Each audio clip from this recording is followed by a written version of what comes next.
describes acts of extreme violence in graphic detail and may include discussions about demonology and the occult, topics that caused widespread panic during the 1980s. This content may not be suitable for children under the age of 50. Viewer and listener discretion is advised.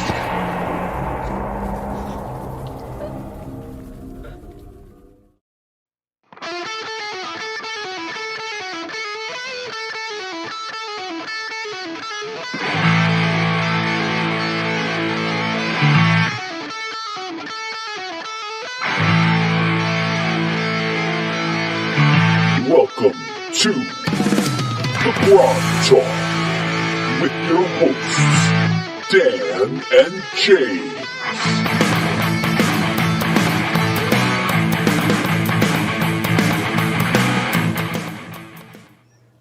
All right, welcome to GROGTALK.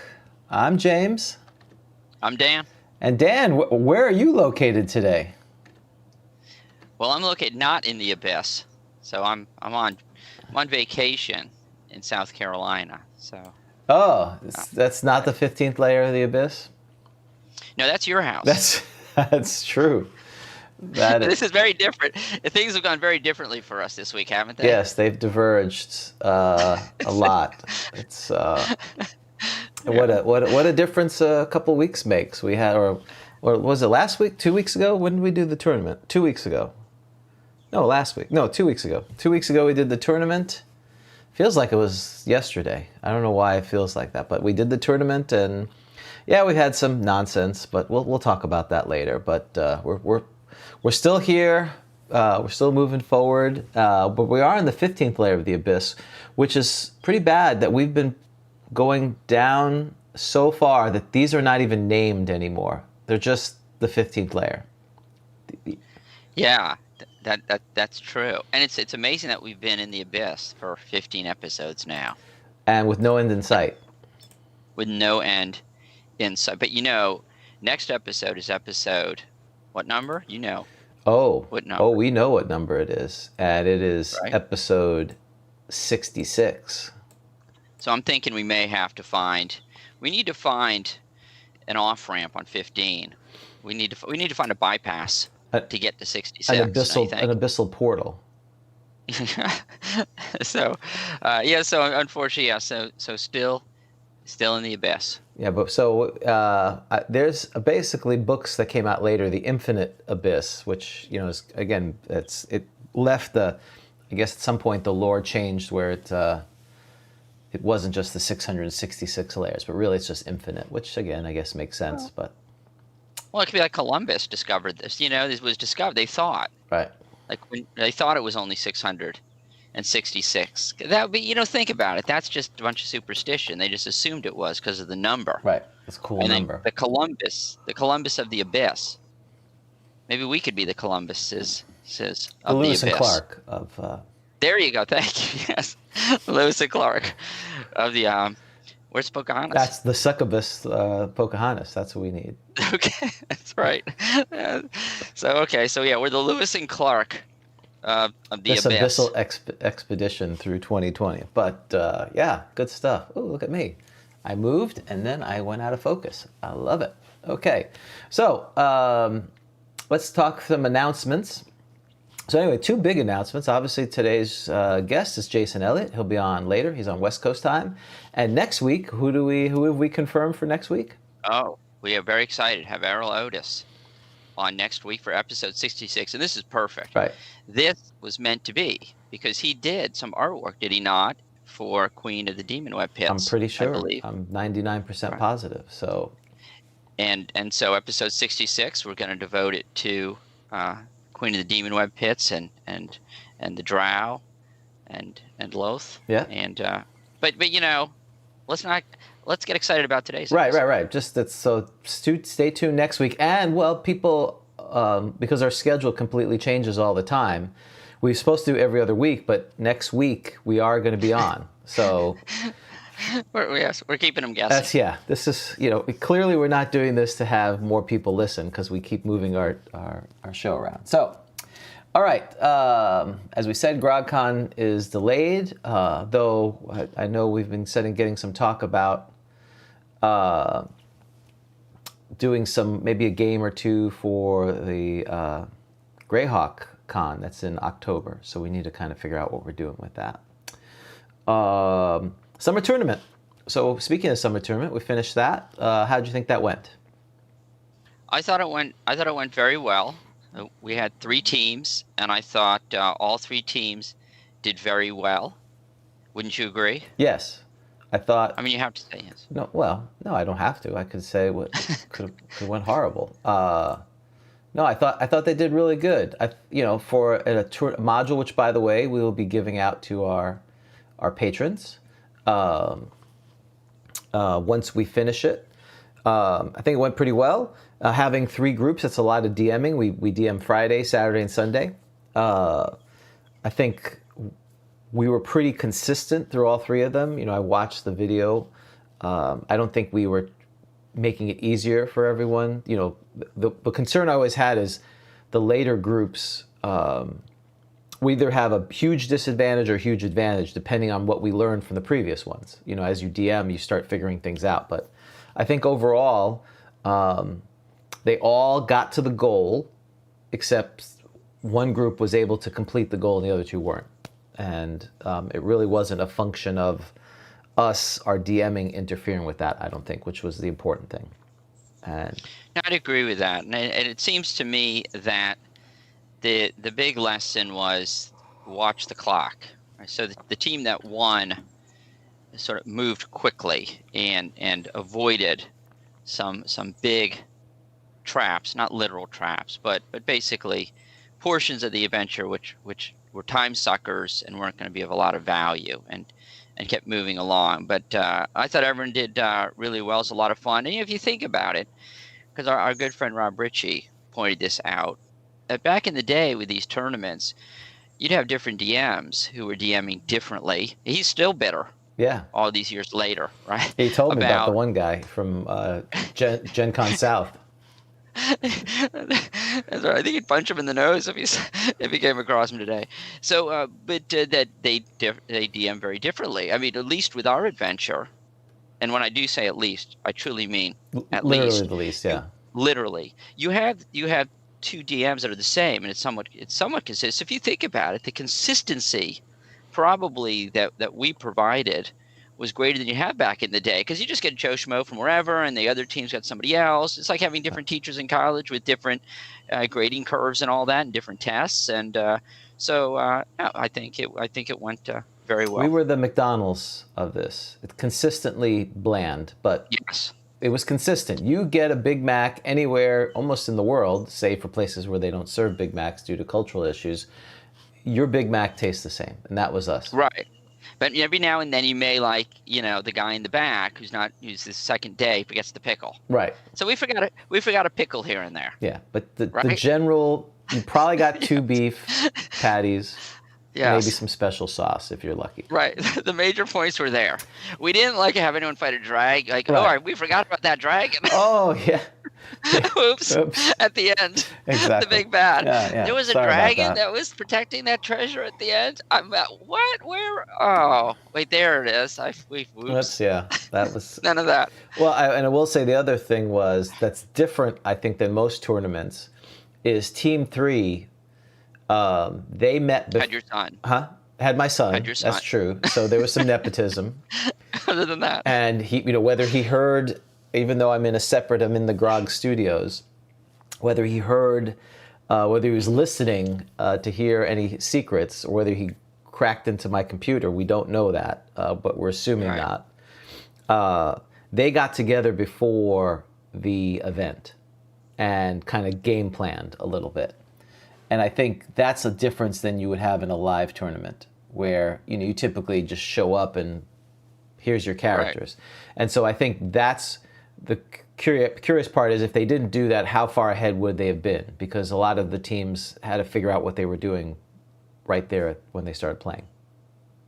Yeah, I think that probably was an advantage. Yeah, absolutely. But, well played. And I know they had more time to do that, but well played. Yes. So yeah, no, a lot of fun. And Thank you, James, for setting that all up from the technology aspect. So I'm really happy that we were able to continue the summer tournament and not have a blip there and not have it. So that was great. Yeah, so congratulations to Ed, Brian, Nico, and Michael. The winners, their prizes have been collected, and next time I venture out into the plague land, if I'm not being burned out of my house, I'll be dropping their gifts off. Okay, giveaway. Speaking of, and again, anyone who's a patron of a certain tier will be getting this adventure so they can run it for themselves. And if you're a patron, you can see the videos, each 3 teams. And what I'm hoping to do is splice individual encounters for each team, so you can kind of see what Team 1 did and Team 2 did and Team 3.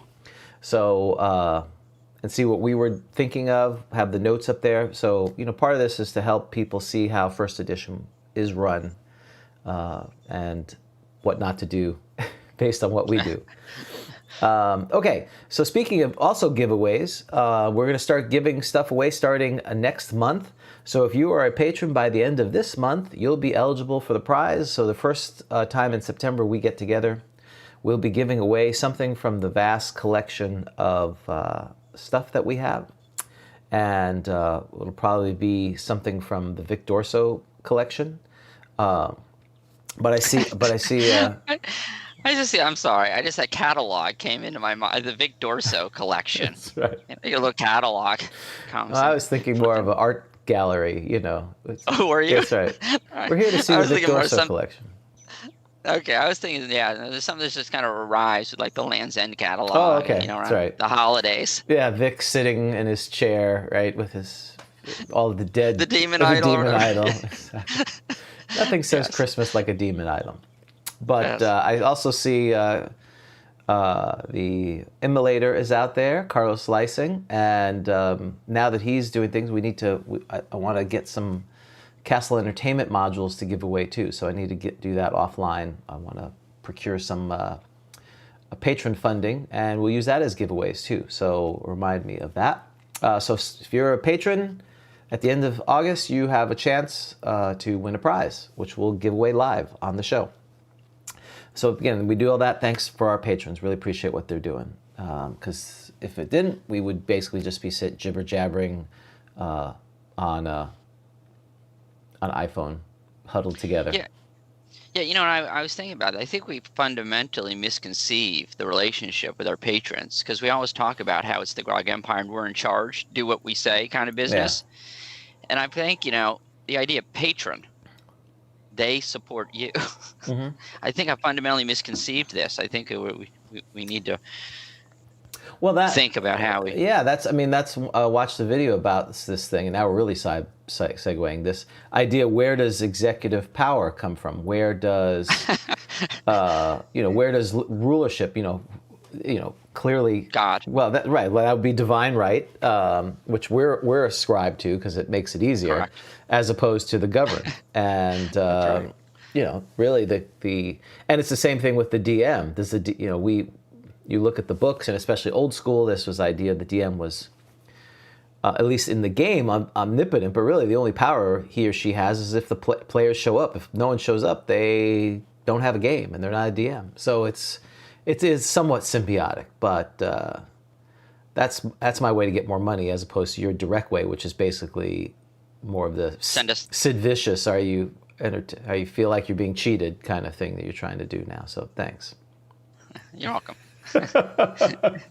No problem. But you're on vacation. You're late. This is laid back, Dan. I can already sense you're relaxed a little bit. Short sleeves. Yeah, that's good. That's good. Thank you. I like it because I have short sleeve Ralph Lauren too. That's right. He has all Speaking of a collection. Exactly. Vic has demon idols. I have polo shirts. Exactly. And they still haven't paid us a nickel, those cheap jerks. All right, going to the next thing. You have not, since you've been on vacation, you haven't been on Discord lately, or at all. I'm just going to be charitable and say lately. But you may or not be aware that after Vic's provocative gland grab statement, This has caused the Discord we've set up for patrons the Grog Empire channel, so they can discuss land issues and other things related to the Empire. Well, now this has devolved into all kinds of shenanigans about how we're going to adjudicate when two members of the Empire have a land dispute. And so because we have two claims already, formal letters of declaration, which I'm going to need to send you if you don't go out to Discord, because you are the legal side of this side. I want to make sure these are valid declarations of annexation. And we want to discuss how we're going to adjudicate these things. And so Josh, our friend from Indiana, the enslaver of Indiana, has put out some rules for me to look at. So I'm going to send them to you. And I think by next week, we really should kind of define this so that these folks can adjudicate this. And if you want to be part of this nonsense, feel free to go out to a Discord at the Grog Empire if you're a patron of any level. I'm going to be in favor of, hey, everyone, grab a D20, roll. Just roll straight D20. There may be some modifiers. Well, we've got some ideas about going down the diplomacy route, where you actually play the game of diplomacy to figure this out. You actually have the battle system, because that's first edition. Yes. There's rules in mass combat for Rules Cyclopedia. So I liked your idea, which was, I think, that you get a champion, and it would be a monster. I don't know if we would do it randomly, because everyone's going to pick, hey, whatever, the ancient red dragon.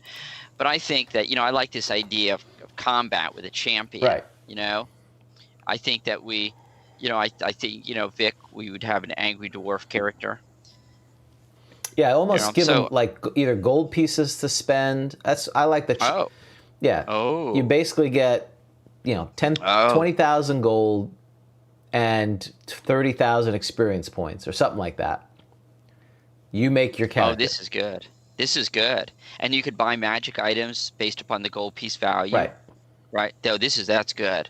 That's brilliant, James. And the more money they give us through Patreon, they could get more. But that's. Oh, your patron level dictates how much money you get in this game. Yeah, I love what you think.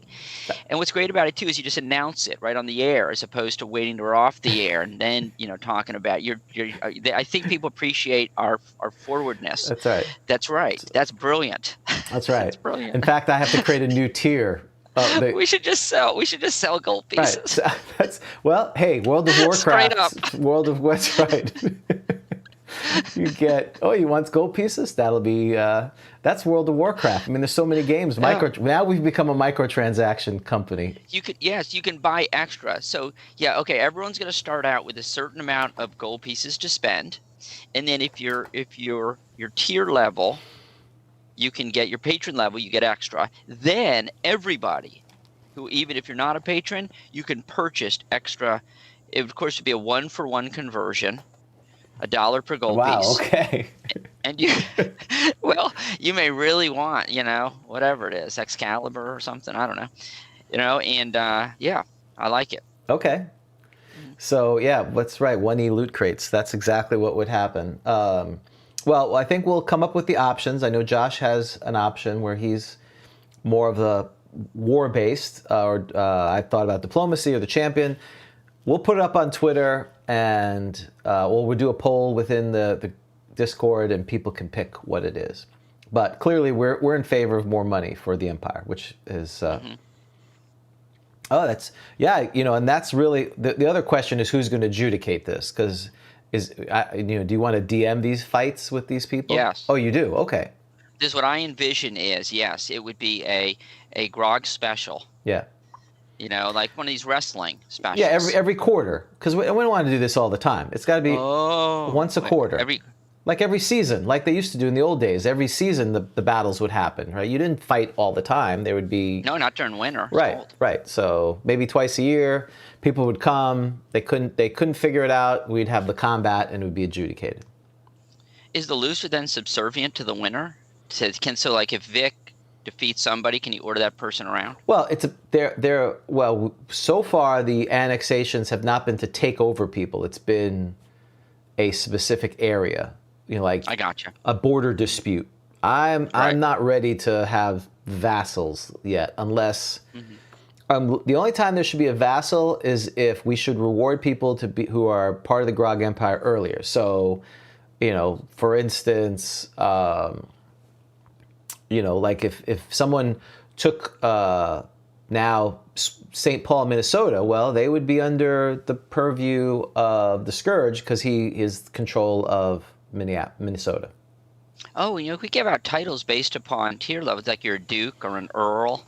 But we haven't done that. That's changing the dice. Then that's. I understand the role. But All right. But the tier roll, we could maybe give them. They could switch out one of their titles for another. Yeah, we've really been missing a lot of opportunities. Yeah, there's been a lot of money we're leaving on the table here, which shows we have no idea what we're doing. So, tune in next time. We will have the options. And again, thank you, Josh, and Brian. Josh is the one who set up the Discord and is running it, and then Brian for DMing as well. I think Ed's going to start DMing, not our Ed, Ed who played with Brian. And you all can play with them on Grognard's Guild Online. Okay, now we're ready for Random Encounter. Let's do it. Okay. Did you bring your books with you? Well, we drove, so it wasn't that hard. Okay. Yeah, the answer is yes, because we drove. And I got my dice here, and I'm rolling the Dorso roll. And here it is. It's a 6. So that's Monster Manual 2, isn't it? It is. Okay. Okay, Monster Manual 2. Hold on. Monster Manual 2. Again, not sure how I ever agreed to this. It's 1983. You don't have you. If you're anything, you live by your own rules. That's true. 83. All right. So would you like to roll a D10 to find out where we are? I hope we should be outdoors because look at me. That would make sense. Well, the 15th layer is actually, this is the most terrifying layer because it looks very idyllic. It's forest and everything, but it's actually the most terrifying because you have to wear a polo shirt. Everyone walks around in a polo shirt. I rolled a 6. Hey, there you go. 6. How about that? Look, outdoor, random encounter. Thank you. Wow. There you go.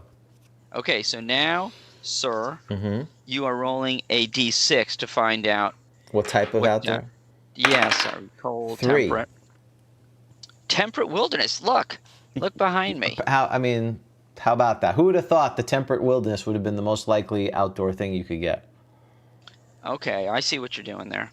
All right, roll the D6 because it's even more narrow. Whoa. Temperate wilderness with tall trees and brush? Well, it's actually a desert. Oh, 5. Not no, plains and scrub, which again is, we're in a wilderness plain. So it is kind of scrubby out here. All right, so we're in plains and scrubs. Please roll your D8 and your D12. D8, D12, ready. Oh, yeah. Already. Yeah, it's only, roll 4? 14. A shadow mastiff. Isn't that a dog? Yeah. How do you pronounce that? Mastiff shadow. Mastiff, yeah. Mastiff. It's a big dog. Isn't that a big dog? Yep. Big dog. This sounds ridiculous. No, and I don't know if it's under shadow. The Mordrons are ridiculous. The Shadow Mastiff is pretty fun. It's on page 84 of the Monster Manual 2. So it's under... Ta-da! There it is. Okay. All right. I mean, it's not a cat, but... No. It just... I don't know. All right. I gotta get into a better mood. Here we go. Hey, it's parenthetical evil. That's the most important thing. Oh my gosh, it is. It's neutral parenthetical evil. I like that. Yeah. So add another one. That's +1. All right. What's its... Don't look. You already have it. I have it out. I showed you I have it out, so... Do you know its frequency? Now I do, because I looked at it. It's scary that it's uncommon, is its frequency. Why is it uncommon? It is scary. Because uncommon's fairly common. That's true. Despite its name. Right. Oh, and they 4 to 16, they're in packs. So it's like a pack of dogs, shadow dogs. Yes. AC 6, they move really fast. Oh, so wait, I haven't read it yet. So is this the kind of thing where you're like walking along and this strange shadowy dog is like chasing you and you're running? A pack of them, yeah. It's like the beginning of like an episode, some TV episode, right? You just see the guy walking and he's chased. You don't know what happens, right? It's like an X-Files, the beginning of an X-Files episode. Mm-hmm. And then, all right, and then Scully and Mulder show up. Okay. Yeah, after So- the person's dead, and they're like, what happened here? Yep. Yeah. And then, so hit dice are 4. Mine is 1 hit point. Bright. So they don't like bright light. Right. 20%. They actually have a layer, which is interesting. I wouldn't think shadows have a layer, but A they Layer do. of Shadows. That's a great name of an album, The Layer of Shadows. Right. The Layer of Shadows. Or Released a song from Pseudo Undead. This summer. Yep. Layer of Shadows. LOS. LOS. As opposed to SOL. That's right. LOS. The LOS album. And then we'll do the SOL album. That's right. Or we'll be the band Back to SOL. back. SOL doing LOS. That's right. That's right. So, okay, wait, this is kind of cool. Baying causes panic. Oh, so this is kind of like Hounds of the Baskerville kind of thing. Oh, Yeah. actually, you know what? I'm starting to warm up to these guys. This is why, I don't even go with your initial reaction, because you change it most of the time. You either start poo-pooing it, and rightly so. Most of the time when you poo-poo, I'm with you. Right. But this time you have Monster Magic. You have MM2 prejudice. That's why. I do. I come in, yes. It's like a minus 25 on the reaction roll. Yeah. Because it's got like a charisma of 3, doesn't it? The Monster Manual 2? The Monster Manual 1's got like a charisma of 17. Is it really that I'd have an bad, 18. or is it just homely? I don't think 3's kind of kill on sight almost, but it's more like a 6. The opposite of divine awe thing. Yeah, horror. Yeah. Horror. Oh, the horror. Okay. All right. All right. So neutral prone evil. I like that. So yeah. Okay. So I'm liking some things. These hound-like creatures are normally encountered on the plane of shadow. Wait. What's the plane of shadow? I was waiting for you. I was like, when is he going to get mad about this? The plane of shadow. You know his comment. I haven't even figured out the normal planes. They confuse me. What's the plane of shadow? Well, we'd have to look in a book that's really late in the game. The Manual of the Planes. It's a demi-plane, if I remember correctly. Fortunately, Carlos. What's a demi-plane? Right, like the fog and they had it in Fiend Folio. Oh. Remember the fog and smoke? They were like those are between the elemental planes, but the shadow is another plane. Okay, so we're adding planes. Okay. In their natural habitat. Oh yeah, there's lots of planes now. There's the Candyland plane. There's all kinds of things. Oh gosh.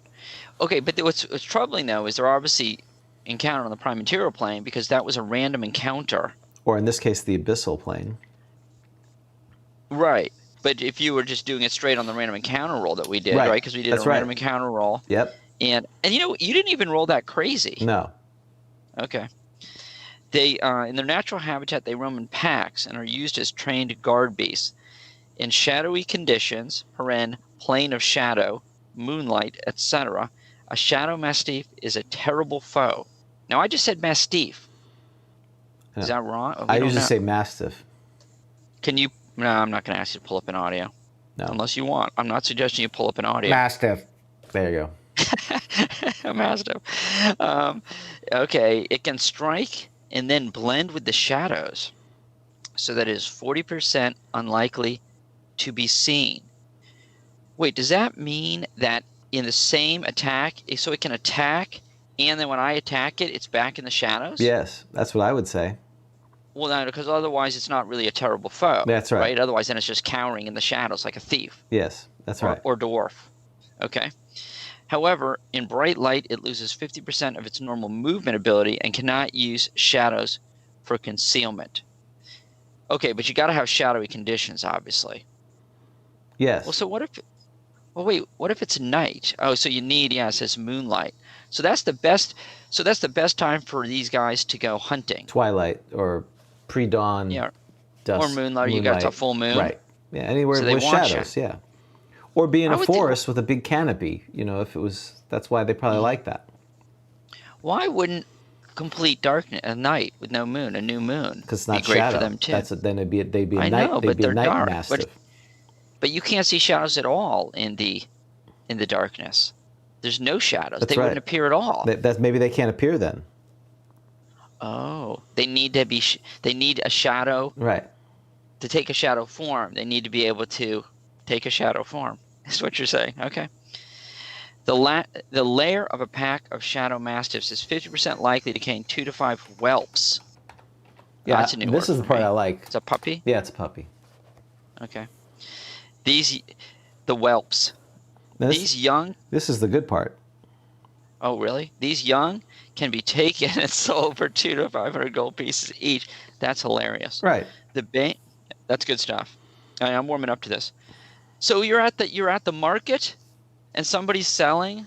It's like, what's in there? I don't see anything. They're like, here, come here. Let me come under the canopy. That's right. What's that bang? That's terrible. So there's like a whelp shadow mastiff market. Yes. Somewhere. Is there like so do you think that at the market there's like a dude in a shadow like a mastiff costume waving? No, this is. I think this, and this is going to probably come off bad, but I picture like the Gremlins scene where you go down to Chinatown or some version of it down the back alley and Yes. I want a special. Yes, it's the demonic Petco shadow things and. Well, what was the other thing? The eggs, clutches of eggs of, I don't know, wyverns and all these other things that you pick up. Yeah, okay. That's very interesting. All right, I like that. Which, again, is interesting because instead of slaughtering the young, which, that was always the moral conundrum, it's sell the things into bondage or servitude, which is awesome. So in other words, why kill that which you can sell? Right. Right, exactly. Mm-hmm. Yeah, so much better. Right. So that's pretty cool. So like if you're an evil magic user, or a neutral paren evil magic user, so you can have like you buy a shadow mastiff whelp, you raise it. Does it like you? Do you think? Is it like so. A normal dog? It can be trained, right? That's what it says. It can be trained. Oh wait, I don't think I gotten there yet. Let me see. Because it's trained to be a guard. That was the previous. Oh yeah, up there. I already forgotten about that. I know. So yeah, so that's kind of cool. So you go to the park with your shadow mastiff, and he kills people. Right. Cool. Okay. All right. The baying of a pack of shadow mastiffs is certain to cause panic. Certain. Resulting in flight directly away from the baying while dropping any item held in the hand. It's not certain, unless a save versus spells is made. So that's okay. That's a lot of fun. So you could have like a big fair, and you just let your shadow mastiff wreak havoc. Well, this is saying the baying of a pack of shadow mastiffs is certain to cause panic. Unless. No, it doesn't say. Where does it say unless? Unless a save versus spells is made is the last clause. Well, it says resulting. Well, is that where? Okay, this is good. Resulting in flight directly away from the baying while dropping an item held in the hand, comma, unless a save versus made. You're saying it modifies just the middle clause, not the first clause. Well, so what you're saying is it'll cause panic. The question is whether the panic will result in everyone running directly away and dropping their stuff. Right. I like that. I mean, that's certainly usually a clause qualifies the preceding clause. Right. I mean, so why would? Because you would write that differently. But of course, this is. Yes. You wouldn't write certain. Yeah. So you're right. So it's certain to cause panic. Especially when they use the word certain. Right? Usually that means certain. It's unqualified. You're right. So so our thought is the pack will cause panic. But you're not necessarily going to flee and drop all your stuff. Right. So you may just panic but clutch it tightly. Because if I recall, either the fear spell or the wand of fear, one of those, if you fail, you have a chance of dropping your weapon. That's where I think that comes from. Okay. I think. So someone in the chat will let me know. Well, this is interesting though. It says the baying of a pack. So if I've bought from the underground Petco, maybe we should switch that name out and use a pet store code. Generic pet. Yes. Collection. Well, what is our pet? Can't believe we don't have a name for that yet, right? For our, the menagerie, whatever you want to call it. The menageries, right? So, Bob's pet menagerie. Go ahead.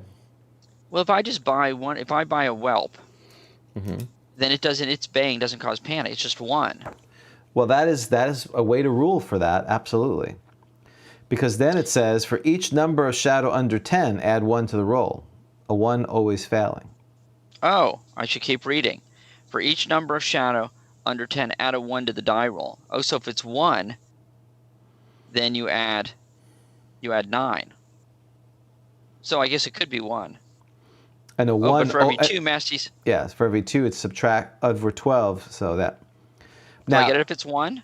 Now, it says pack. Is again, this is just terrible writing. But I assume that what's in parentheses means a 1, meaning if there's only 1, it will always fail. A 1 on the roll. I guess, or is it 1 for every number of shadow? Because we're saying for the number of shadow mastiffs under 10, add 1 to the roll. So that implies that you're doing better because there's less. The more mastiffs, the harder it is. The more you freak out. No, wait. No, right. And so the fewer. The fewer you get a roll. You're adding to your roll. Right. So now then it says comma a 1 always failing. Does that mean if there's 1 mastiff that it always fails, or 1 always failing? Doesn't matter. I think that means a 1. So even if you needed, because you could easily, if you're at plus 9. Oh, I see. Right. Right. If you're at plus 9. Yeah. And you're a high level magic user. Right. Exactly. You could use a 5, even if there's only 1. You could still roll a 1 and fail. But does that bother you? Because do they really need to say that? Because we know a 1 always fails. Let me ask you this: the saving throw rule, because a lot of people use saving throws for things that are, I would argue, are kind of, you're using them in lieu. We talked about this. Yeah. You're using this in lieu of ability checks. So they're not. It's not, to me, and people may not agree with this. It's not really saving throw proper. It's you're using something that is similar. If you are using it for something similar, would you still say that a 1 always fails? Yes. Well, because a 1 always fails. Yes, because right now for ability checks I do the same thing. I say a 20 always fails. Okay, so you're all right. Okay, I got to tell you, I like these guys. Well, this is very powerful. I mean, the question is, if there's 1 mastiff and he starts baying, does everyone freak out and run away? Because if that's amazing. That's awesome. And what happens if you don't? Your position is you still panic. Yeah. So you're still sort of running in a circle.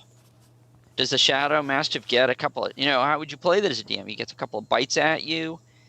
And even then when you are striking at it, it's 40% unlikely to be seen. So that means for each roll, each attack. Right. You have to roll. This can be very relevant for our combat coming up.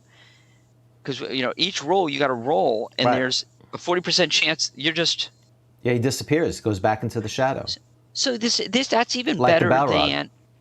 Is that better than invisibility? What's the modifier on if you're fighting someone who's invisible? Well, is that -2, -4? -4 if... And again, that's an odd thing, because in some places it says you can't attack someone unless you have some way to detect them, and then they're -4 even if they're invisible. Oh, so you have to have some. Okay, so this is even. Because you're not unless. And the idea is you can't, like, if they're fighting you, they should be visible. But if they have invisibility that persists, then it would be -4 to hit, and they're +4 to hit. So the question is it better to be 40% unlikely to be seen? That doesn't mean the invisibility rule, right? I mean, would you say that the 40% means there's just no attack? It's like what you're saying before. There's an invisibility where you don't even see them at all. Right. Like you don't even know they're there. And then there's they're invisible, but you know they're there, and it's -4. What would you view this 40% here as? The former or the latter? No attack at all? Or you treat them as invisible? Well, it depends. And of course, I'm going to say something. It depends, and that's always. I would say, in general, they would basically fall back into the shadows, and you would not be able to get an attack. They basically. Where'd he go? Where'd he go? Right. They attack turning around. and they disappear. Yeah, I agree with that. However, I'm sure there's things where that's not going to work. I don't know what the example is, but then it would be an invisibility attack, and it would be -4. But so basically, you're walking. You know what we should do, James? We should take a moonlight stroll. Yes. Or you ask. Well, the snake's going to do that.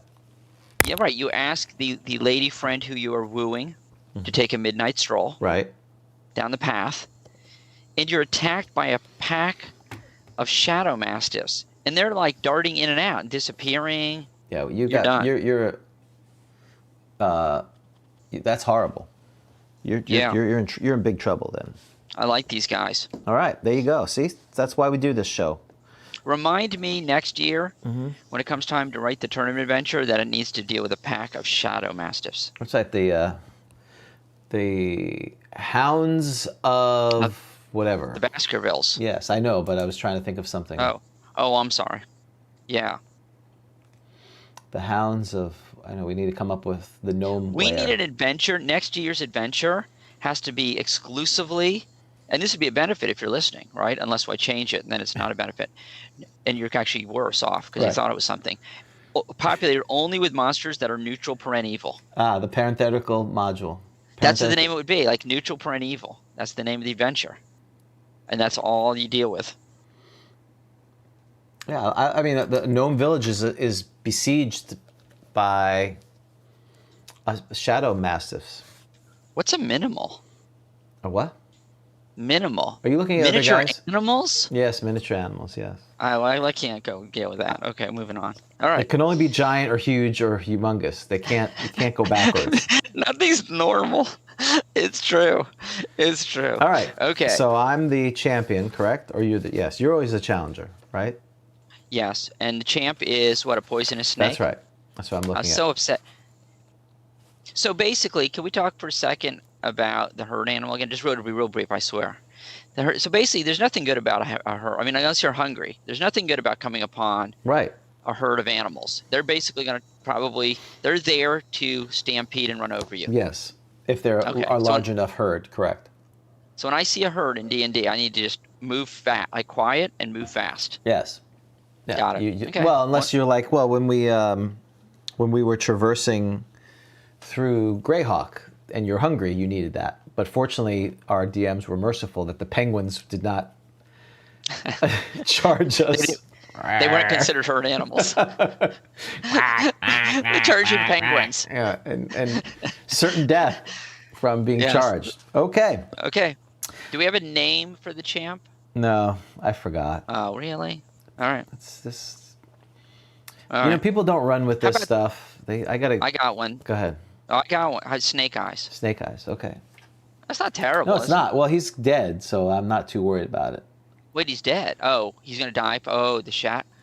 Yeah. Snakes on the menu. So the first question is, which we have to adjudicate: can shadow mastiffs be poisoned? No way. Wait, don't you need don't you need blood or something? You need blood vessels? I don't know. That's the question. I'm looking at the chat. So I'm going to ask people in the chat: can shadow mastiffs be poisoned?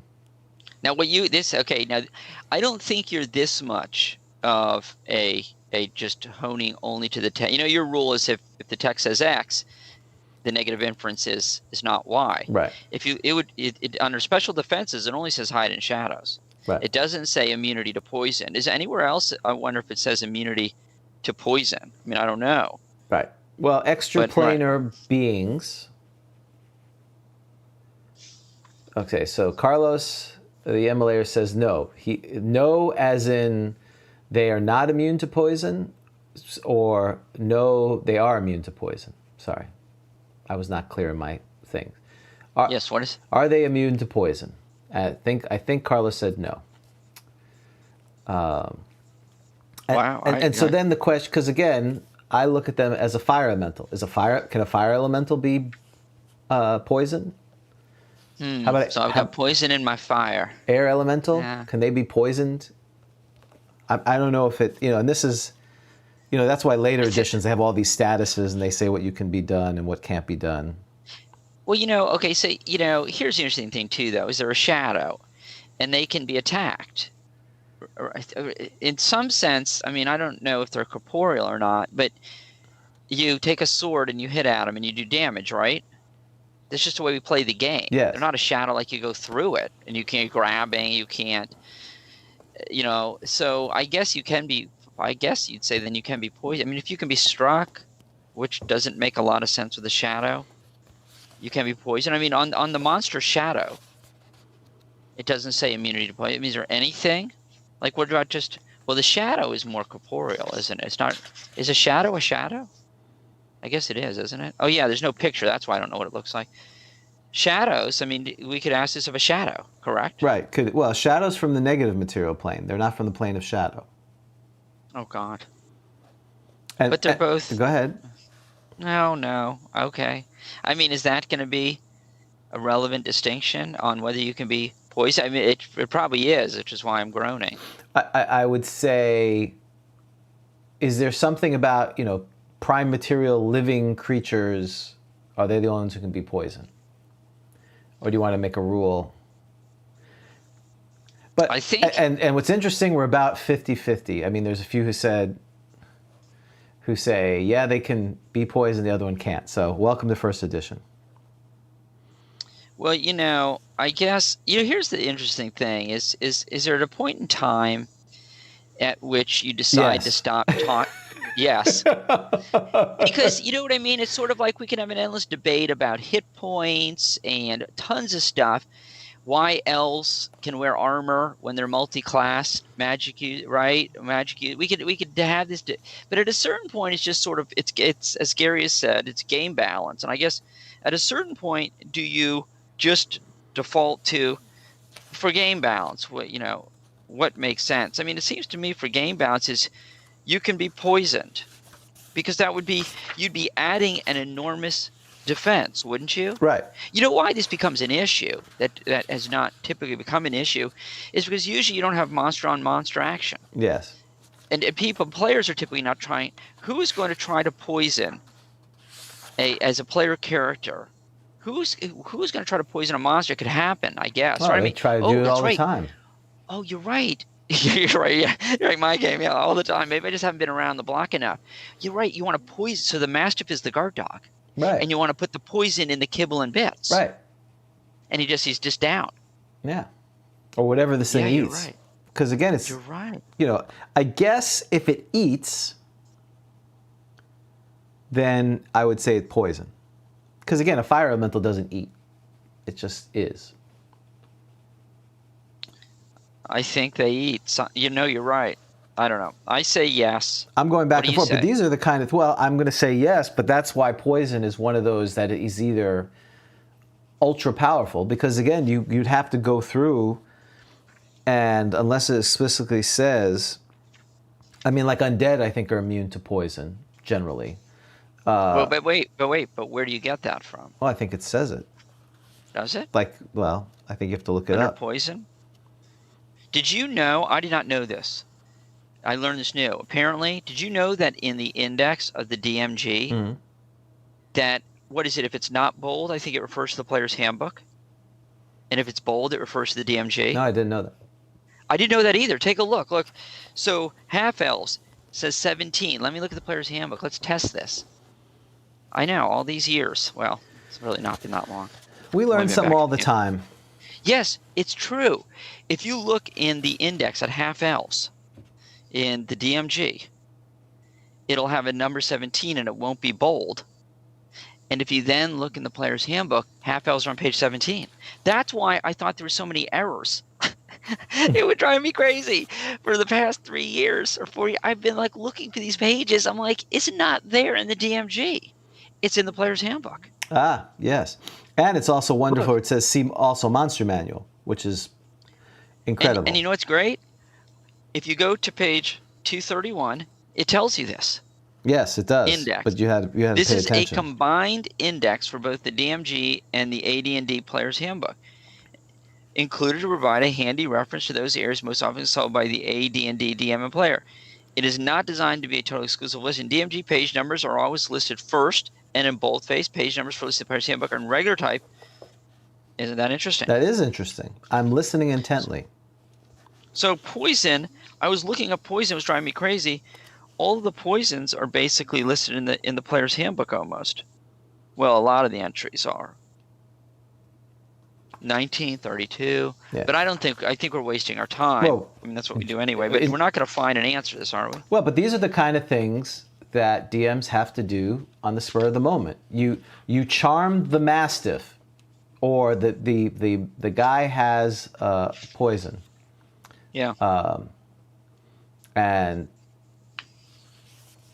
so, again, these are the kind of things I would probably rule for it, because then the snake has no chance. So that's what we're going to do. We're going to move forward. But we're going to do. Wait. We're going to say that poison affects them. I agree with that, because it doesn't say it doesn't. That would have been should have been under special defenses. But then you're going to have to watch out for. I mean, I don't think it affects a fire elemental. You can't poison a fire elemental. I don't know. And they need to be hit by +2 or magic weapons. So that would be my defense against that one. That's a little. You don't know what poison does when it's cast into fire. It goes all, All right. Okay, I'm not going to argue. Okay. I respect that. I don't want to argue with you, James. We're ruining the Moonlight Stroll. That's right. We're bickering. That's why the Shadow Masters are coming. That's why they're coming. We were loud and God, we can't sleep. Our yelps are waking up. All right, so you're shut those guys up. So you're the thing. Okay, so you are the snake. Yep. Has just finished eating Grandpa. Yes. The demonic caribou had. Oh, I'm sorry. Well, Grandpa was the demonic caribou. Oh, that's right. You're exactly right. No, you're exactly right. So you're slithering back to your hole in the wilderness, right. plains, scrubs. So you're from a scrub. You're heading back to your hole, heading down the path, heading through the woods. It's a moonlit night. Yep. You're feeling good. Belly's full. Yeah. Moonlit night. I'm beautiful. looking for a snack in the abyss. Yeah. Beautiful night in the abyss. And and a shadow mastiff. So we're rolling for surprise. We are rolling for surprise. No, we're rolling for surprise. 4. 5. All right, no one's surprised. Now we got to figure out distance. Ooh, we are far away from each other. 100 yards away. Somehow in the shadow of the night, in the demonic thing, we see each other. You're like, what's that? Shadow darting in and out. What? You get nervous, dude. All right. So now Snake eyes. Now it's initiative. Well, declare. I am declaring. I am moving forward to use my interplanar death venom. Okay. It kills all. It is, every creature through the known multiverse must fear my poison fangs. Good luck. You're never going to see me. I am attacking. Okay, so, we're closing distance. That's what we're doing this round. But next round, we're gonna take this minute to move 100 yards together carefully, like a dance of death. Okay. 3. 2. I will move towards you, but not so close where you can attack me. I will move 11 feet away from you. Oh, wait. Do we need to know the weather? No. Because I only get 40% unlikely, right, if it is... Oh, yes. When I'm playing a shadow or moonlight, yes, etc. Okay. Yep. Hold on. I mean, do you have daytime in the in the abyss? Do you have just like a beautiful morning, blue sky? Why not? So how do you figure that out? You seem to be consulting something. I am consulting something. I'm consulting under shades, which is on page 108, the various... Wait, what book are you in? The same book, Monster Manual 2. Okay. Because when Carlos, the immolator, was mentioning that the plane of shadow was going to be something that Gary came out, he mentioned the shade and the shadow. I remembered that the shade had, depending on their powers, change and their abilities based on the type of light. Wait, so you're applying the shade rules? Yes, I'm applying the type of light that's available. Oh, you're just going to use this as a random chart? Yes, page 108. Okay. And of course, there's 7 of them. Why would they do that? 6 Why or 8. Wouldn't you? Or I guess I'm going to have to get one of those D6, D7s. Okay, so roll a D8. We'll ignore 8. Yeah, it's the pointy one. D8, you said? Yes. Oh, I almost grabbed the D10. 4. 4. Shadowy light. Yes. Perfect for you. 40%. This is great. Okay. All right. Okay, so there you go. All right. All right, but you won initiative, didn't you? Yes, and I moved up to 11. I'm such an intelligent snake that I moved up 11 feet away from you. Oh, we're not there yet? No. I had to slither towards you. And so now you have to move to close. You can't, unless you're going to charge me. No. Why wouldn't I charge you? I'm charging you. Yeah, you should. I'm charging you. I get +2, right? That's right. Well, now it's weapon length. So if you're going to charge me, then I get to attack as well. Then but you go first. I'll say your teeth is better than my fangs. Yeah, because now we're doing weapon length between not weapons. That's right. How do you? No, never mind. Now, technically, Okay. you didn't declare a charge, and now you're changing that. But That's true. I didn't know. I didn't declare a charge. No, you're right. I didn't declare a charge. I can't go back. That's right. No, I didn't. Okay. So Because now that I'm closing. changes initiative. Then initiative is That's based not on right. weapon length. You're right. I did not declare a charge. That's right. You can't. So no. So you just. All right. So you rolling moved- initiative That's right. again. Now we are within melee range. Okay. Here Would you like to attack? This is like we're courting each other in the moonlight. It says that. We're gonna end up kissing. Exactly. It's a love story. It's not combat. 3. 2. Oh, okay. All right. Go for it. This could be the end of the Shadow Mastiff. What's your armor class, Shadow Mastiff? AC 6. Ooh. I don't know if I The hit. Shadow Mastiff will have a much better name though than this snake. He needs to win so we can name him. Okay. If you say so. I could probably find a small plush Mastiff? black mastiff, don't you I think? would think that would be pretty Boy. easy. Let's see. Your 4 plus 2, AC 6. Ooh, I hit. Yay. All right. What did you roll? I rolled a 9. You hit with a 9? Mm-hmm. I'm a poisonous snake, baby. 4 plus 2 hit dice. Oh boy, it's not good. So you get to roll your saving throw. You take Oh 2 my- points of damage. Okay, 2 points of damage. Uh-oh. I am 4 hit dice. Mm-hmm. This is not good. Yeah. So it's versus poison, obviously. Yeah. Here we I'm go. going with the poison. A 15. You saved. You're... I'm feeling good. All right, now you get Yes. your attack. Yep. Wait. Oh, man, I should have done Bay. You should have. Too late now. Well, now I think of it because I've been bitten. Is there like an involuntary Bay that I get that I Yeah. have to declare? Like, I don't think that's not very scary. It's not very scary. That would cause panic, wouldn't No. it? Okay. Yep. I'm attacking. Mm-hmm. It's a yelp. 12. 12, that's a hit. Nice. So I don't know what damage you do.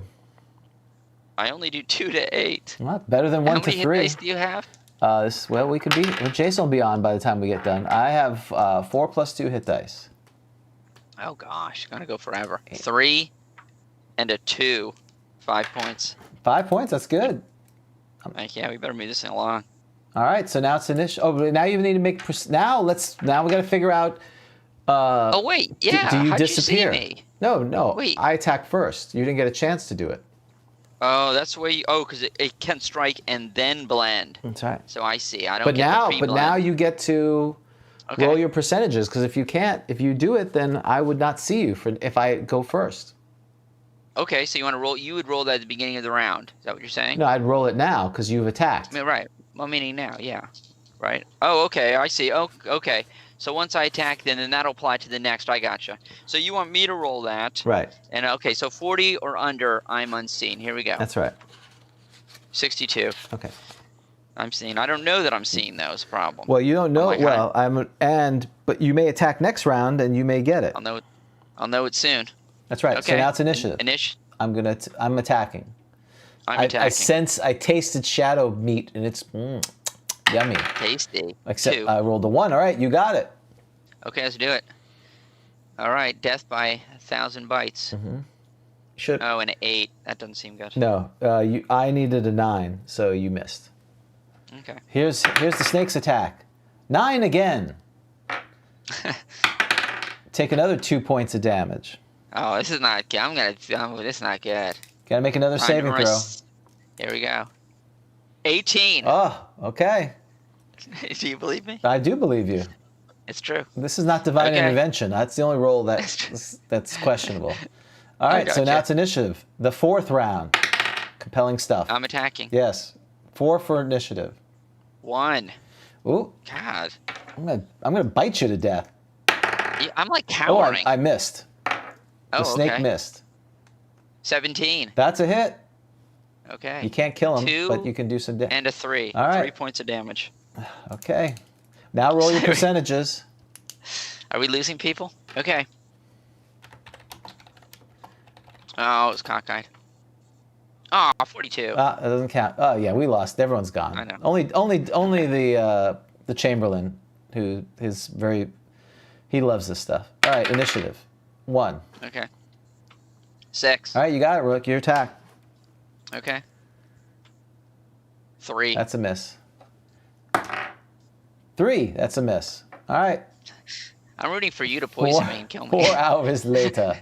Can I just run away?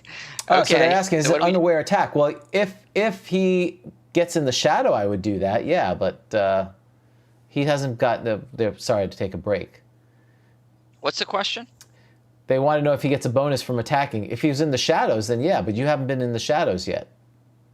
Wait, you'd give me a bonus from attack? What do you mean a bonus? He Really? You have advocates out there that say if you're in the shadows, let's say you are able to attack and go in the shadows and then come out again, you should get a plus to hit because you're unseen. It should be like a surprise. Oh, no. Surprise assassination. Okay. 5. Yeah, the assassination table. 5 for initiative. 3. All right. Oop, 15. I hit. For 3 points of damage. Is this it? Okay. So this is I've saved 2 times in a row. My luck has got to be running out. A 17. Oh, you can't be stopped. All right, make your attack. Okay. 8. That's a miss. So I make my saves on the savings of poison to live, but I can't hit just to extend this segment. That's right. Okay. Roast round 7. Now I'm arguing. Okay. It says strike. You have to hit to disappear. Now you could argue you could be a really nice DM and say after every attack you could disappear, but I'm not doing that. If you don't hit, you don't get the attack. You don't get this. Yeah, because why would I have to strike? Right. In order for that to happen. Well, that's the question. I'm saying no. Too bad. You have to hit. Because honestly, before you said that, I would have applied it every time. That every attack you make, you have to roll, and there's a 40% chance you're like, where is he? Where is he? Okay. You can't see. No, but I don't. That's fine. All right. 2. I'm trying to give you less 4. advantages. Oh, you got it. Roll the hit. 8. I mean, I can't help bad rolling. I know. 7. I know. All right. Initiative. Compelling podcasting. That's right. 6. I'll be editing all this out. 3. Oh. Yeah, it just moves immediately along. Hey, 15. All right. For 3 more points. How many hit points do you have? I've done 10 points to you now. Well, I have 4 hit dice. You want me to roll? Yeah, those? maybe you'll roll. Let's just Maybe you'll roll horrible. Okay. Maybe I'm dead. You're right. I may have been dead like 5 minutes ago. Yeah. Now I rolled a 6. Oh, okay. Well, a 1. That's 7. A 2. 9. A 3. I only have 12 hit points. Yeah, you got 2 hit points left. Oh my gosh. So this is going to end. Okay, now make your saving throw. 14? That's a save. Okay, you get your attack. I feel bad for this guy. He made all these saves. Yeah. He deserves to live. Well, then I want him to win. I'm getting invested. Come on. A 1. That's a fumble. Do I bite now myself? You bite yourself. Nope. Fortunately, we're not doing fumbles. All right, so now it's initiative. Hopefully the final initiative. Am I chasing my tail? 1. You want to make morale? 4. Okay. Come on. I have no chance, do I? No, you do. How many hit points? You How many hit points do you? You could kill him with this one. You have to roll really well. Seriously? Yes, I'm not. Come on. 20. Yeah, he's just as good as a 1. You hit. All right, roll 2 I T4. know. But even like the players, when there's no critical hits, I still get excited at the 20 for some strange reason. Okay. Okay. Come on. How many hit points do you have? I'm not Do you telling you. know? I know. I wrote it. I have it down. I told you. Okay. I'm the DM. Come on. 3. That's good.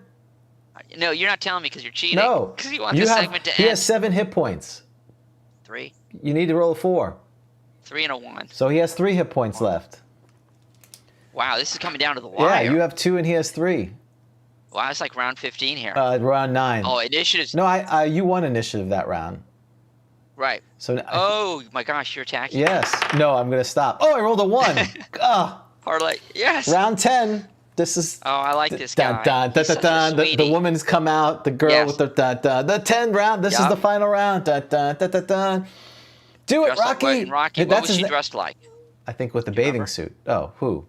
Yes, I think it was. But was he like a Statue of Liberty? In a Yes, bathing that's suit? right. Some kind of 4th of July think thing. so. Yep. Oh, this is a big roll right here, isn't it? Dun, dun, dun, dun, dun. Exactly. Here Here we go. Come on. 3. Yes. All right, make This the is very attack. exciting. Come on. Come on. 13? 13's a hit. Oh. How many hit points? Is it over? It's 3 hit points. Oh my gosh. Okay, here we go. 2. It's over. It's over. Wait, but don't forget about Divine Intervention. But Yes. 5. Wow.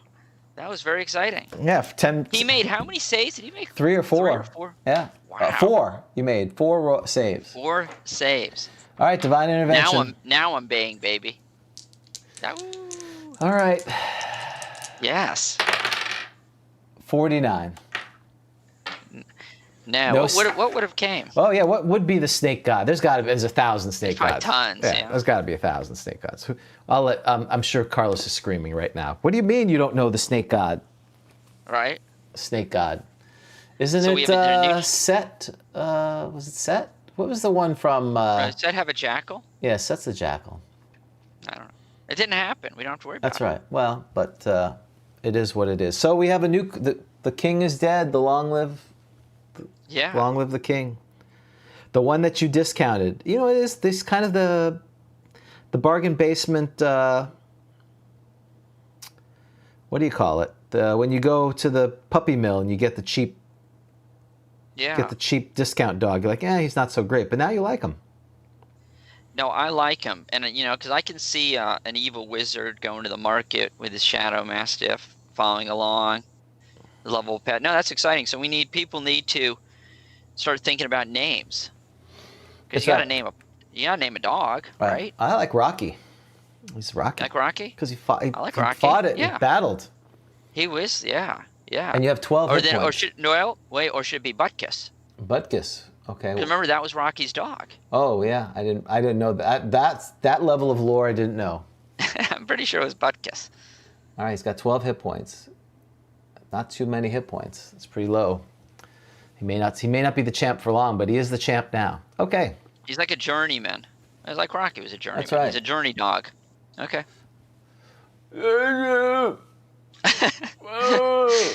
Where's his age? Yeah, he needs his Adrian. There is, you know what? And there isn't going to be a rematch because we don't do the same monster twice. That's right. Ain't gonna be no rematch, Snake Eyes. Okay. Charks, the dark horse. Ranit would be the deity if you're in Greyhawk for snakes. Thank you. This is why Carlos is awesome. Mm-hmm. That's why. That's why. He's like the.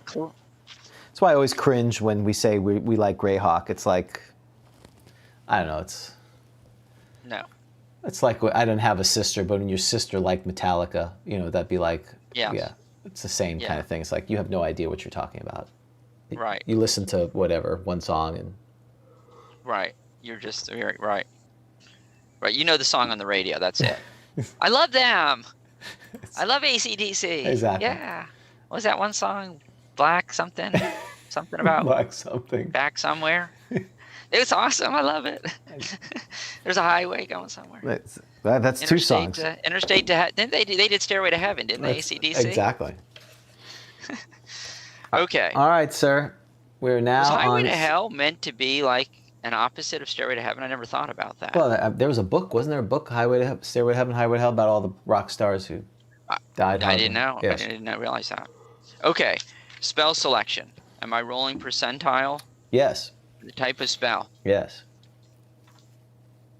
And 11, sir. 11. That's magic user. Okay. We will now roll to see if it is the subclass illusionist.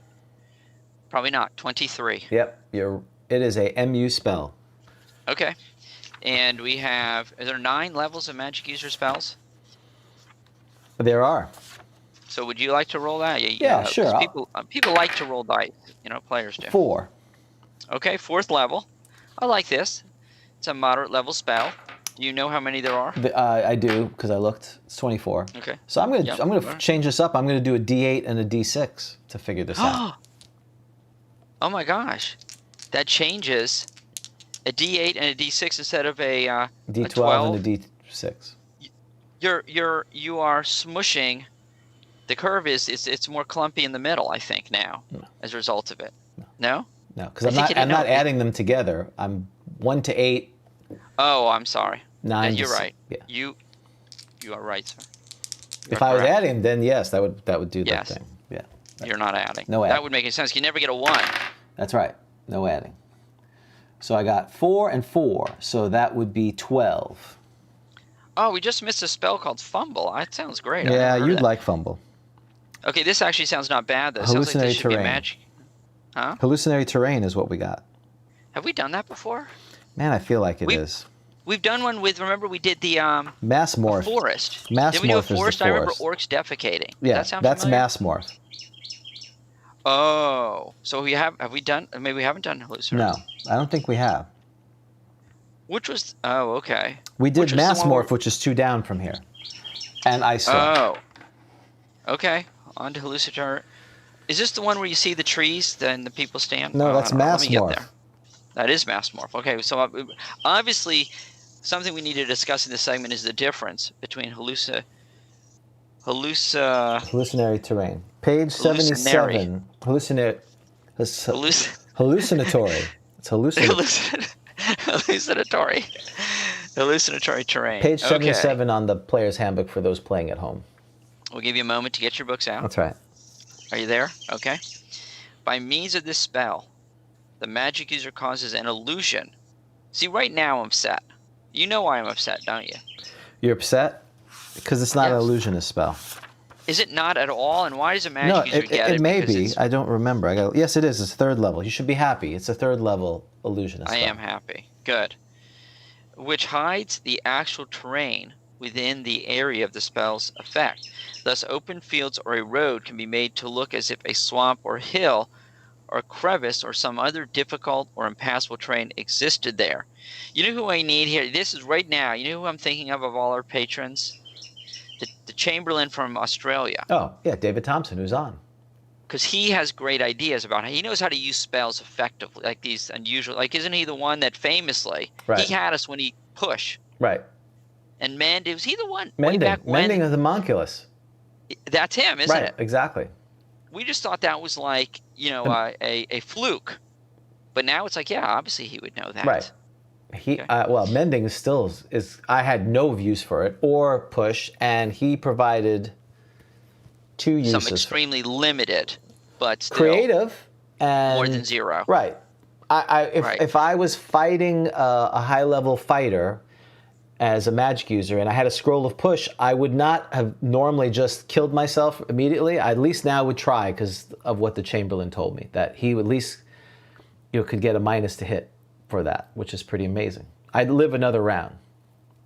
Well, if you're successful with a push spell on a magic user just casting a spell, that would spoil the spell. I believe so. But the part that was interesting, it says -1 per level to hit against someone who gets affected by it, or some version of that. That's what he brought up, which was amazing. Oh, so you mean so if you're fighting and you push somebody, they're Yeah, that was the thing. Because again, no one ever. I could just listen to that episode perhaps. Yeah, rather no than- one ever read push because it seems stupid. But the part that he put is you get losing your balance, blah blah blah, blah blah blah. Yeah, a push spell employs against an object held by a creature, because you do it on the creature. Subtract the force of the spell from the chance to hit or add to opponent's saving throw as applicable if the creature fails to make its saving throw against magic. So you could put push on the sword, and if it's a 12th level scroll, it's like -12. I mean, that's... Why are you hitting yourself? Why are you hitting yourself? Exactly. Kind of thing. Okay. Yeah, that's pretty amazing. So that's why we love the Chamberlain. Yes, we do indeed. So also, a pond can be made to appear as a grassy meadow. Oh, yeah. Now I'm seeing it. The pond is a grassy meadow. That's getting good now, right? Mm-hmm. See, this is why I love illusions and phantasms. A precipice look as if it were a gentle slope. Oh, this is gold. Thank you, Gary. Or a rock-strewn gully made to look as if it were a wide and smooth road. Wow. So this takes care of like the army, or at least the advanced part of the army that's marching. The hallucinatory terrain persists until a dispel magic spell is cast upon the area. Wow. Or until it is contracted by contacted, or until it is contacted by an intelligent creature. Each level of experience of the magic user enables him or her to affect a larger area.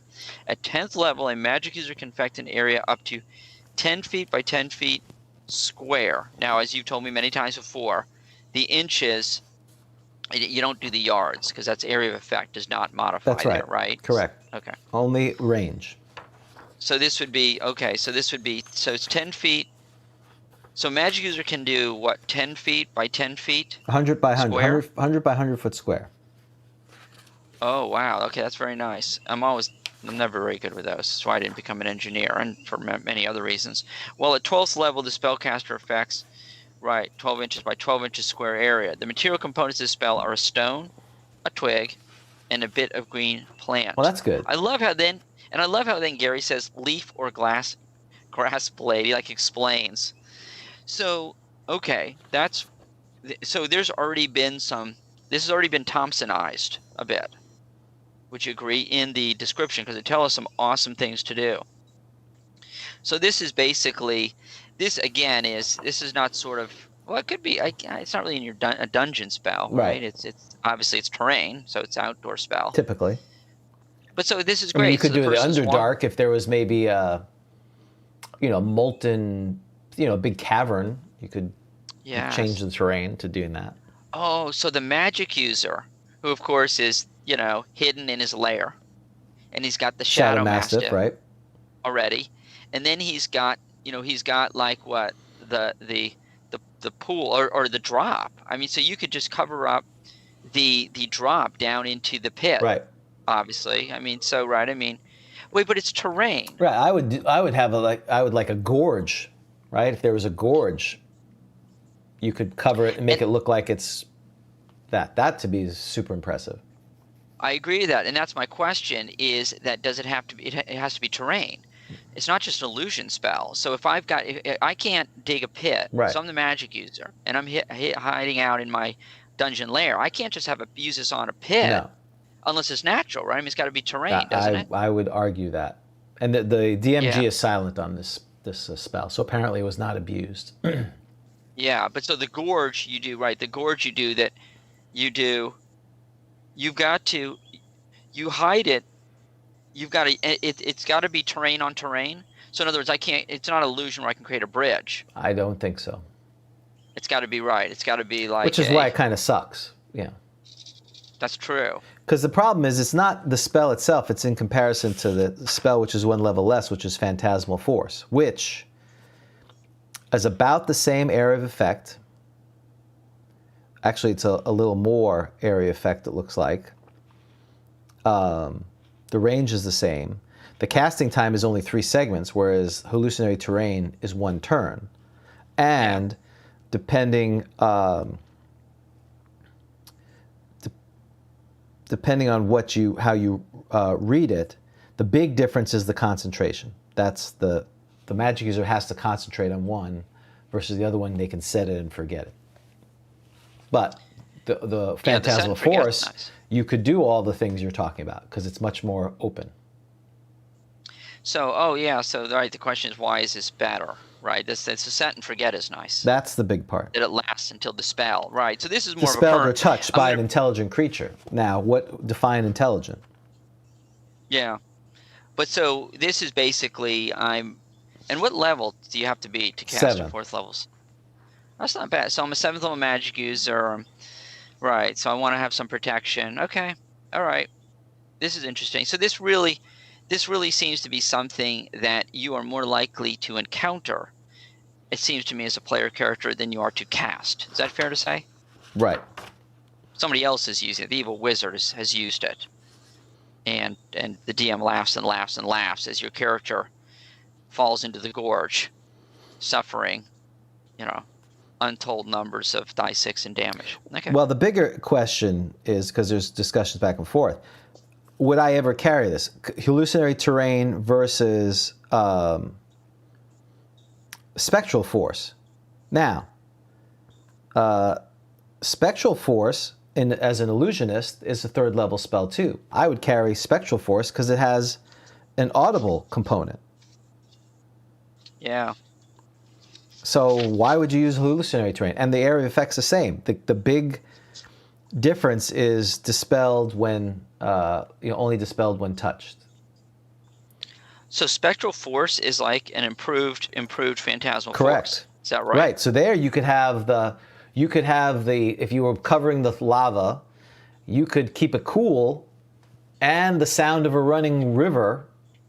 And you're like, oh, it's a beautiful river. And then you walk in and you die a horrible death because you fall in the lava. But I don't get to. But the magic user doesn't get to use that unless, right? That's just right. an illusion Well, I'm spell. just talking about. We're talking about hallucinatory terrain, which is a 3rd level illusionist spell. So, I'm not a fan. We're over. Right. We're over on. Okay, but it's and what is Spectral Force? Third level. 3rd level illusionist spell. Yeah, you're right. So it's like a poor man's. Does it have a bigger area of effect? Nope. Oh my. One's 4 foot square by 1 per level. One's 4 by 4 square, 1 per level. Which to me, hallucinatory terrain should be a lot bigger. I mean, it should be a lot bigger. Yeah. And then with the not dispelled when touched, I like that, or dispelled. Because otherwise, it's clearly photoshopped. It's like looks odd. It's out of place. Just a small patch of something. Yeah, you're right. So okay, that's interesting. Well. All right, but I think it's a mildly interesting spell. I sort of like it. I mean, it's not the kind of one I would pick when I'm heading on the typical adventure, but okay. Carlos had to leave, so I got to remind me to say hi because he's says he's friends with Jayson, so we definitely want to say hi for him. Ah, got it. Okay, anything more to talk about with hallucinatory terrain? Or are we on to our wizard in the heart? No, I think we're ready.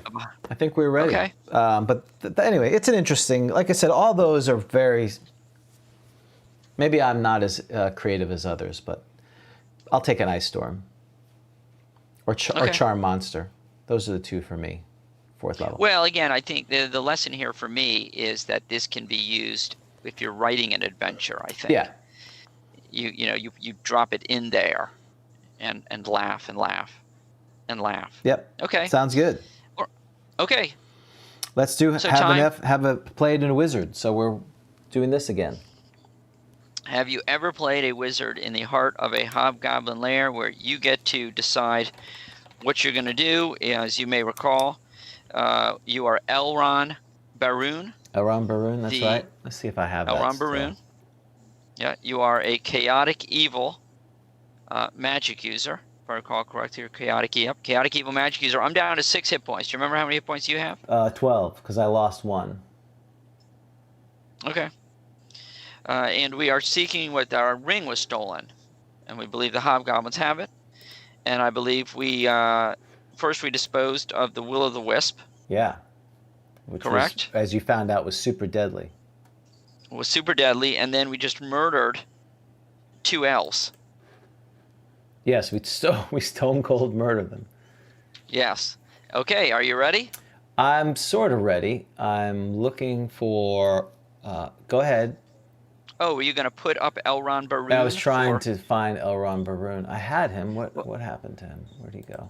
Well, you did, yes. So, when I'll mention is, so as people may recall, this wasn't senseless murder.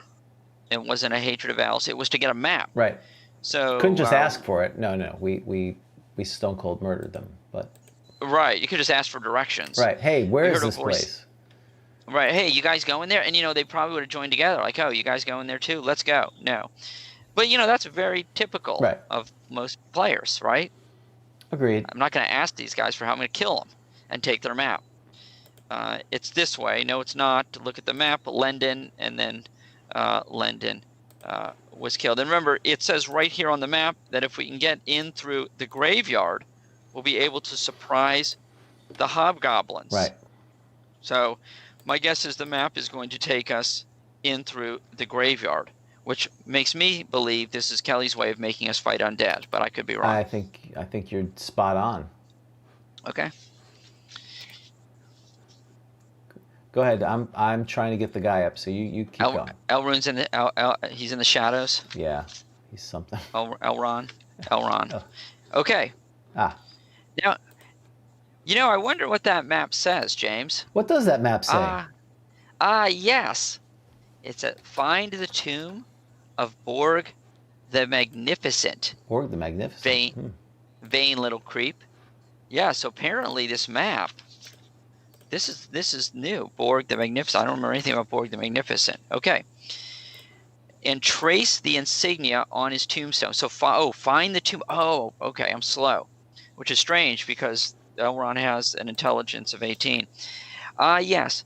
Find the tomb of Borg the Magnificent and trace the insignia on his tombstone. Seems easy enough. Without much difficulty, you find the graveyard, and through a bit of searching, find Borg's tombstone. As you trace the insignia, a depression starts appearing right where his bones should lie. A few moments later, the soil falls in to reveal a staircase leading into the depths of the hobgoblin's lair.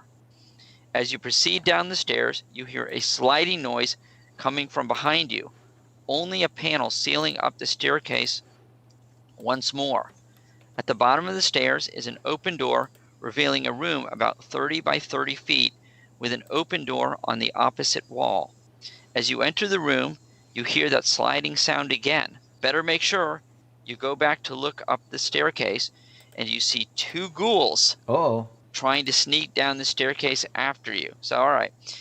So, two ghouls coming down the staircase. There are 9 choices. Here they are. Oh, wait, hold on. Okay, great. I'm ready. So there's two ghouls at top of the stairs? Two ghouls, yes, they're trying to sneak down the staircase after you. So, yes, gotcha. They obviously came out from some secret passage or something like that, or I don't know. They came in after us and then shut the door. It really doesn't matter. You got two ghouls coming. C1, throw caution to the wind. I like it. Open the far door and close it behind you, then cast Hold Portal spell on it. Okay. I like that one. 2, cast magic missiles at them. If that fails to kill them, attack with dagger. Now, hopefully people are keeping track of if they've used their magic missile, because that's the whole point of this. You don't have unlimited magic missile.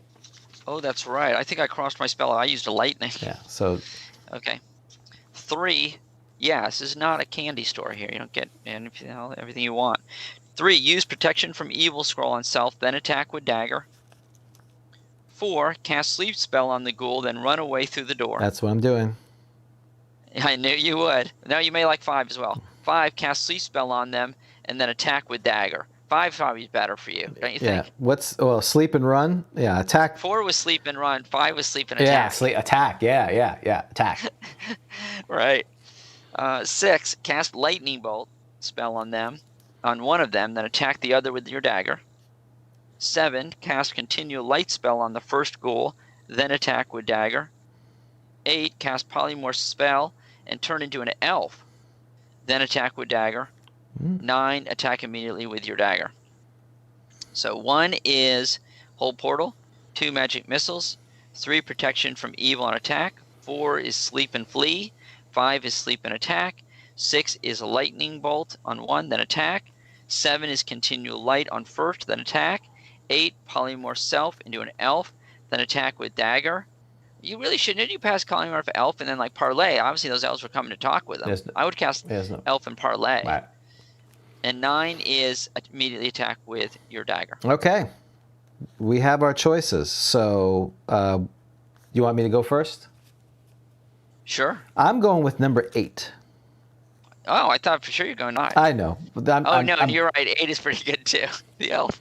No, But 5 is awesome. I mean, if I was playing the Dan rule, I'd be playing 5. Right. 5, I'd sleep them and then bind them and talk to them. That's what I would do if I was Dan. But you're gonna go with the elf. Okay. Yeah.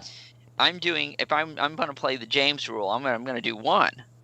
I'm gonna flee and do Hold Portal. I like free.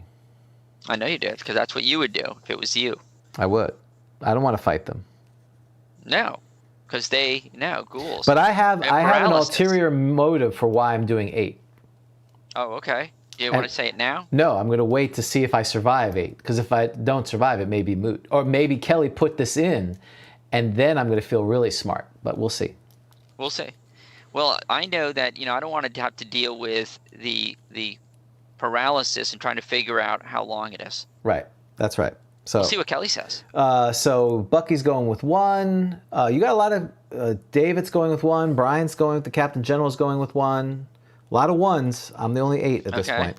All right. So if you have a choice, if you want to choose which one you're doing and state it officially, now's the time. You have 5 seconds. Because if not, you just are going to be torn to shreds.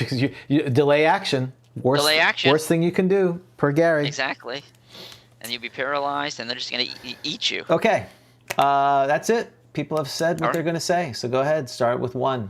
Everyone pick 1 except me. Number 1. Perfect choice. No damage. There you go. See? Perfect. I feel like when you get the teacher write something nice on your exam. Exactly. Pat you on the head. All right. Good job. What was number 2? Magic missile. Did anyone do 2? Nope. Everyone did 1 or 8. They probably okay. It destroys. It works. It would have worked and destroyed both of them. Oh, well, that would have been easy. I would have done that. But I don't know if I have it anymore. But go ahead. That's good. Well, okay. What's 3? Protection from evil and then attack. Wow, it worked and you destroyed them both. Yeah, that's good too. You're a badass. What is protection from evil? Protection from evil, isn't that usually just a minus to hit though? Or It's- no, they can't. Is that like the buff? Wait, what is that? Well, they're not summoned creatures, so I don't think like demons and devils they can't attack you unless you attack them. But they could attack you. It's just -2. Yeah, that's it, right? No, it's so that's -2. interesting. I know, but he says it works. I mean, didn't you attack him with a dagger? A magic user with a dagger going up against, even with a protection from evil, going up against 2 ghouls is not good. Yeah. Well, he has a Don't ring of you agree? invisibility and all this other stuff. I would think it would be a train wreck because they get 3 Yeah, attacks. Sure. Oh, that's right. The clock bite. Oh, that's terrible. Okay, yeah, I disagree with that. Okay, but whatever. C, don't argue with the DM. Right. I don't want to be that guy. C4, what was 4? Sleep and run, I think. Yeah, it doesn't work. Yeah. Take 3 hit points of damage before at least you get away. And luckily for you, you weren't paralyzed by its touch. Okay. Oh, that's too bad. 5. That was even worse. Sleep right? and attack. Oh, this is a train wreck. Spell doesn't work on them. You destroy the first one, but the other one touches you and you become paralyzed and soon killed. Yay! All right, no one picked C5. Okay. You're right, and 6. you were right that's the one. If I was thinking not thinking like Dan, because that's condescending. What was the worst thing I could do? That would have been 5. So we were on the same page. That's right. So what was 6? 6 was lightning bolt, then dagger. Oh, that's probably going to work. Spell destroys the first one and you destroy the other one, taking only 2 hit points of damage in melee. And lucky for you, you didn't get paralyzed. Okay. What was 7? I can't even read my own handwriting. Something in dagger. Continual light, maybe? Yeah, that sounds right. You kill them both after taking 2 hit points of damage, and luckily for you, you don't become paralyzed. Okay. 8. And what was 8? Polymorph self to an elf and then attack with dagger. More people took 8 than you? No, I'm the only one who took 8. I was going to say. It doesn't help you. You become paralyzed from his touch and are soon killed. Yay! See, that's lame. I died an elf. You always wanted to be an elf. I'm dead. What? But do you know why I did that?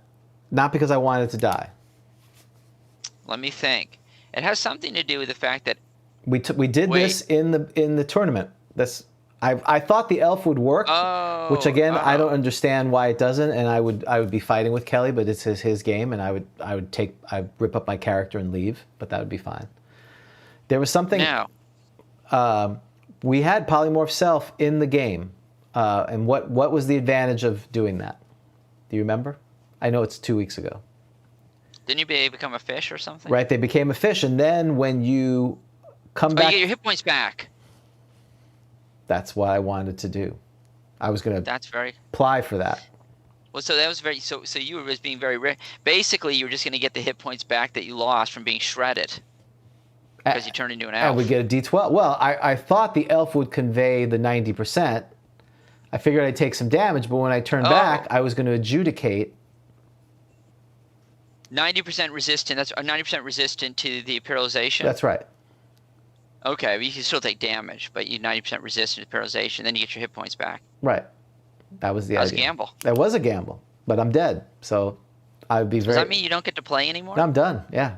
Now Wait. Isn't there? Right.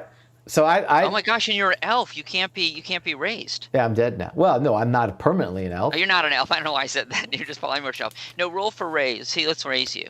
Well, Don't you think? well, What's your well, the comp? problem is I was an elf. I mean, if polymorph self makes you into an elf, I mean, you're an elf. And so I should have got 90% resistance, but what he's saying is that didn't work. Oh, so when you polymorph, you get all the right. You don't lose your soul, though. Of course, you still have a soul. Right. You don't have a Yeah. spirit, No, I don't have a spirit right? then. Right.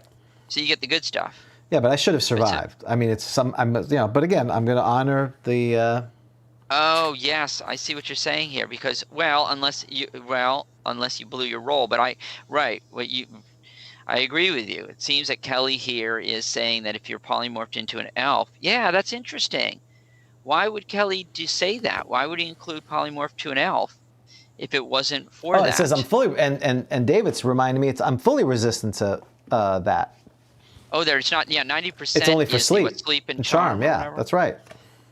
Oh, so they're completely resistant. Where? I mean, I know it's accurate. Does that monster manual say that? Yeah, it says, ghouls attack by, page 44 of the monster manual. Ghouls attack by clawing with their filthy nails and with fangs. This causes humans, including blah, blah, blah, but elves to become rigid. Then polymorph self. Yep, yes, you're all correcting me. I'm sorry. They're all getting on me because I said... Because I said 90%, it was actually full immunity. So again, let's go to polymorph self. We'd have to read polymorph self to see if it conferred the special abilities. Maybe that's considered a special ability, and that's why I didn't get that. Oh, what? Yeah, tell me the page number when you get there. Okay, so spell does not give other abilities attack, magic, nor does it run the risk of changing personality and mentality. What page number? I'm sorry, page 78 of the Player's Handbook. Thank you. Oh my gosh, it's so long. When the spell is cast, that's polymorph other. Oh, thank you. Yes, okay, thank goodness. Is able to assume the form such as a wren and its form of locomotion. Does not provide other abilities. So what he's saying is that, now it's interesting. But he's saying that they would not provide the abilities of it. Okay.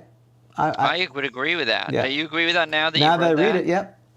Yep. Yeah. So that's why I'm dead. That's fine. Kelly taught you something. Well, it didn't teach me anything. The smart thing was to do one. That's what I would have done. Because everything else is a gamble. No, it taught you don't polymorph into a self when you're facing ghouls, thinking that it's going to give you resistance Right.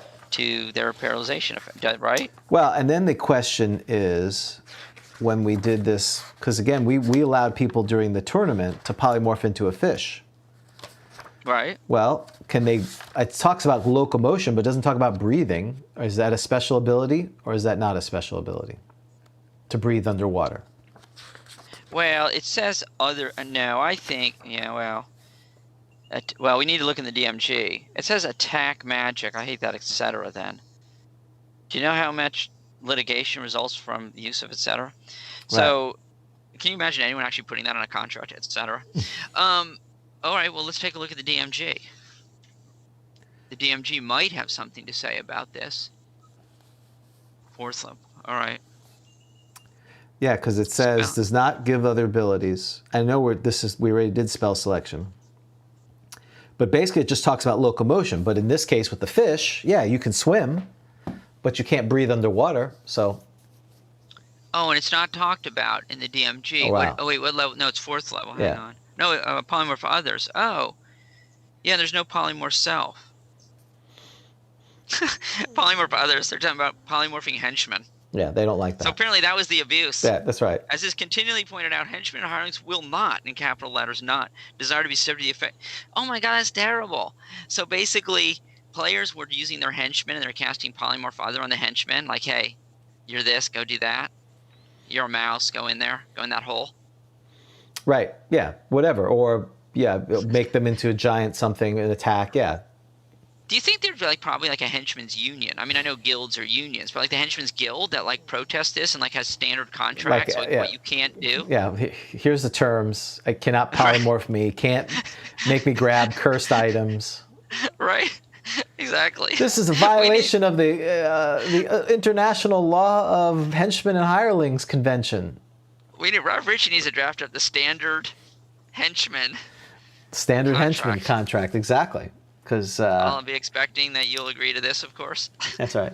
Well, I assume it's implied by you. You know, it's just it says you accept all the terms of the standard international thing. It's just one line. Oh, right. Then you have to refer to it if you want to get a copy of it. Yeah. Right. It's not right. You wouldn't reprint it in the whole contract. So no, I think you do get to see. So it does say. Well, it says if you become a bird, you don't get the vision of a bird. You get the human thing. Oh my gosh! So you think you can't go into something that can breathe water because you can't breathe because you would drown? I don't know. Well, that people are going back and forth at. This is why we play first edition. I would allow it because you're fun. The rule of cool. Yeah. Well, then I would have allowed paralyzation, Kelly. No, because well,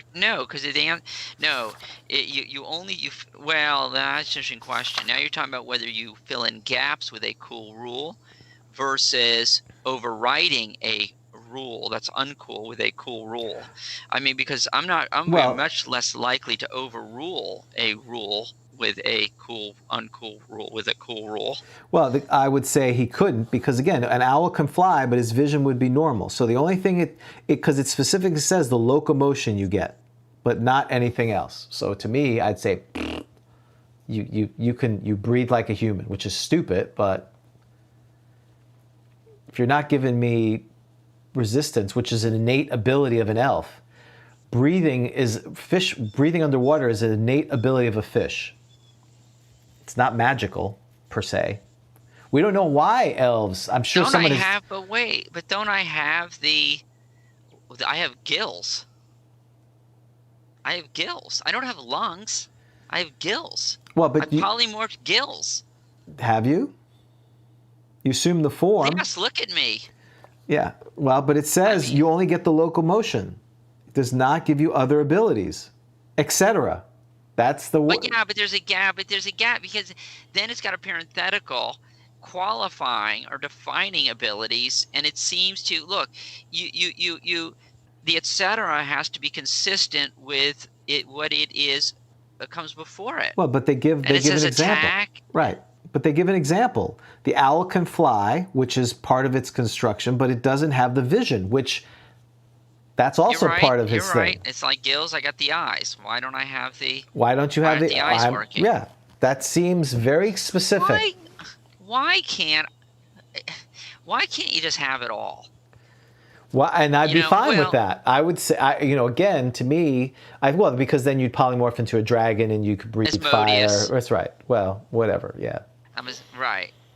I get it. So he tried to put qualifications. He should have put but that's right. Okay? You raise is this the dragon fire rule? Is this basically the dragon fire? He didn't want you to be a dragon with fire, and so you lose the fire. So now you can't. Yeah, I don't know. I don't know what to tell you. It is what it is. Well, we know we don't know it. No, that's when you know what it is. It's not. It is what it is. We don't know what it is. We don't know, right? It is what it is, but the problem is we don't know what it is. All right, that's confusing. It is. Well, yeah, but that's why polymorphs are. I mean, and you got to have DMs and players who want to play nicely and figure this stuff out. So. But you don't. Yeah, right. All right, but you don't get the paralysis. Okay. Well, I'm dead. I accept. Look, I accept the ruling of the dungeon master, and I'll be. No, it's not the ruling of the DM. It's Gary. No, he's ruled that you don't get this ability. I would argue it's an innate ability, and just like breathing water and fish, we wouldn't. What is this? The land of misfit animals? I'm a fish who can't breathe. From the island of misfit toys. Now it's the. Yeah, that'd be weird.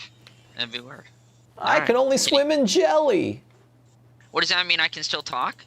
So if I don't have the abilities, the talking abilities of a fish, or the communicative abilities of a fish, does that mean I get to talk? Am I talking fish? I don't know. But yeah, fish. That's what I would say. I'm like, all right. Okay. Do we have time to talk about? Yeah, we do. White Dwarf? White Dwarf, we do. I think we do, because I was not, It's not going to take long.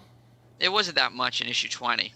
No. That I was excited about. Was there anything in there that you found? I thought it was interesting that what Ian Livingstone talked about. Yeah, let me get it fired up here. Hold on a second. Sure. and I'll just mention, so this is 40 years ago, the August-September issue of White Dwarf magazine, 1980. We've been talking about Dragon magazine and White Dwarf, the 40th anniversary of the issues. We've been, I'd say, skimming them. Yeah, that's a fair. Right, as opposed to reading them intently. And I thought what was interesting, and I know you're trying to get this up, but I'll just mention right at the beginning, he talked about alignment, and that he felt, Ian felt that players did not often play consistently with their alignment. Right. That, that the lawful good characters would go in and slaughter people, and that didn't really play consistently. And so, we've had that issue forever. Yeah, that's fair. I think that's fair. Hold on, I'm loading this up, and we're loading. And we're loading. Okay, cool. I don't know how I'm going to manipulate this now. Maybe do it that way.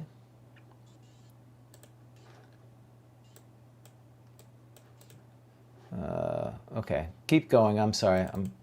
Yes. Okay. So, it says typical with White Dwarf. The things that I'm interested in are the Fiend Factory, which is always hit or miss, because Fiend Factory always has very unusual monsters. Like, I like to think about, these are oftentimes ones that didn't make it into Fiend Folio, which says something. That's right. And the Fiend Folio, often the Fiend Folio rejects. I mean, I know the Fiend Folio, many of them came from there, of course, but a lot of these are Fiend Folio rejects. And we've got usually got some interesting magic items in there, and none of the monsters in the Fiend Factory really I found terribly interesting. I thought that there was a mud monster, which was mildly interesting, which hides in mud and jumps out and attacks you and can look like stone. I thought that was fairly interesting. Some of the magic items were they were kind of meh. They were kind of unusual. I don't remember anything in there that was terribly amazing. Right. The article that I thought was the most interesting is there was an article dealing with clerics trying to convert monsters. And I feel like we've seen this before. I can't remember where we saw this. I don't know if it was another White Dwarf magazine or if it was a Dragon magazine. I can't help but feel like we saw somewhere, we talked about a table where you're trying to figure out. I got it up now. Which is what page we're going to. What page is that on? Well, you can just start scrolling through and tell me what you see. All right, so. It's clearly just killing time. About the alignment. Then there was Dungeons and Dragoons. I guess if you wanted different characters, you want to use different cultures in your game as opposed to your standard European analog for, Saxons and these kind of thing. Yeah, that was where you have like an army of Persians or some whatever, right? Or there's more historical. I tend to stay away from stuff like that. I tend to like just the classic European kind of Middle Ages. Right. Feeling. But if you want to do Huns or Byzantines, they came up with a bunch of the cultures. Then there was some Traveller stuff, which again, I'm a huge fan of Traveller. But it's a game that this is like D&D. I've spent more time reading it than actually playing it. Indeed. Here's the character Conjuring about the alchemist, the NPC. Did you read that? I did read that. Now, that was interesting because there is an alchemist that is an NPC class in Dragon magazine. I want to say Roger Moore. I can't remember. I think Roger Moore and Georgia Moore, perhaps. Mm-hmm. So it's interesting. So we have this has happened, I think, a couple times. Maybe we have battling NPCs between White Dwarf and Dragon magazine. I like. Did you do a hermeneutical study between the two of them? Compare and contrast. Well, I think that this one didn't have levels, whereas I think Roger Moore's had levels, right? And this one was more what we'd be used to with NPC classes, which you got they look like a PC in many respects. But so I thought this was interesting. Well, it has levels, but it doesn't have, at least from my reading of it, it has levels because it talks about you roll a D, but it doesn't have the experience chart. It's not like okay. And so yeah, I mean, I liked the Alchemist well enough. I think what it gets me thinking about a lot of these NPCs like the Alchemist is, okay, yeah, there is an alchemist, right? Which I think is mentioned some. I mean, I know it's going to be in the DMG, but I don't think a lot about it, right? I don't think about like, okay, so when you're creating magic items, who's doing it, who's helping. And so I would like to do at some point a podcast on making magic items, because I think that's kind of an interesting All right, issue. But hold so on. yeah, Let me add that to the it was list. it was pretty short. I mean, it didn't get me all jazzed like the Necromancer, or the Black Priest. I think some of the Luke Pulsifer NPCs, but it was interesting. Yeah, because it talks about in the DMG, the hireling alchemist, but again, again, there's so much information in the DMG. There's some things they super flesh out, and other things they kind of go meh. Like the sage, there's a lot you can work with, but the alchemist, it can help you, but there's really not a lot. So I thought it was good, and you can kind of flesh out potions, because that's something that the players are going to want to do if you allow them, which is basically making potions. Well, the best part was the chance of a lab explosion. Yeah. Did you see that? Yeah, that's awesome. You randomly rolled. Catastrophic. -10. That's good stuff. Yeah. Yeah, that's good stuff. I liked that. So you just sort of, that's what happens, is there's sort of like, in the town one day, there's like this huge explosion.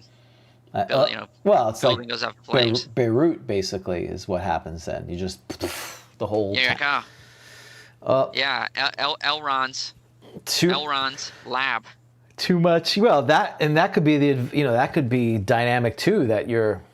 What are they doing in that wizard tower? You build your tower, and people are not happy because we remember that last wizard that lived here, and they point to the crater. Burn the whole town. Yeah. The famous fire of 2392. Then you're casting hallucinatory terrain. No, there's no crater there. It's fine. What are you talking about? Yeah, magic users they're they got like the Shadow Mastiff.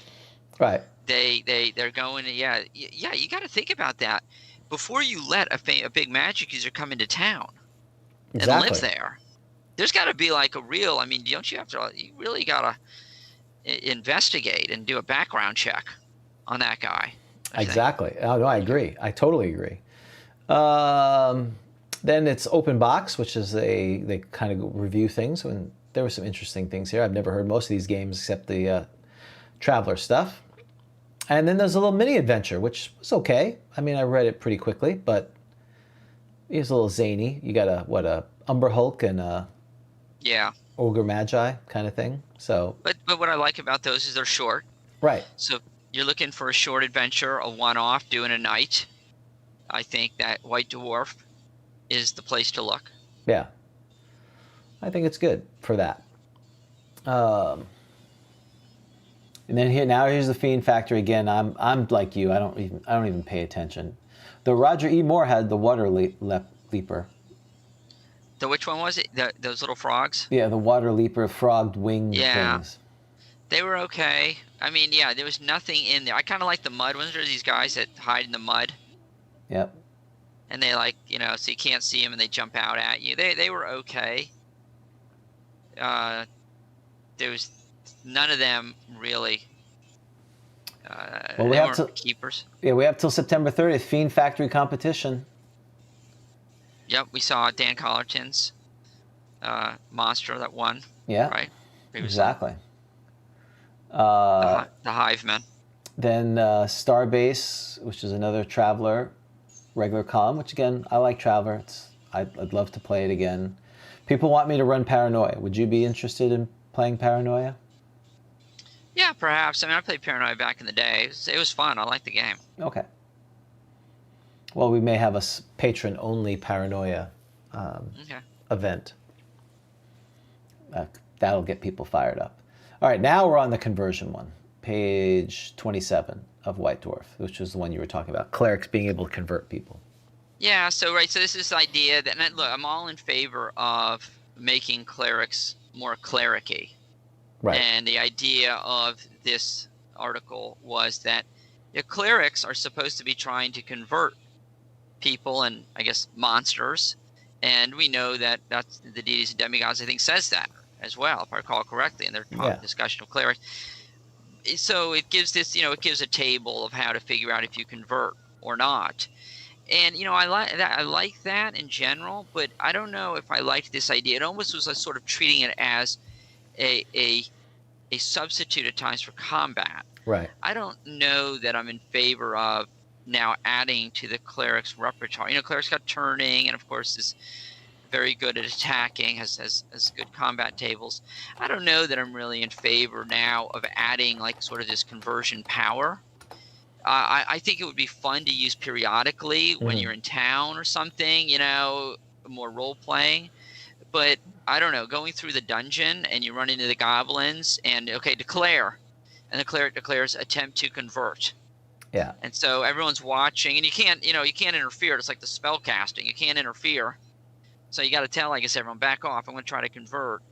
And you stand there and you try to convert them. And, it seems like it would be hard to convert that quickly, right? I mean, isn't this more of a long game? Do you really like, I don't know. What were your thoughts? So I agree. I think it's trying to make a combat thing.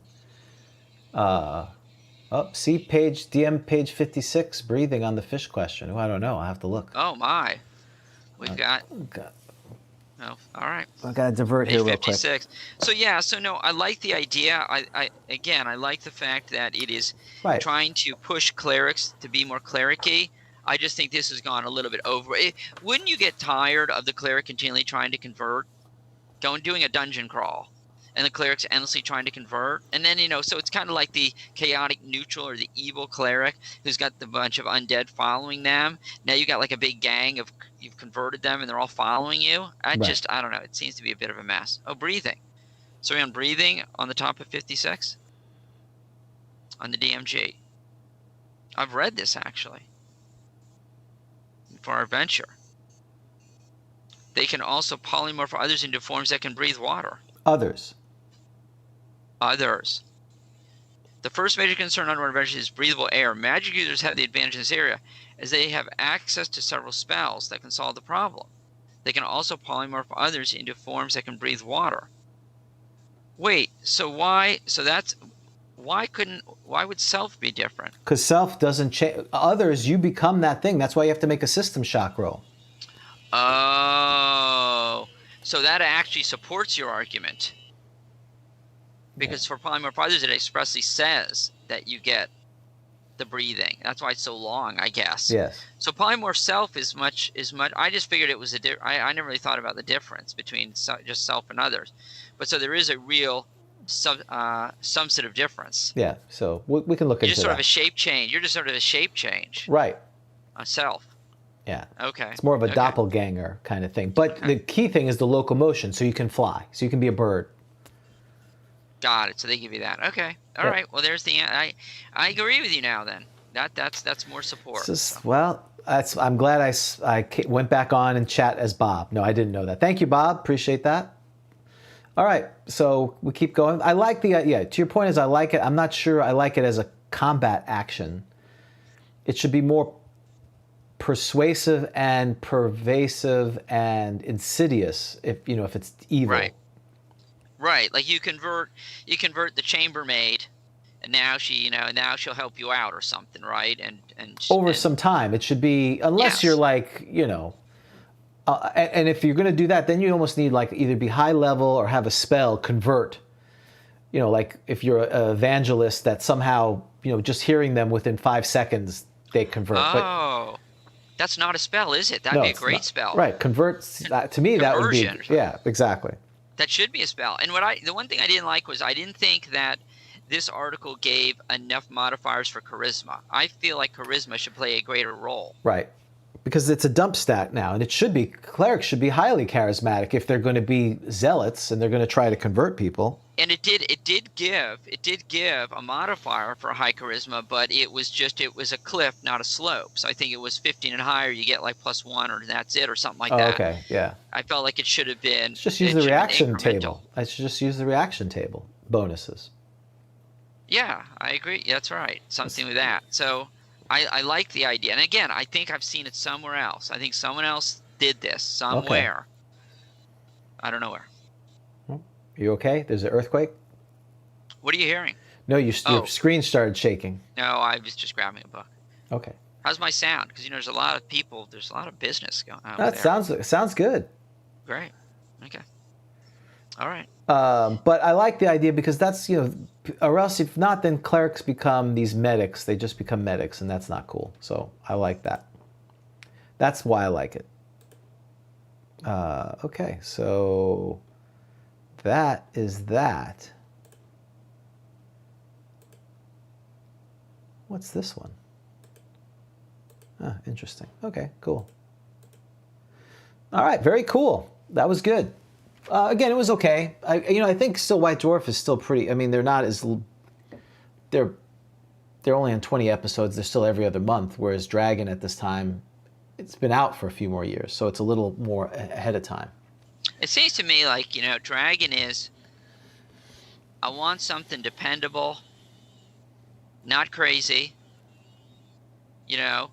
Comfortable, solid. White Dwarf. I want something I want to roll the dice. Something kind of wacky, a little out there. It'll either be, a big hit or a big miss. That's kind of the way I view the difference right now between White Dwarf. So there's most of the stuff I absolutely love. White Dwarf. Well, when does Aurelian come out? 42? When is the? Oh, that's like 80. Yeah. Oh, what is that? Is that 82? Yeah, that's the 40s. Yeah. So we're not even in the golden. What I think people would consider the golden age of White Dwarf at this point. That's my point to this. It's not really. It's a year or two behind. Yeah. Dragon. We've had Tiz and Thane. I don't know that we've had. I can't remember if the Lich Ways before or after Tiz and Thane, but yeah. I remember because again I knew nothing about it. The Grognard Files goes over the different golden ages of and I don't remember the exact numbers. So if you go look at the episode on White Dwarf, you can find that out, which would be very helpful to that. So okay, very good. It was okay. Okay. So next thing I have on my list is. So yeah, this was a fun week, by the way. So two things happened this week. For those who don't pay attention to the Twitter,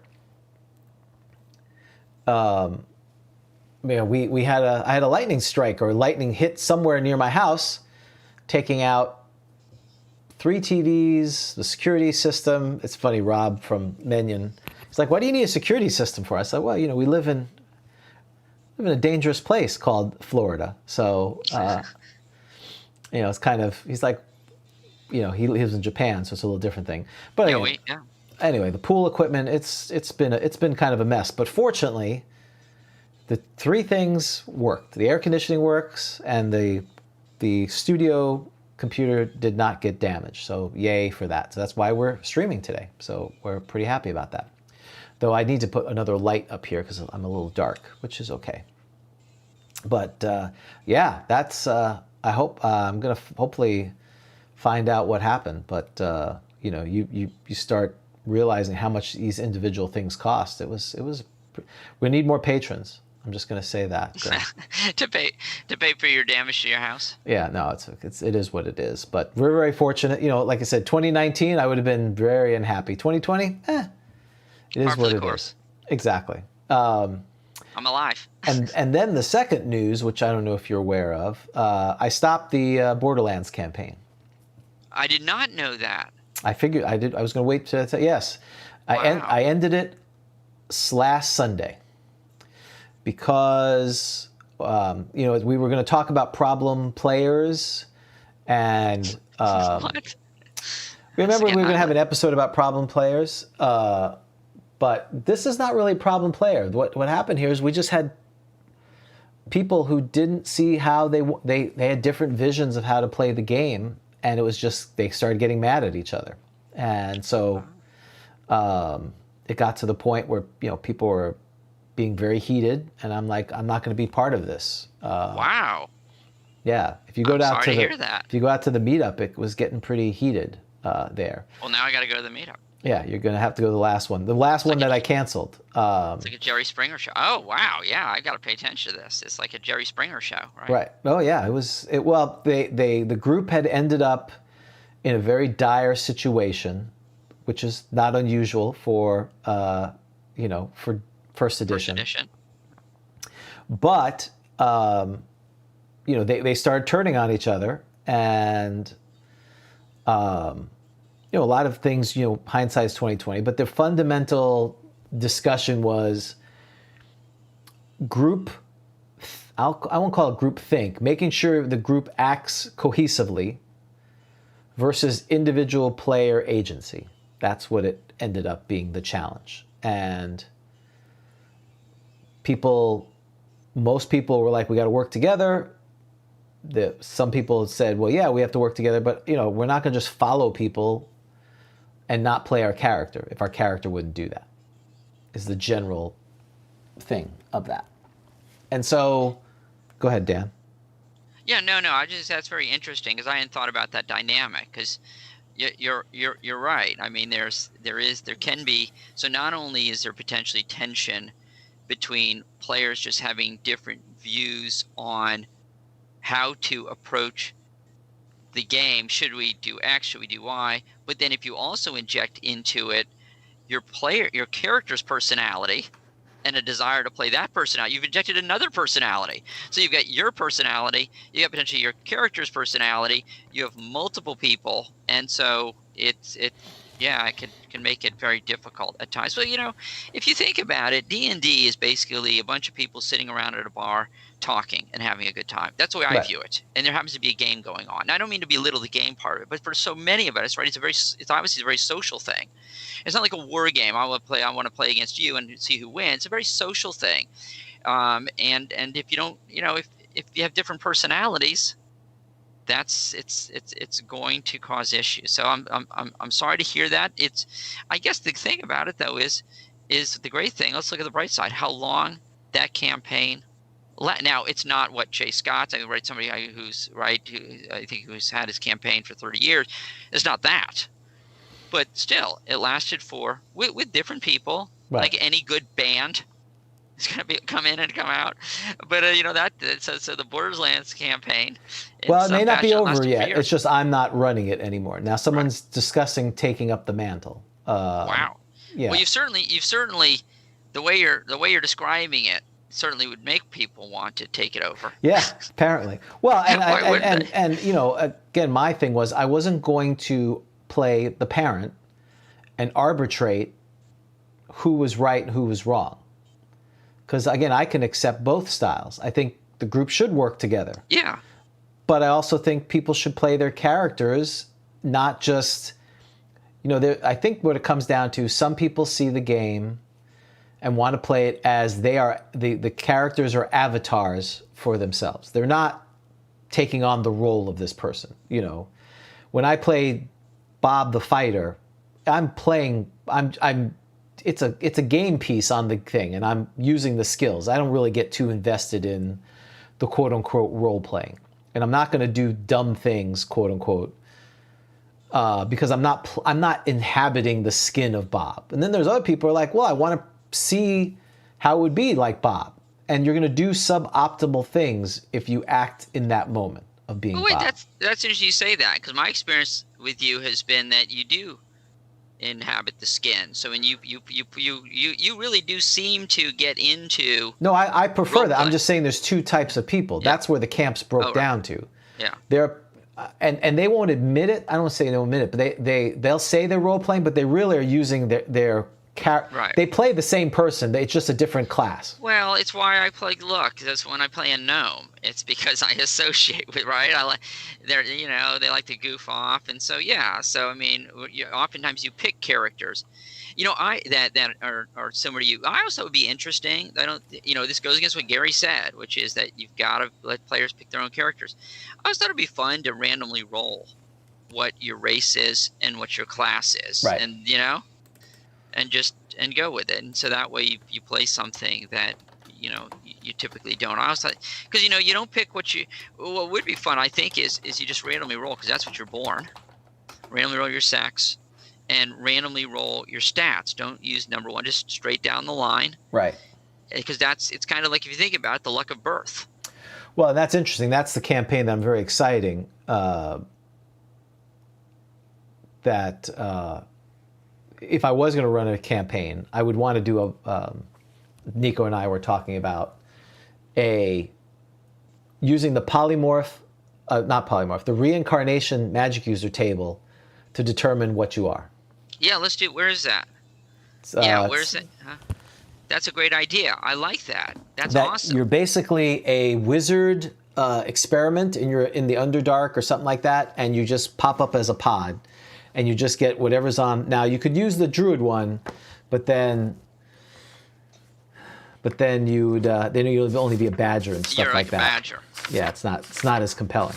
Or you could just use that chart that you're born that, right? It doesn't have to necessarily be reincarnation. Right, it's not but the idea would be that's how you pick your class, and then you could get the cool things of page 85, and that we were thinking failed experiments or experiments of this mad magic user you have to get out of his way. So it's like you're the vestiges of a TPK. Right. Yeah. so you all are just like, but then you're born. You're like a baby. Yeah, you're spawned you're spawned in this vat of reincarnation. Because again, it's curious that when you reincarnate, it doesn't say, at least if I recall, it doesn't say you're a baby ogre or a baby troll. That would be even more interesting. That would be horrible. It kind of infers that you're an adult. You're the same age relative to that. But that's a great question. Oh yeah, I'm a half orc. Yeah, the problem with this chart though is you can be a troll. I think that would be amazing. That's great. You think so? Well, you are right, and that is true. So PCs can be that because that's if you are reincarnated. That's what you right. So yeah, it's the it's the TPK except for the magic user lived, right? Yeah, I could do it that way. I mean, there's a whole bunch of ways of doing it, but the idea of this way they're not picking, and basically they have no class at that point. They start over, right? And during the adventure, they figure out if they're going to be the wizard. Again, Treasure Hunt was that way, I believe. Right? You know, if you have Treasure Hunt, where you start at level 0. Okay. And Dungeon Crawl Classics, and then you kind of, if you survive, you figure out what you're going to be. Correct. Yeah, exactly. Let me see, reincarnate, see if they talk about... Oh, see the cleric name on the commentary. Okay, druid.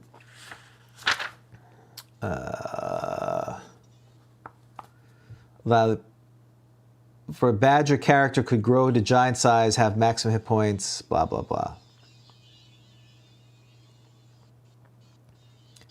Yeah, it doesn't say what age you start, which would be horrible. If you start at yeah, you're a baby.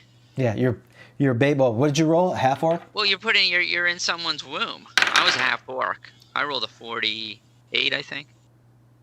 Oh, I'm a halfling. I'm not a half orc. I rolled 44. So we should have a party with a half orc, a half elf, a half ogre, and a halfling. Yeah. Right. And you could get ogre magi, which would be amazing, or you could get kobold, which would be like, oh no, I'm a kobold. I have 1 to 4 hit points. Well, then it's like, what's your alignment? Are you born with an alignment? Yeah. Well, I would say no. You grow into the alignment. The idea is just is it nature. Yeah, nature, nurture. Well, I think it's nature, but you're you in this body, and that you would eventually become that. But you're reincarnated, so you're not the same personality, right? Well, but that's the idea. I mean, you could do it that way. If you're holding to the spell, then yes, that's what you'd have to do. Yeah. But it says you retain some of it. I don't remember exactly what it is, but you get the point. Just something to break up. So that's what happened, and at this point, I'm taking a break from it, and it's unfortunate because all of them are friends of mine, and you don't want to see people getting acrimonious about the game. You don't want and I wrote rules for the campaign. And that's like rule number 3 or 2. We're here to have fun. You don't get angry at the players. The characters can get angry, but and I think there's people who want to play and do suboptimal things, and there are other players who don't like that because it endangers their players. We're not even talking about, stealing from the party and killing from the party. This is just, my character is going to talk back at the king because he's a chaotic neutral. He's an anarchist. Yeah. Kind of thing. It's and it just evolved into that. It is tough. I mean, we've talked about that with things like intelligence, where, if your character is a low intelligence, do you play a stupid character? So in other words, you come to the puzzle that you need to solve. Do you say, like, I'm not even going to try because my character would never get this? The other party members, some of them wouldn't be too happy with that decision, right? They'd expect you to use your own intelligence. Right. Make the best decision, not that you think should be made, not what your character would think should be made. So, okay, well, very sorry. Hopefully somebody will pick that up. That is our flagship group, of course, the Borderlands. I think they will. I think someone's going to. But it's just, it's, again, I need to take a break and kind of, so it really wasn't, it wasn't a problem player. It was just a misalignment of people. It's not surprising. No, it sounds like no one's at fault. There's different philosophies as to the way you should play the game. Well, and it was getting to the point where people were blaming each other. So that's why I'm like, okay, well, I'm done. I'm not going to foster people being unhappy. Right, because people think their philosophy is, it's their philosophy. So they think it's correct. I understand, right? That's understandable, and that causes conflict. So whoever's going to DM next, we want to make sure that they make it very clear what the rules are going to be, and from a DM perspective, and then the player group, in that quote unquote session 0, should kind of define what's going to be acceptable or not acceptable. And again, that's a challenge. You really should. We talked about this before too. It's almost like you should have a questionnaire. You should try to create groups with like-minded players. Yeah, that would be optimal because, or explain this is the way the group's going to be. It's the philosophy. If you have a different philosophy, maybe this isn't the right group for you. Yeah, and I see it to me that, and again, the Borderlands group was always an open table. It was always to allow people who weren't playing to play. And we've talked about this before. I think that the concern with that, and I get it, because you don't want acrimony for acrimony's sake, is then you're going to start excluding people who don't fit into that. And sometimes that's necessary and sometimes not, but it can be used as a pretense to exclude people who don't think like you and don't act like you. And I have a problem with that. I want people who want to play to be able to play. And this is where some compromise could have been helpful. And I think part of it then, too, is when you have a hard game where mistakes are deadly, I think this is why some of the new modern editions are a little more open to people, because it's not as deadly. And being tactical is not as critical a thing. If you mess around, you could all be dead. Whereas some of the later editions, there's a little more opportunities not to die. So that's some of the decision points for the DM, too, you have to decide. Well, it sounds like there is a need for D&D counselors. It's going to be D&D 911. And people have called it DM 911. Yeah. The counselor hotline. Yeah, the D&D counselor hotline. Yes, what's the problem? Yeah, so-and-so wants to do this. Like, all right, well, let's talk about that. Get them on the line. Let's talk it out. Yeah, and some of the comments that are on the chat is good too, and I think that's good advice, is what the downside of having an open table where, and we've tried to build a community here. Like, I've had people over, most of the people to our house, right? Dan, you've come over for the holidays, and but we're not best buddies, the people that play together. Some of them know each other more, and now with the social distancing, it's even harder. I think if people are friends first who play D&D, that's a lot better than people who get together to play D&D, because if the dynamic's a little different. You're coming together for this game, and that's the reason you're there. Whereas if there's a problem, there is no plan B. Yeah, you already know each other. You already like each other. You already understand the personalities. You tolerate it. Oh, that's just Dan being Dan. Right. Dan, of course, is going to be the goofy gnome and try to do something silly, and we tolerate it Right. because that's Dan. We've been tolerating it for 50 years. So yeah, it's true. And then the other thing that would help is it depends on the style. This is from hindsight being 2020.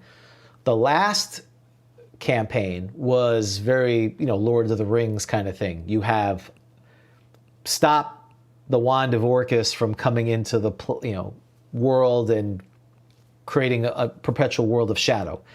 Everyone knows what their game plan is. They may not agree on the ends, but they're not going to mess around till the end point. Everyone is moving forward with right.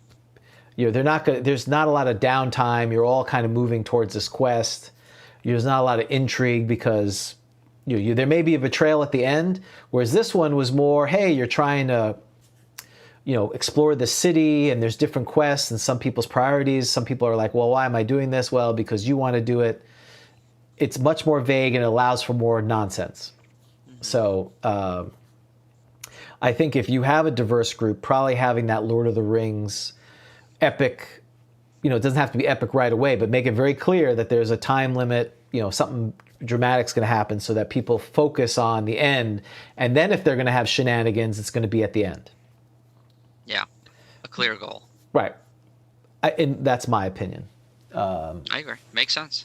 Just from seeing this, because it exacerbates. There's a lot of great character development, and people were trying to, but it also caused a lot more drama than we needed to, which is never fun. So, okay. Well, I think Jayson said he'd be on at 10:30, so we got a few more minutes before we come on. Let me see if we got anything else on there. I'm looking through the chat. Yeah, and people are saying, Shannon, problem with the diverse group. Yeah, that's exactly. We tolerate Dan. I agree with that. Exactly. Right. Yeah, and again, I try not to. When I play, and someone's being a quote unquote annoying, and you can define that for whatever it is, I don't take it personally. As long as they're doing it in the game, and it's not an excuse for just being a jerk. If your character has a secret and you're doing secretly things, I'm good with that. If you're just stealing from the party just to steal from the party, then I'm going to take your character, if I have a chance, as a character, and I'm going to tie him up and take all his money and say, if you do it again, I'm going to kill you.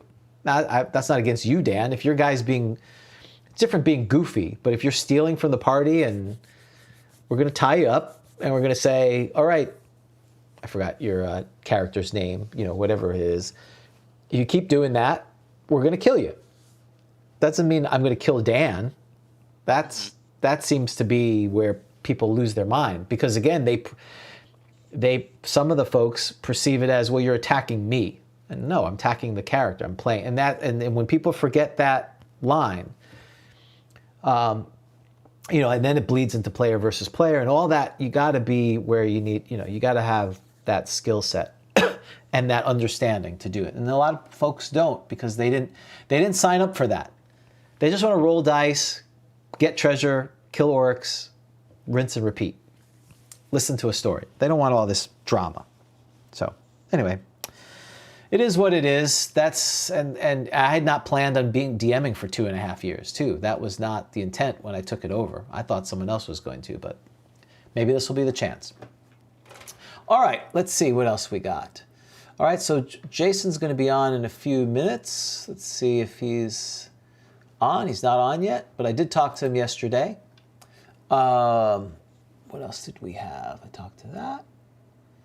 And all right, why don't we take a quick break and let everyone go to the lobby, and hopefully he'll be on in a few minutes. So we'll see. Let me get the intermission going, and we'll see everyone in a few minutes. All right, thanks.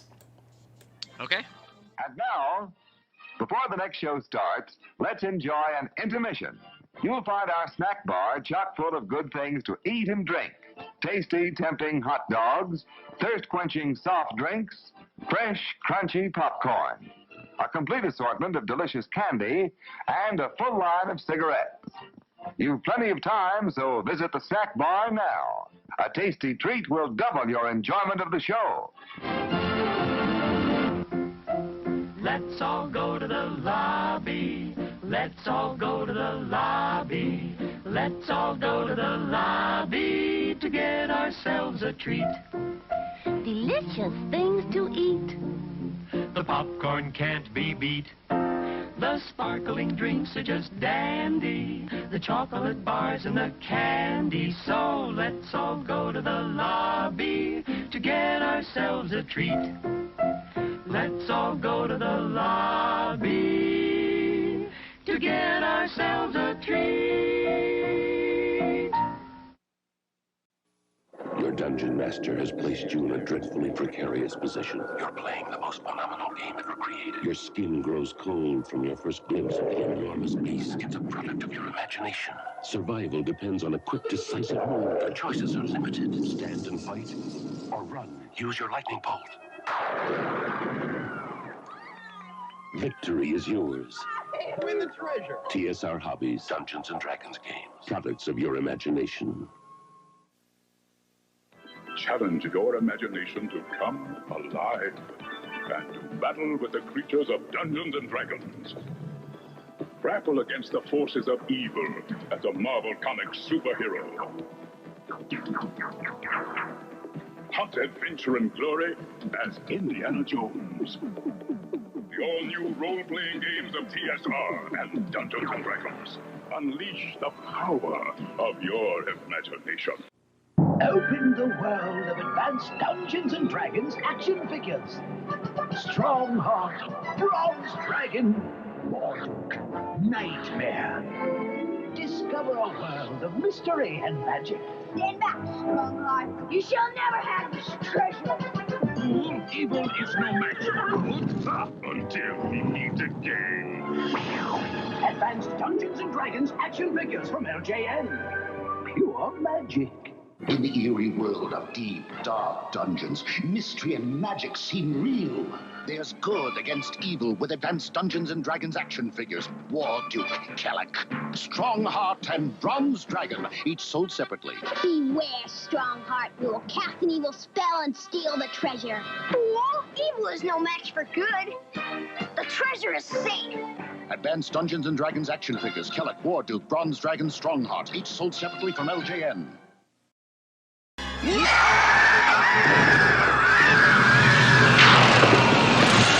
Now, Bobby! Let's go! Wow! Thanks, Bobby. No sweat, Diana.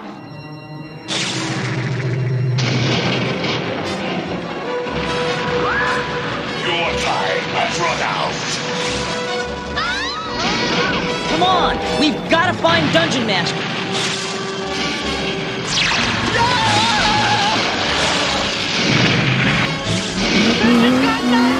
Give me your weapons. All right! Quickly now! Bugles! Hurry!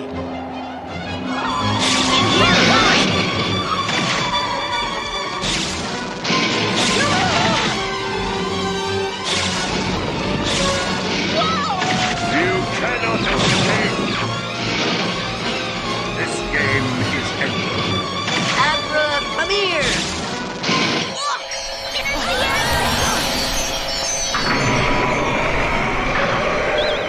I'm dreaming! Don't wake me up! I can't look. Sure you can. We did it! We're home! Home,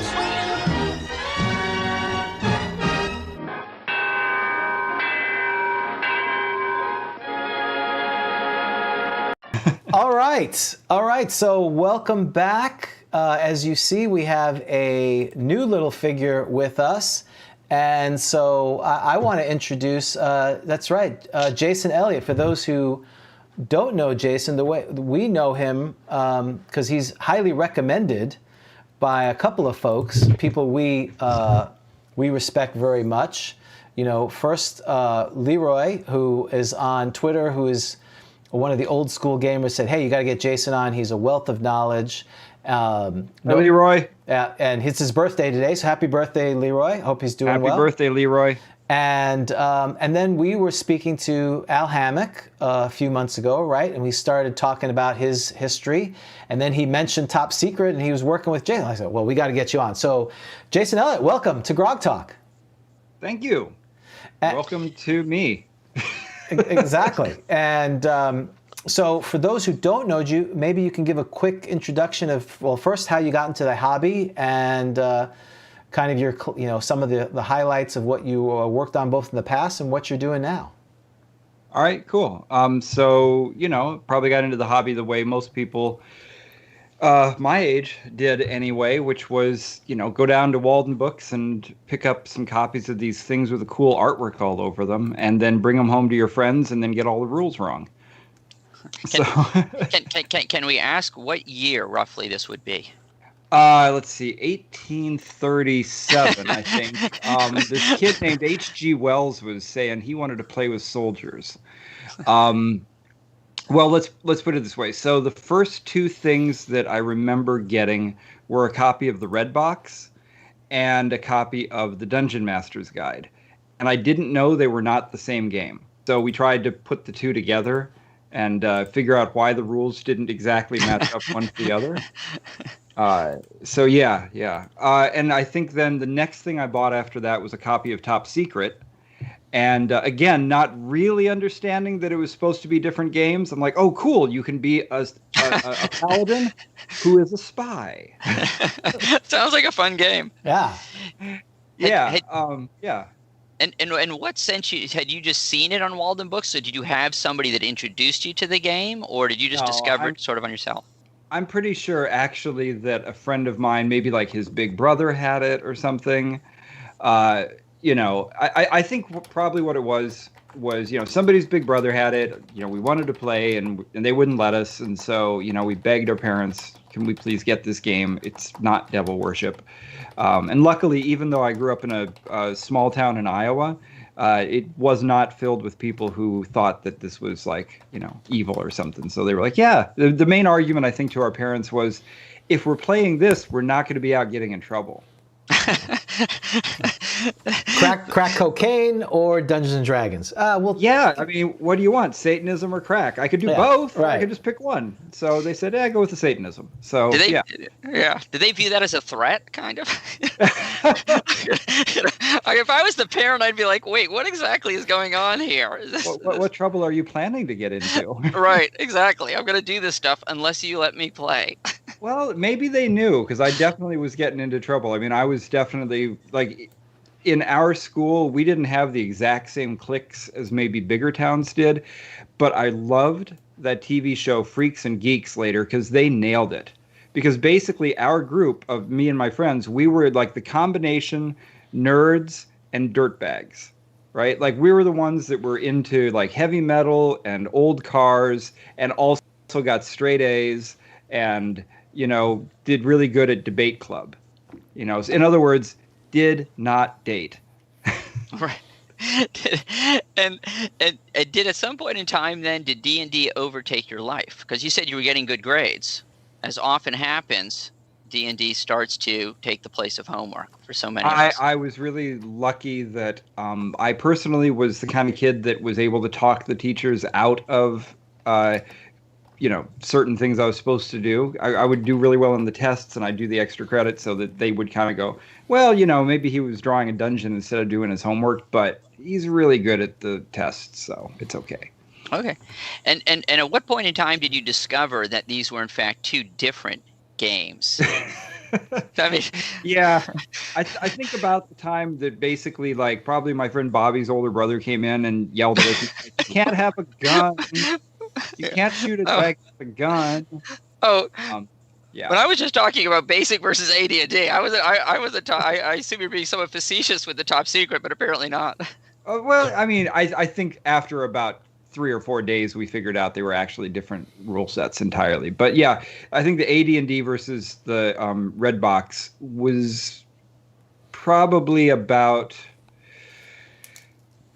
2 or 3 modules in, because we just thought we didn't understand it very well. And what I loved about the Dungeon Master's Guide was that it was so, I don't know how to say it now. And I mean this in a good way. It was poorly organized, right? It was so dense and so difficult to get through that it felt like you accomplished something by figuring out some of it. And so as we started getting to that, it was like cracking open an ancient tome, right? And so you unlock its secrets. And as we started unlocking its secrets and discovering, oh, wait a minute, this is advanced. This is the other thing. And so we basically just switched over to advanced. But we kept, buying both kinds of modules and just making them work. Yeah. And do you remember the first module you went through? Yeah. I'm pretty sure it was Bone Hill.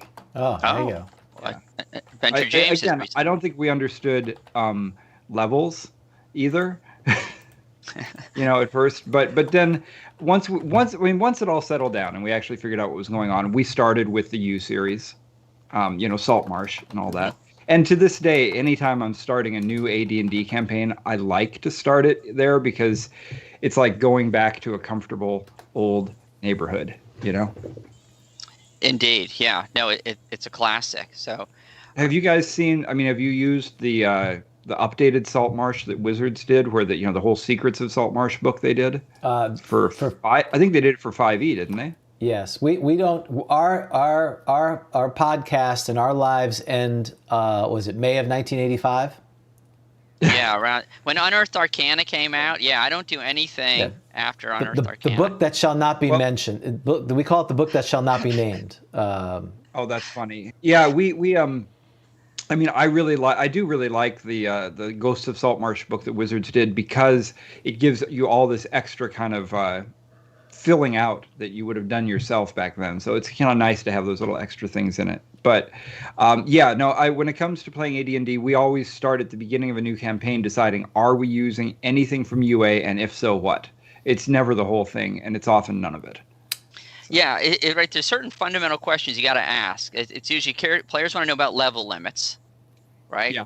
Their level. Which I enforce. I do enforce. I enforce too. So why do you enforce level limits? And we're enforcers, right, James? Are you an enforcer? Yes. Well, you called me a textualist or whatever is the not original. So why do you a strict constructionist DM? He is. Oh, he is. So if it says you can do X, that means everything else is you can't do. So we just had this discussion about we won't bore you with it, but yeah. So why did you impose level limits? I just think that the way that AD&D ultimately kind of washes out, once you get all the different Dragon Magazine articles and all the different thinking about it that goes back and forth, it ends up being a really tight, well-designed system that as soon as you pull one string, the sweater starts to unravel. So if you don't enforce the level limits, then you're not making sense to why you have certain advantages at a lower level.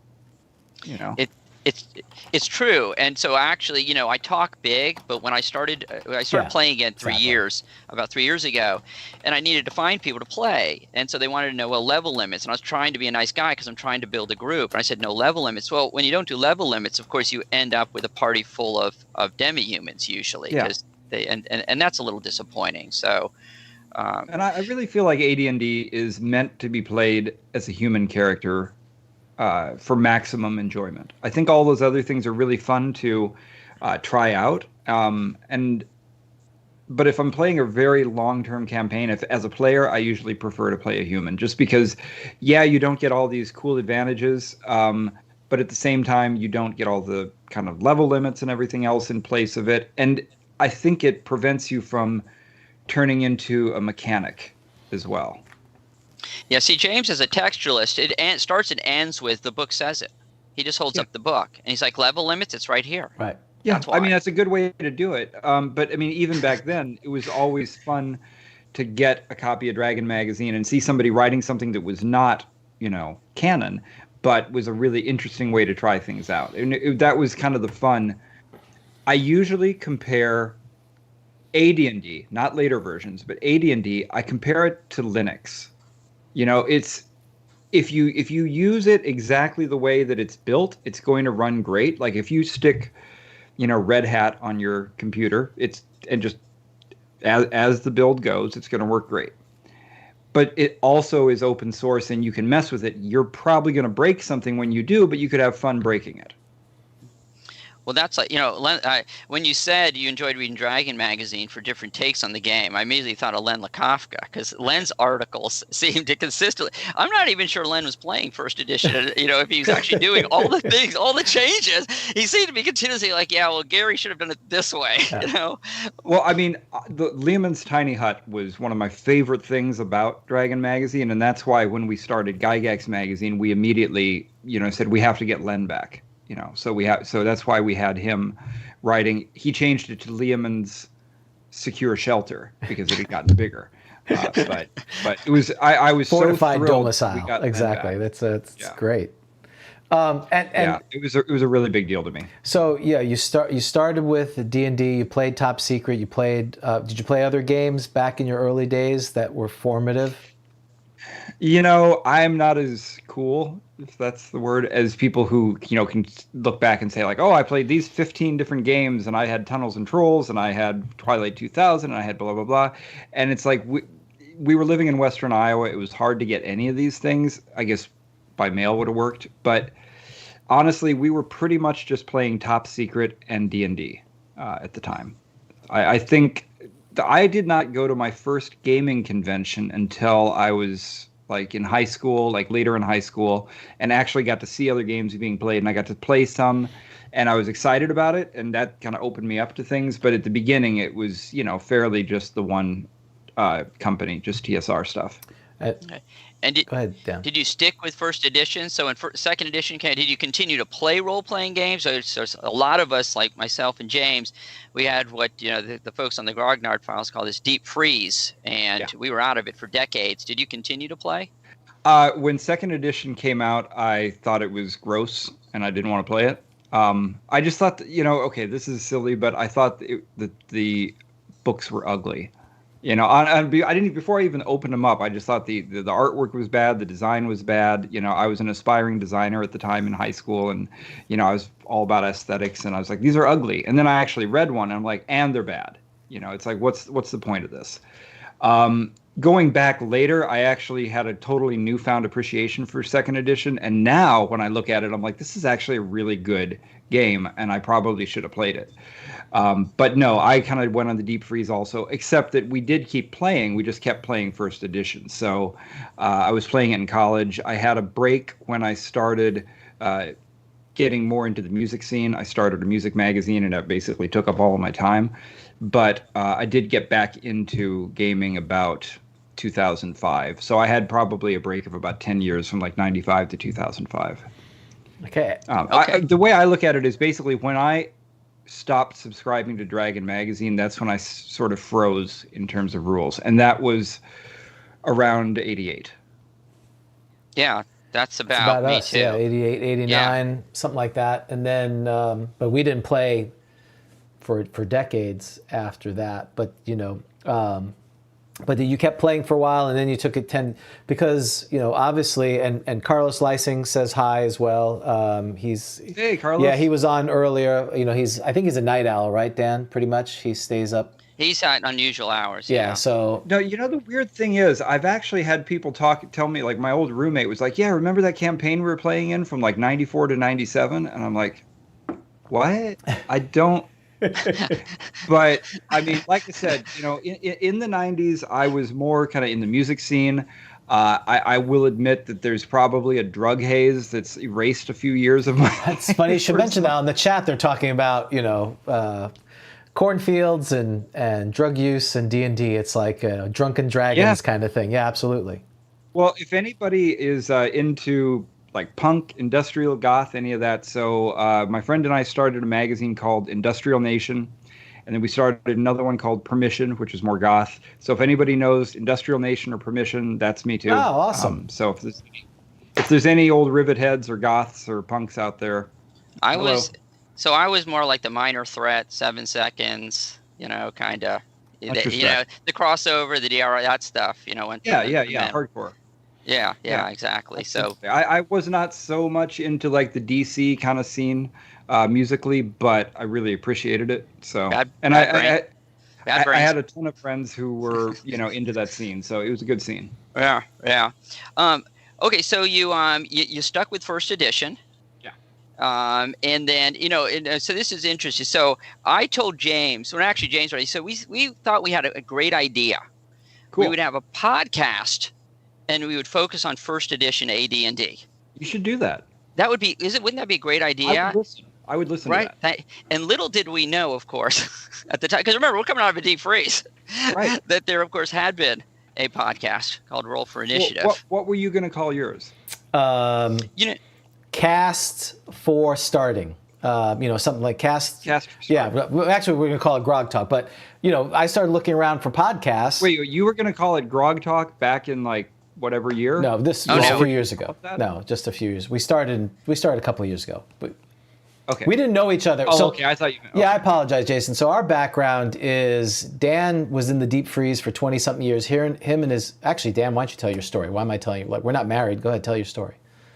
That is the story. I was in a deep freeze for 30 years. I don't know why. I was sitting around with my friend Ed. Exactly. Carbonite. Exactly. Carbonite. Exactly. And for some reason, I said, wow, maybe we should play D&D again. What's going on with that? And I had no idea. I literally assumed like nobody plays first edition. Right. And I had no idea that there was this old school renaissance going on. I mean, I was very much why there was an old school renaissance going on, because I think people were coming out of their deep freeze, not realizing there was OSR, going, boy, it would be kind of fun for nostalgia reasons to play D&D again. But, I don't want to learn all this new stuff. I want to play what I played when I was young. Does anyone play first edition? And then I learned that there was GaryCon. Oh, yeah. Right? And so we went to GaryCon. And so that was about 3 years ago. We got into it. So you came to GaryCon when it was at the Playboy Club, the bigger, the resort. Exactly. The first one, yeah. So I've been to I think 3 of them. Yeah, it was already at Grand Geneva. So it was already a pretty big convention compared to what it had been. Well, I mean, the Grand Geneva version of it is objectively better in the sense that it's way more stuff going on. It's really, really well run. I mean, Luke and the crew are super tight in how well they do it. But, the older version at the smaller hotel was more intimate and more just like, it was like summer camp with your pals, But the new one, I think you're getting a really, really good version of GaryCon now. Yeah, no, it's a wonderful convention. So when did you decide to get back? What prompted you to get back into gaming, and how soon thereafter did you do the podcast Roll for Initiative? So I was sitting on the L train in New York, coming back from Brooklyn. And I ran into an old friend of mine who I hadn't seen since San Francisco. It had been like about a decade since we'd run into each other. We started talking, and he said, I'm playing D&D again. And I'm like, cool, let's play. I mean, I haven't talked to you for a decade. This is a great way to get back together. You met on the L train. You're on the subway, and you run into him on the subway? He just walked on the train. He happened to be getting on the same train as me. That was just because there's only 6 million people or something, and yeah, right. Yeah, right. But I got to tell you, Manhattan, New York is a small town. It is a small town. You run into everybody. So, so he's like, yeah, we're getting a game going. So they were playing 4th edition because that's what was out at the time. And I'm like, fine, whatever. I don't care. I'll learn the new edition. And I got to say, I was being a jerk. I was being so annoying. I was being that guy who's like, this isn't how we did it back in the day. This is a different, I'm sure that everybody was so sick of me in the game, constantly comparing 4th edition to 1st edition. And so I was just like, you know what? I'm gonna go back to 1st edition. I'm gonna keep playing 4th edition because these are good friends. I like these people. I'm having a good time with them. But I need to get the taste out of my mouth at the end of the day. I didn't have anybody to play with. I just wanted to get back into it in some way, right? So I found Dragon's Foot, which is, the 1st edition website.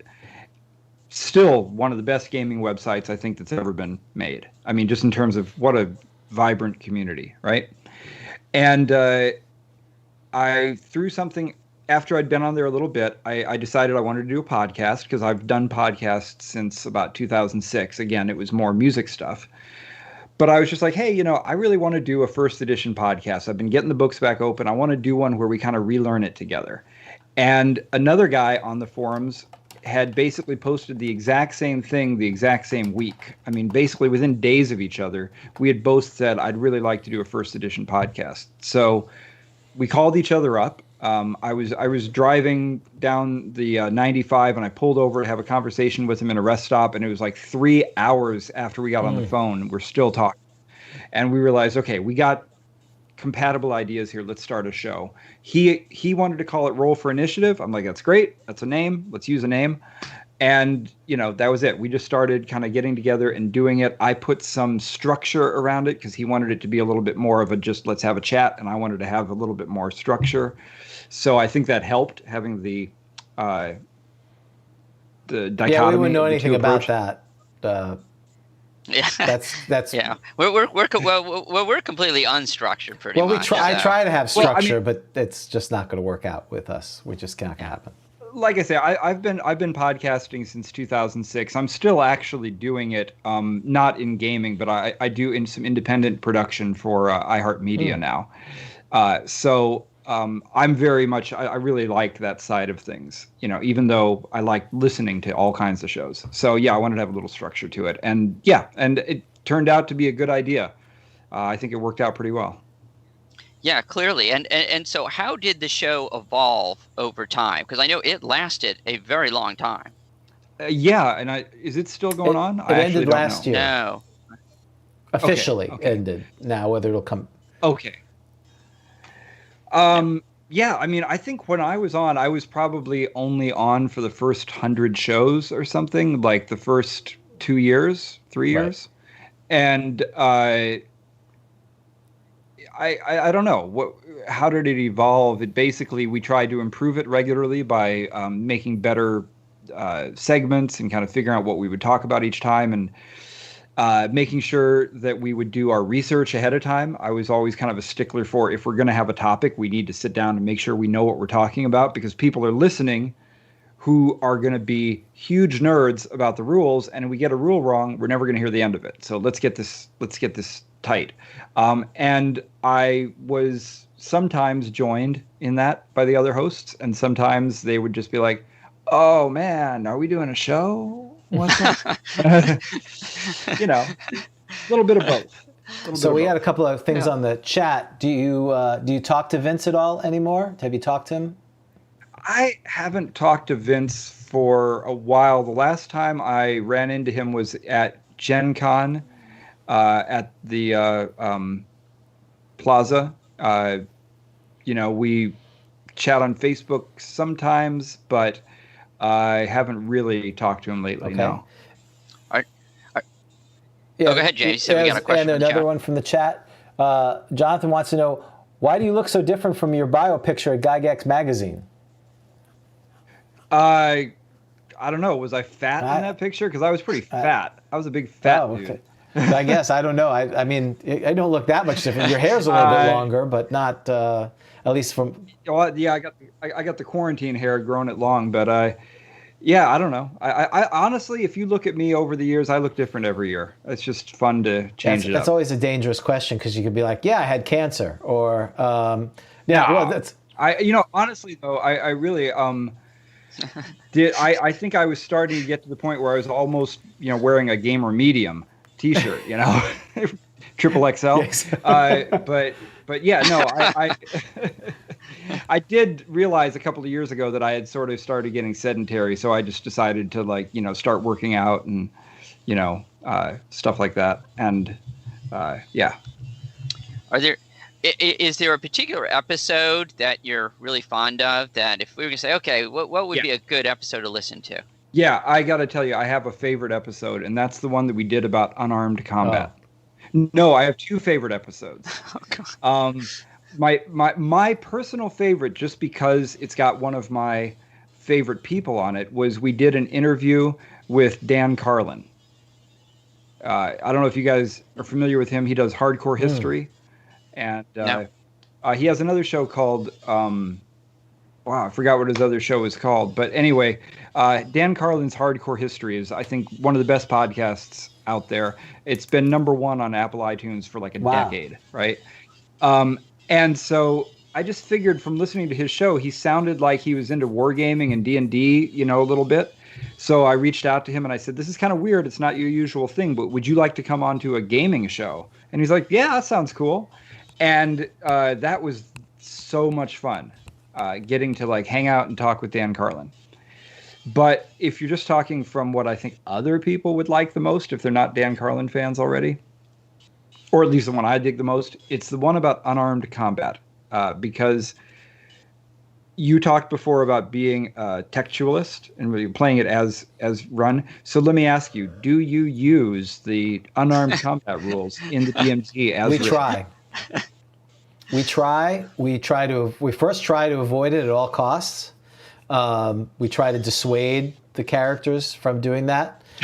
Are you sure you want to grapple? First we say, don't you want to subdue first? Why don't you just use the flat blade of the pommel first? Or no, I want to try to tackle the guy. You sure you want to do this? Then I try to open the book that shall not be named. Then I realize I have to live with my self-imposed rule. And then I'm rolling percentages and trying to figure it out. And everyone rolls their eyes because it depends who asks. If it's a first edition person who knows how Byzantine the rules are, they don't ask. It's the new player who comes in, because we have an open table. And we let people come and they go, I want to grab that guy. And everyone looks, get that look of horror. Yeah. Oh no, they asked to grab him. And so we try. The considerate player does not try to grapple, right, or overbear. Or pummel. That's right. Well, I'm going to change your lives. Oh, okay. Go and find, I don't have it at hand which one it is, but if you can find the episode where we talked about unarmed combat, grappling tables, we actually did an example of it and showed that it is actually easy, fast, and fun as written in the DMG. It is possible to do it that way. Well, and we have a friend of ours who's a frequent chatter from Australia, and are you guys hearing that noise that's in the background? That's me. I'm gonna mute. This is the danger of doing a podcast outside. Hang on, I'm gonna mute myself for a second. Oh, okay. It must be the gardener there to garden him. Yeah, go ahead, Jason. Oh, well, anyway, so here's the secret, is that if you sit down and take the time to write out all the little stuff on your character sheet as it asks you to do, so you have your percentages and everything ready ahead of time, and if you just kind of take a minute to unpack the rules from the dense Gygaxian prose and just spell out what they are, it turns out the actual rules are really swift and really fast. You just have to have everything prepped ahead of time. And here's the good part, is that if you use like the later UA rules or anything from Dragon Magazine, that's fine. But if you use the DMG rules, all these unexpected things happen. Like you get your opponent in some crazy headlock you weren't expecting to, you flip them in a way you weren't expecting, and just this very much more action movie kind of realism comes out of it, and it becomes a ton of fun. So that's my challenge to you, is to try it out by kind of prepping it ahead of time the way that we described in that episode of the podcast, and let me know if it's not more fun. I don't disagree with anything you said there. I think what we've found, because again, you look at the tables, it's amazing. You get eye gouges and all this flavor that's in there. I think the groups I've played with, again, I can't speak for other people, they'll go, I got a 14, did I hit? Did you hit last time with a 14? Yes. Okay, well, or I got a 7. Is that a modified 7? Well, let's see. I rolled a 4, and I got +2. Some of the folks, like you said about your co-hosts who don't sometimes prep, we have some players, they take their character, they put it away, and then the next week they pull it out. They don't spend any time doing that. So I think with the right group of players, it absolutely could be done. Well, now I don't want to malign Vince and the rest of the crew. I'm not saying that they would never prep anything. They're good co-hosts. No, and I didn't take it that way. But some of the folks, they just want to show up and roll dice, and they don't They don't Yeah. want to do, and they like the conversation. They want to banter, and they're, it's same thing with weapon armor class adjustments. We try to use that, and then it just felt it was more burden on the DM to figure this out because the players, they either didn't get it or they didn't do it. I would love to do it. Yeah, I'm really lucky because my regular weekly game that I play, I've got people who really know the rules, and I've got one guy who knows them way better than me. I'm DMing, but he knows the rules better, so it's wonderful. I can just be like, hold on, Kevin, did I do that right? And I go ahead, Dan. I was just going to ask, so do you use the weapon adjustment based on AC? Because absolutely. Okay, and what's because it makes sense. There's a reason for it. And so, do you find that are players then selecting a weapon specifically for the type of combat they're expecting? I mean, how is it? Yeah. Does it affect the way they play? Yeah. Yeah, absolutely. If you know that you're going to be going up against what you're likely to be doing is coming up against some armored opponents, you're more likely to get a bashing weapon out than a stabbing weapon. Are there any rules that you don't use? Probably, but Okay. not intentionally. What about is a party initiative guy? Oh boy, that's another episode of Roll for Initiative you should check out. I am so. You've just hit one of my favorite things to talk about. Well, we like this too. Yeah, this is so the way 90% of people do initiative makes me crazy. It just makes me crazy because I don't like the idea of I go, you go, I go, you go, I go, you go, and it feels like you're playing a roll and move board game, right? The way that it's written makes a ton of sense, which is that you're supposed to declare your actions before the round, and then you resolve everything in the order that it's supposed to happen. And if you do it that way, it makes everything feel, again, much more like you're watching an action movie. Everybody's like, okay, this is what I'm going to do during this round. And then the DM goes, okay, I can see the segments in which they occur. And I actually sometimes use a little segment whiteboard that I've made so that I can say this spell goes off at segment 6. This person's going to do this at segment 8. But if you do it that way, I just think it's way more exciting. And it deals with one of the other problems I have at most gaming tables, which is everybody trying to kind of either talk at once or, again, kind of feeling like they're waiting for their turn. Whereas with this, everybody has a quick chance to go around the table and say, this is what I'm going to do. And then they don't feel like they're waiting to get to play.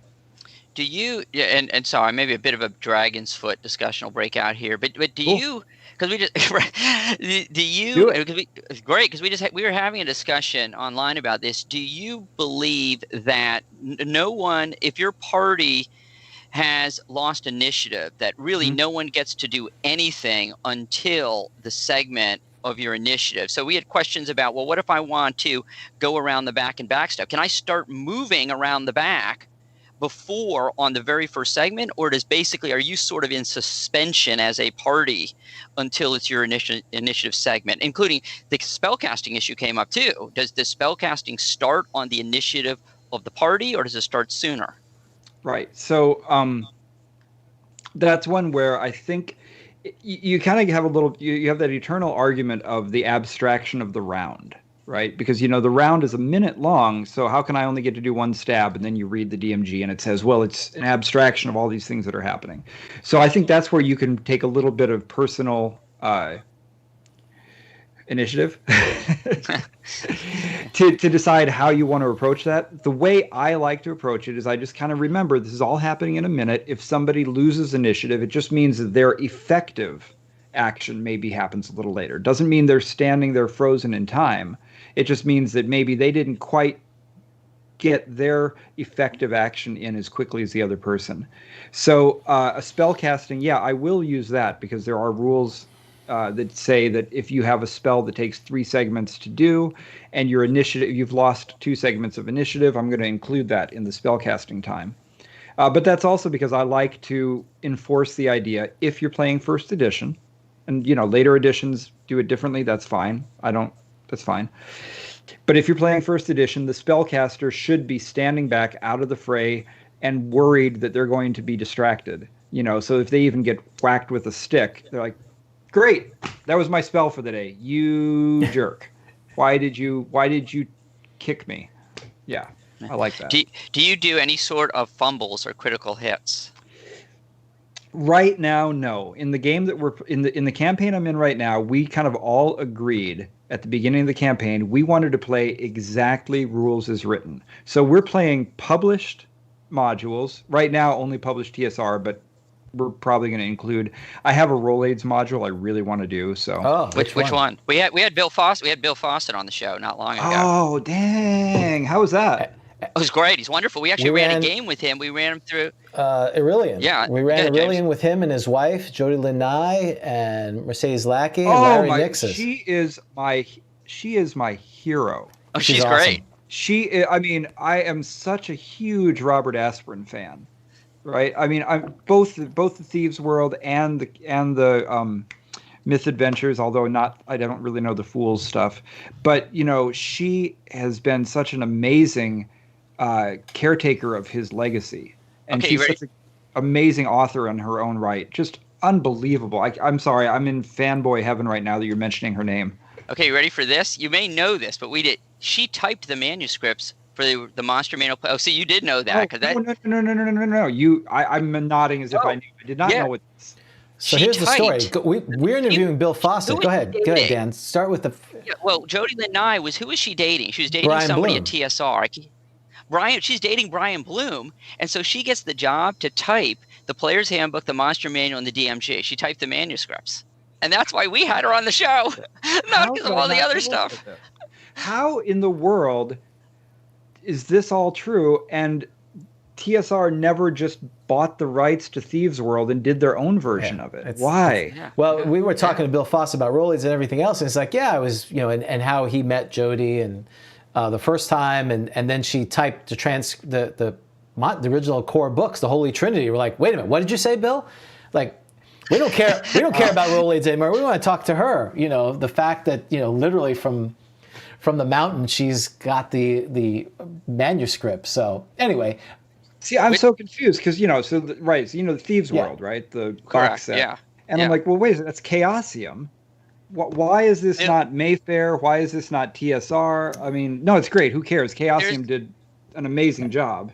But there's a story there, obviously, but Bill knew somebody at Chaosium or something like that. I want to say I can't remember. We talked about it. I'm sorry, Jason. I don't remember. Huh. So I just go ahead. Anyway. Just real quick segue. Go ahead, Dan.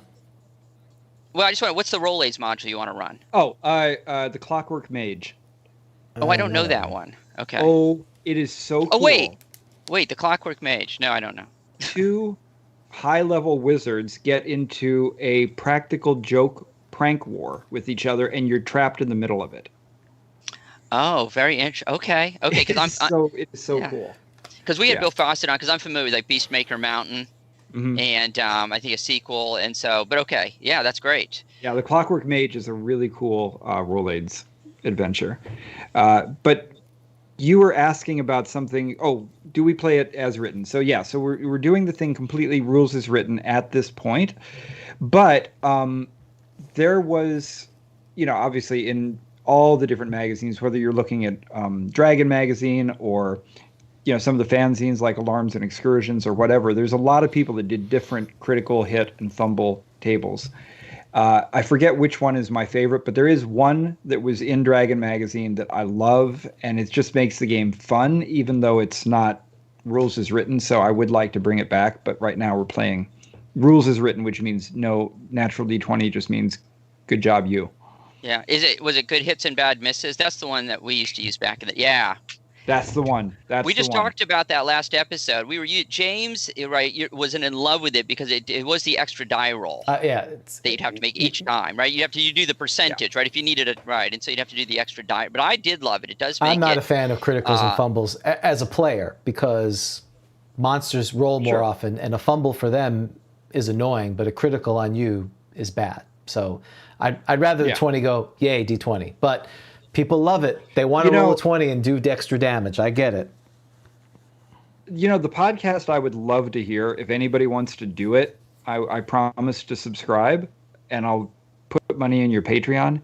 I would love it if somebody just started going back through every Dragon magazine, starting with number 1, and just read them. Just like go through, talk about each issue, you got enough material there to keep your podcast going for years. All right, James, you want to disclose well, what we're doing? We've been doing this whole similar. We didn't go similar. back to what we today. This is 1980 for us. We actually started because 40 years. 40 years ago. So we started at the beginning of the year. We've been reviewing each dragon and each white dwarf, and we just put it up on the screen and we review it. We talk it over. So we're doing a similar thing. That's great. So, but wait, is it out? Can I go listen to it? Yeah, this morning we did White Dwarf, the August and September of White Dwarf. I mean, from 1980. I mean, we will tell you that we tend to skim it. I mean, they're long, and we're first edition. Yeah, you got to pick out Yeah. your favorite stuff. You can't go to every single part of it. Yeah, so we skip over stuff that isn't first but edition. we started as well, 'cause January just care about 1980. first We did edition. what is it? Issue 32, 31, something like that, and worked our way through. I mean, obviously the errata was in there from 35, so we basically bring it up and we go over it and we discuss it with people because we, like you, there's just so much treasure in there. But I wanted to finish up. Got a couple of questions back, Jason, because I'm sure people are going to. I was just trying to see if I had something on my shelf that was from Dragon Magazine. The one thing I want to say about it is when you do those, spend more time with the ads. Because that's where the real treasures are. And the number of things that I've found by going back and being like, wait, did anybody buy this? Like, I recently just got one of those dice wheels. You know, I had totally forgotten about it, except that it was in Dragon Magazine. So yeah, those ads, they really sparked your memories. What we found, and maybe this was that in the UK, they may have not, I don't remember seeing this, they had soft cover versions of the Monster Manual and the Player's Handbook. I never saw them. They were always hardback. And when we talked to a couple of the British authors, they're like, you mean this one, the soft one? Like, what do you mean? You have a soft cover? That's crazy. What is this madness? What is this, war rations where they didn't have hardbacks or something? And they're like, no, it's cheaper. Yeah.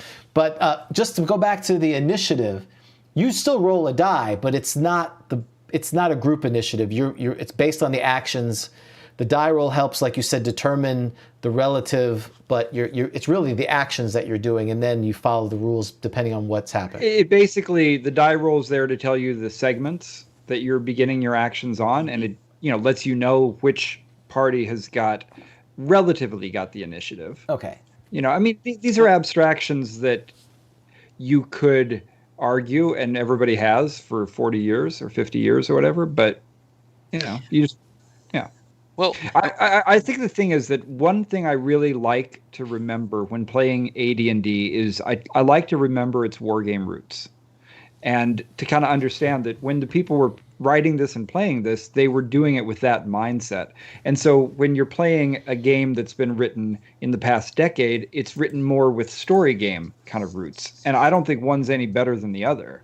It's just that if I'm playing a newer game, I try to remember, like if I'm playing Powered by the Apocalypse or Fate or whatever, I'm remembering these are younger people that maybe just want to get together and narratively conspire to tell a story. If I'm playing a first edition game, this is a game that was written by wargamers, and the tactics matter and the simulationism matters. So I just try to remember that. Okay, go ahead, Dan.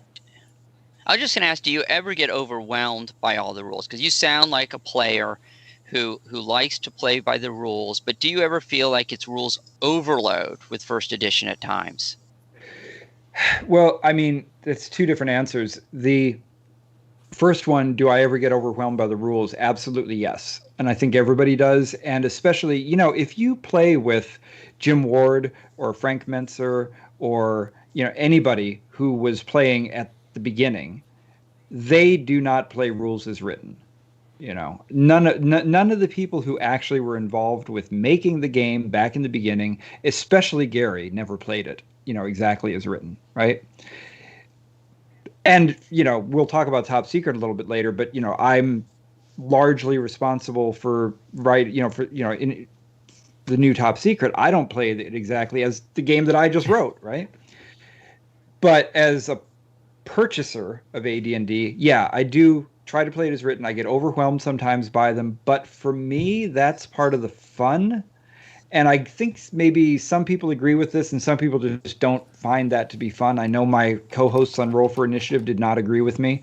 I like diving through tons of tables. I like sometimes stopping the action and saying, no, let's work out the math.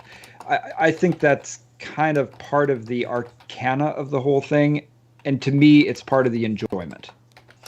I'd like to ask you about the death rule. Mm-hmm. So, Gary seemed to soften it a bit with this -10 business, but then there's this sort of thing where you have this, death is at 0. Optionally, it's at -3.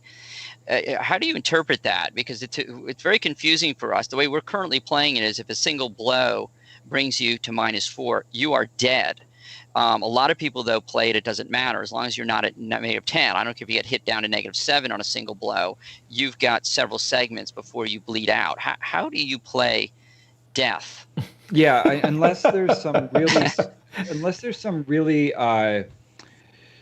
overwhelming reason for it, I will do the second thing that you said, which is to basically say, even if you get knocked down to -7, you've still got a chance to stabilize and potentially be saved. But there's some things like a coup de grace, right? Like in your sleep, you're dead. You're not going to get a chance to save against somebody slitting your throat while you're asleep. Well, and you can probably use the assassin table for that, I think, right? James has pointed out non-assassins can use the assassin table, right? If it's near optimal conditions. We used the assassin's table a couple of weeks ago when the party snuck up on things, and that was another discussion. Let's see. I'm just looking at the comments because it's just exploding. Lots of comments for you, Jayson. Oh man, let's talk to people that are in the comments. Yeah, so Cyber Heston, our good friend Martin from Sweden, says, which user on Dragon's Foot do you think is the most right regarding initiative? Me. You got that? What's your what's your name on Dragon's Foot? I don't remember, actually. I think I was Bonchon, Bonchon, because I really like Bonchon Korean chicken. Okay. Nice. And what? It's really good chicken. John Miller asks, what do you think of Osric? Do you use it at the table, or do you just use the old books? I own the book, and I am sorry to say I've never even read it. So I just don't know. I bought it when I was first getting back into gaming because, the whole OSR thing, and I thought, well, I need all this stuff. And then I realized that really it was for people who just didn't want to crack open the old books because maybe they didn't want to damage them, or didn't feel that they were organized well enough. And so I understand that a lot of the OSR stuff is basically just kind of reorganizing old things and making it easier to use. So that's awesome. But I don't know enough about it to have an opinion on it. So I just think it's cool that it's out there. That's great. Do you consider polyhedron answers to be... I feel like this is the lightning round for this poor guy. This is great. I'm having so much fun. I love lightning round. Perfect. Do you consider... Do I get a prize at the end? Yes. Is there a love... Yeah, sure. Do I get a version of the home game? Sure, if you'd like. That's we'll give you a free subscription to all our 400 hours of us talking to people. You can't wait. You get a free subscription to our YouTube channel. Nice. So, do you consider polyhedron answers to be canon and official? No. Yeah. Well, first of all, because essentially, if it did not get published in a bound book, then the idea was that it was never canon. And the thing is that our polyhedron stuff is meant for tournament play, so it's a totally different situation. Yeah, I agree, and it's not Gary, which is significant to me. Nothing against the people that were doing those answers, but it wasn't Gary saying it. So yeah. I mean, I think there's really good stuff in there. I wish that I had been going to conventions back in the days, and that I could have been involved in tournament play back in the 80s or whenever. It sounds like so much fun, but unfortunately I wasn't. Now, although I do now have a little RPGA tie pin that Frank gave me, so that was nice of him. I can act like I was in the RPGA, even though I wasn't. So with Roll for Initiative, you're on it. I listened to a few of them. Again, I really appreciate your time. So episode 59, I re-listened because that's your last episode, and Oh, I was only on up to 59. At least that's what on the official site. But that was actually that makes sense. That makes sense. Right around 2009, and you obviously, based on what you do, you have a lot of interest. That was probably the time that I was restarting TSR. Is probably why. And which again is going to be another great story, but. You basically said, you need a break, you got other things to do, and it was not fun. So, for people who don't run a podcast, it was it's a grind after a while. Even though we're talking, we're having fun, you got to do research, you take it seriously, you've got to commit, you want to do it right. So, well, it's a big time commitment. It really is. Like I'm right now, the show that I'm working on, I'm only a producer, I'm not on it, and there's 7 people involved, and it still takes up a chunk of my time. So yeah. Now, would you be? What was you mentioned your favorite guest already? The historian. What was his name again? I'm sorry. Dan Carlin. Yeah, I got to get. I'm writing down. There's got to be somebody in the comments who's. Oh yeah, they already are. They popped it up. Yeah, they did. And I don't want to be contentious. Were there guests? What guests did you like having on, and what guests didn't? As opposed to saying who's your not favorite guest, because that's rude. I honestly don't remember very well who all we had on, but I do remember the other. I'm going to disappear for a second while I get something off my shelf to show you the other favorite guest. Okay. And he turned it off. and he's gone. Right.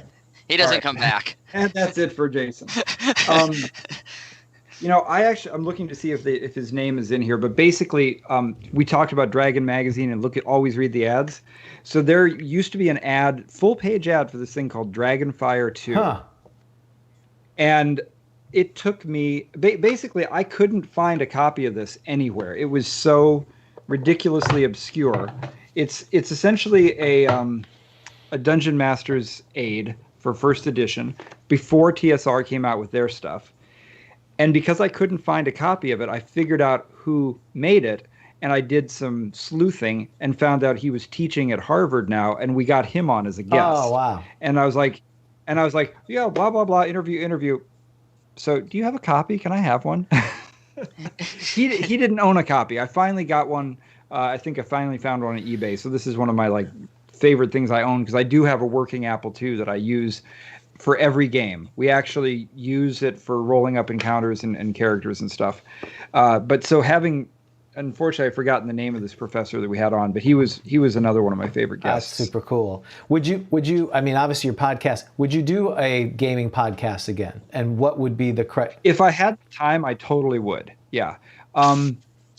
So I have a show that I was going to start, and we did about 5 episodes of it, but I didn't want to release it until I had enough. And then I got, this gig with iHeartMedia, which is taking all my time.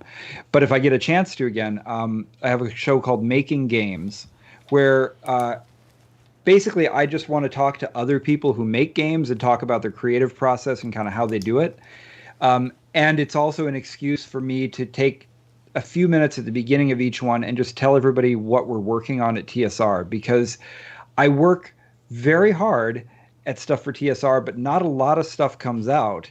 And I think it makes it look like, well, you're not doing anything. So I want to tell people this is what's going on, but I didn't want to just make it talking about myself. So I thought I'd talk to other gaming creators about their creative process. Like I said, I've got a few of them done already. Maybe we'll start putting them out. But right now, it's just a time issue. Well, now that's a good segue into TSR, because when we heard that you're the genius who acquired TSR, Dan and I are just like, he's our hero. That's just amazing. So maybe you can kind of go over. I'm the random idiot who did it. Well, just what was the background? How did you figure out that this was available? And then Dan will ask you to produce the agreements and the case law that you used, and he'll review that for consistency. But maybe you can just go over how that happened. It's actually pretty simple. So I was doing Roll for Initiative, and so it's got TSR on the brain, right?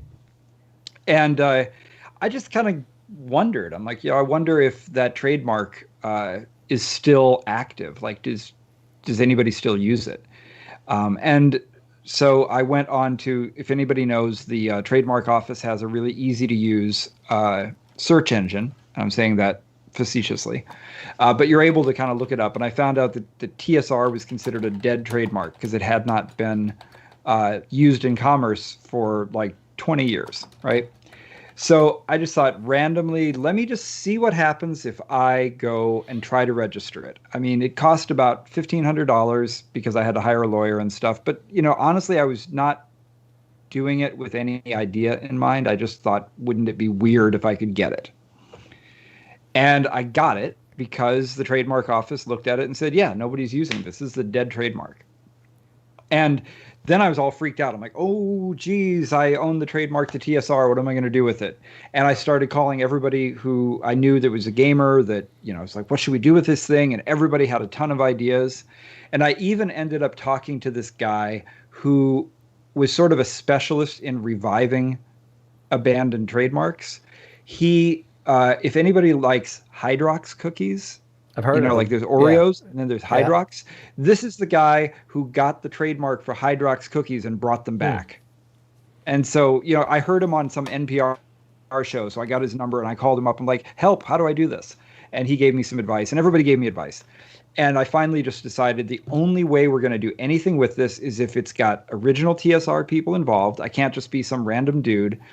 And we're not going to try to make a game right away because there's no way we can live up to the legacy of this huge company and try to, be a bunch of pretenders to it. So I knew Luke and Ernie Gygax from gaming conventions, from going to GaryCon and, just being around. And so I talked to Ernie first and then Luke after, and I said, what do you guys think? What if we did like a spiritual successor to Dragon Magazine? And we can call it Gygax because you guys are Gygaxes. And we could, do this thing. And they're like, yeah, let's do that. So we got a hold of Tim Kask, because obviously he was the guy who started Dragon Magazine. So I was like, there's nobody better to start a gaming magazine with than the guy who basically started all gaming magazines. And we got Len Lakofka. And, like I said, we started getting as much of the old crew together as we could to start doing some things. And I figured, if we're going to do something and call it TSR, let's at least make it about celebrating the whole industry and kind of raising everybody else up and talking about them rather than just talking about ourselves. So, that was the idea of what to do with it. And it really, honestly, the name TSR, we use it as like a tribute. At no point have we ever tried to pretend that we are that TSR. That would be really messed up. And, we're not trying to ever claim any of their legacy because we didn't do what they did. That was these guys. To us, it's like a tribute to say, it's kind of a signal to people saying, we care about the history of gaming, but now we're doing new stuff. We're basically saying, what would a TSR do if it was starting today? And I know, unfortunately, Gygax magazine came to an end, right? I think that it was unfortunate, right? But my understanding is, right, from legal issues, right, that whether you could use the Gygax name, correct? Yeah.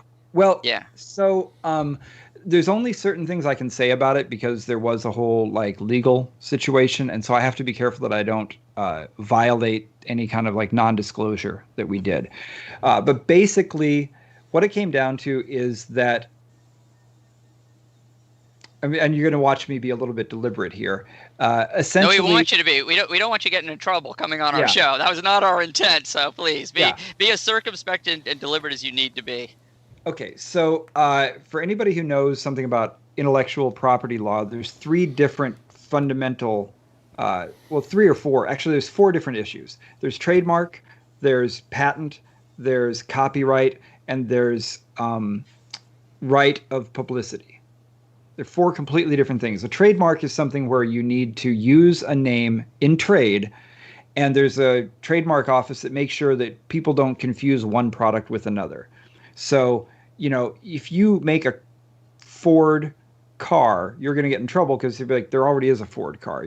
People don't know who's making the car. But if you made Ford chocolates, you can do that because Ford is a car company, not a chocolate company, right? So it's only there to prevent confusion.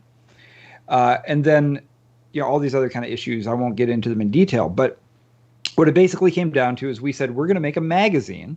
We're going to call it Gygax Magazine as a way of kind of, again, signaling that we respect the history and we respect the legacy. And we're doing it with Gary's sons, who actually worked on the game and worked at TSR. And we figure that's, pretty legit. And when it comes to trademark, you can go and you can register it with the trademark office like I did for TSR, and it really locks you down. It costs money, but it locks you down. Or you can just assert your trademark. You can just put a little TM on it that says, I haven't registered this, but I'm telling everybody, look at me, I'm using it in commerce. So for Gygax Magazine, we put a little TM on it, and we just said, we're just asserting the fact that even though this is, the Gygaxes making a magazine, we want people to know we're trademarking this. We haven't filed it yet, but, we consider this a trademark. And then a dispute came into play because there's another person who has some rights to Gary's copyright, to some of the stuff that he actually made, and who has, that's as much as I'll say about that. And this other person kind of came along and said, well, I don't want you making Gygax Magazine. And we said, well, tough toenails, because here's the law. Your right of publicity does not exist in the state where you live, so you can't use that. We're not using any of Gary's copyrighted material. We're never claiming the rights to any of his work. We're simply using the name that belongs to Luke and Ernie. This is their name, and we're calling a magazine that. And long story short, this other person went and tried to file the trademark, even though we already existed. And I'm like, oh, that's easy. I can stop that. I'll just tell the trademark office, look at this magazine. It already exists. Turns out nothing's that easy. Everything costs a lot of money, costs a lot of lawyers. The short story is we could not afford the legal battle that would have ensued to basically defend our trademark. So in order to defend our trademark from somebody else who was trying to use it, we would have had to spend money that we did not have. I mean, I'm talking money that I don't think I've ever seen in my life as an individual person. And this other person had very deep pockets. So we couldn't afford to fight it. So eventually we just made a settlement, and we said, okay, we're going to stop calling it that. We're going to stop using the name. Why don't we just agree to go to our separate corners and do no harm to each other? And, that was kind of that. Basically, we just couldn't afford to defend the legal battles we would have had to defend in order to keep the thing going. And we felt like at that point, we wanted to go do the next thing anyways. And Luke and Ernie basically had to leave the company because they didn't want to get tied up into any of the agreements. They didn't want to sign anything, which I think they were 1,000% right to do. And so without Luke and Ernie as part of the magazine, I didn't feel right calling it Gygax Magazine anyway, and I didn't feel right continuing to try to do that. I said, let's do a new thing. So since we were kind of ready to go on to the next thing, I was like, let's do this other project we've always wanted to do, which is to revive Top Secret. So that was what we did. So maybe you can go into. And I think I just did that legally without violating. I think I didn't say anything disparaging. That's okay. No one heard it. So the good news is no one listens. It's not going to be. Don't worry about it. No one listens to this podcast. That's probably the most I've ever talked about that since it happened. So, yeah. Well, we appreciate that. Well, all right, we got a scoop then. Well, and in fact, people are commenting, thank you for telling this important story. Because I think, for the casual person who's not the inside baseball, and, we didn't know it. We saw it was there and it disappeared. It's like, oh, it's too bad.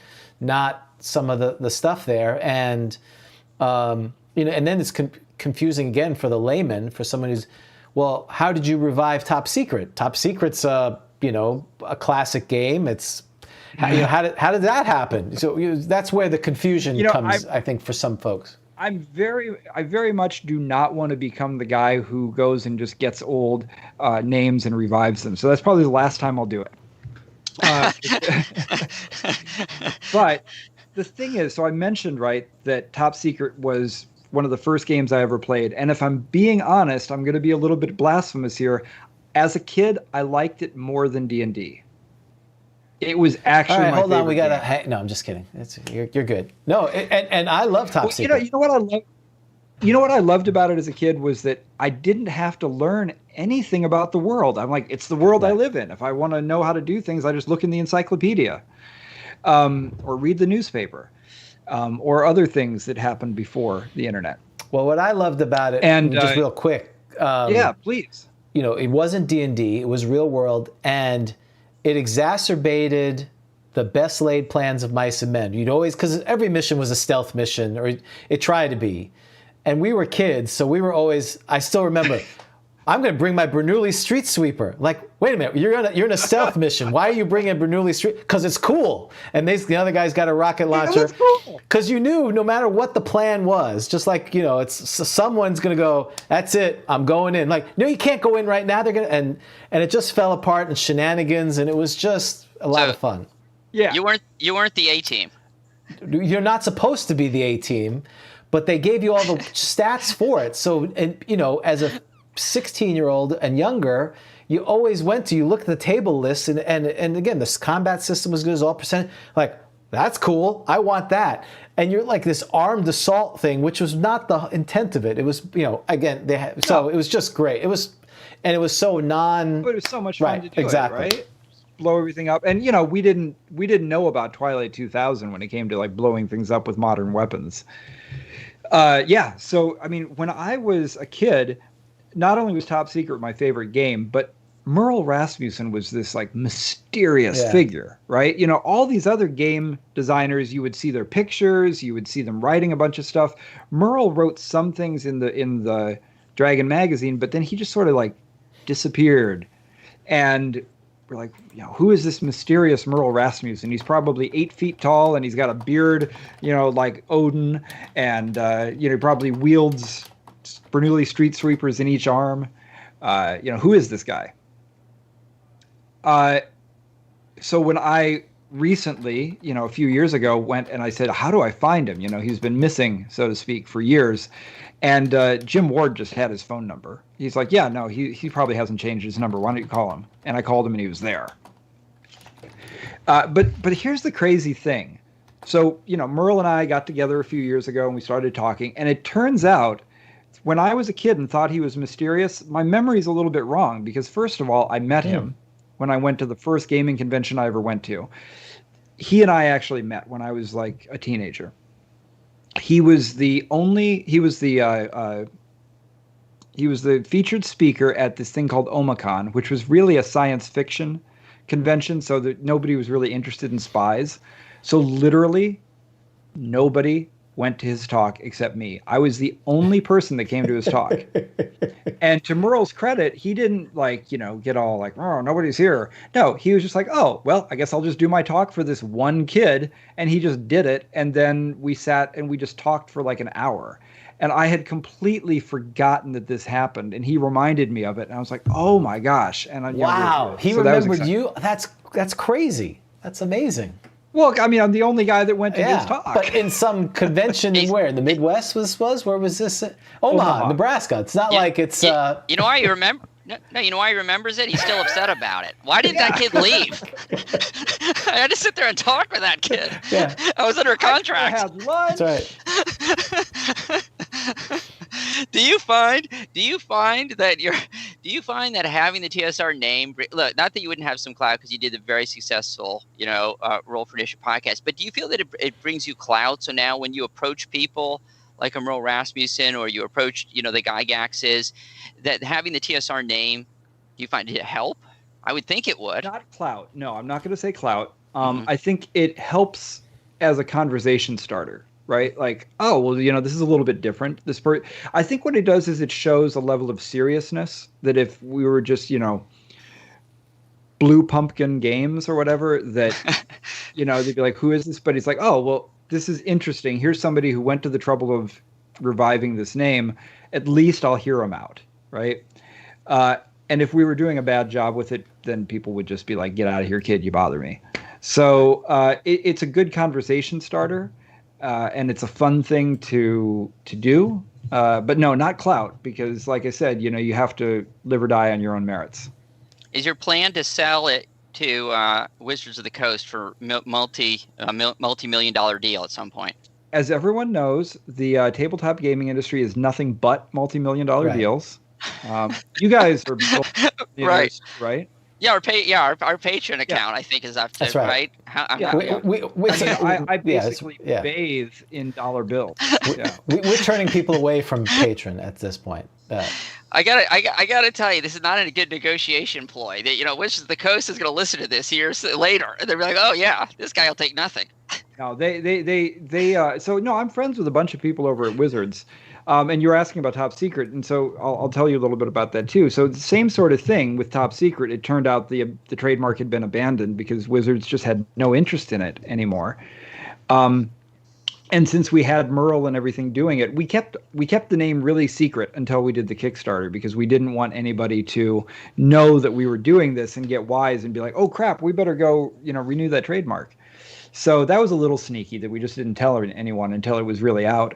But by the time it came out, I was talking with some people from Wizards, and what I kind of heard in the background was that one of them was like saying to another friend of ours who's a lawyer, he's like, don't we own that? Are they allowed to do that? And the lawyer guy's like, not anymore. You don't. They got you. They went around and they made it, and now it's a thing. And they're like, whatever. Good luck to them. We didn't want to do it anyway. So I mean, we're not treading on their ground. Wizards' big number one business is Magic the Gathering. That's what they really are. They're the Magic the Gathering company. Yeah. And now they've done such a really. I know you guys mostly talk about first edition stuff, but they've done such a good job with Dungeons and Dragons, both in terms of finding a way to make old school and new school players at least not incredibly angry. Right. At least, 5th edition has been a little bit of a good thing for that. But from a business perspective, they've really figured out how to get this thing working as a business again. So they're so busy with that. The last thing in the world they want to do is to go around and do some piddly-ant, bringing back, one of their smaller games. Like if you guys know Mark Hunt, who's doing Gangbusters now. Oh, really? No, I didn't know that. Cool. Yeah, no. I mean, Mark Hunt, everybody should check it out. So Mark Hunt, he's a really good, he's another grognard from back in the day, and his personal game was Gangbusters. Same way mine was Top Secret. He just loved it so much. And he went and, scared up the guy who originally did Gangbusters and said, can I get your blessing to do a new one? And he is doing a new version of Gangbusters that is really, really good. And, Wizards basically, they're not sitting around saying, like, anybody do what you want, go take our stuff. It's not like that. And I do not encourage anybody to try to do Gamma World or Star Frontiers because I guarantee you they will come down on you like a sledgehammer. But in this particular case, we were doing something that they were not interested in. We did it legally. We dotted all our I's and crossed all our T's, and it worked out. Yeah. But we're not trying to create a game company to sell to somebody else or anything. This is supposed to just be something to make games and have fun. And these games had merit not just from a nostalgia value. They were good games, and they need to be revived. And I agree with you, Jason, that I'm glad there's a 5th edition, and I hope 30 years from now there's a 9th edition, because if not, there won't be a D&D. People are not going to just play a first edition forever, or second, whenever you came into it. So it has to be evergreen, and it has to change. And I think 5th edition, my son, he's 18, my youngest son, he plays first edition with me, but he also plays 5th edition with his friends, and it's a good game. I mean, but to me, the challenge is when people don't revive it and they just sit on it, like whether it's Star Frontiers or Gamma World or any of these other ones where they were part of our childhood, and I think they're good games. If you have a plan for them, that's great. If you're just holding them for some IP that you're going to deal with later, that's when it's unfortunate. So it's. I sometimes I agree with it, but I remember, years ago, I was always really upset because a lot of the classic arcade video games were like the companies just wouldn't let anybody do anything with them, and they'd come down on people who were making MAME versions and whatever. And I was like, you're just sitting on it. But now these companies are coming out and they're doing really cool new stuff with them, like the new Intellivision or whatever. So, sometimes it's nice to see them come back, and I respect their need to do that. And I love Star Frontiers, but I've also been playing Starfinder a bit, and it's pretty fun.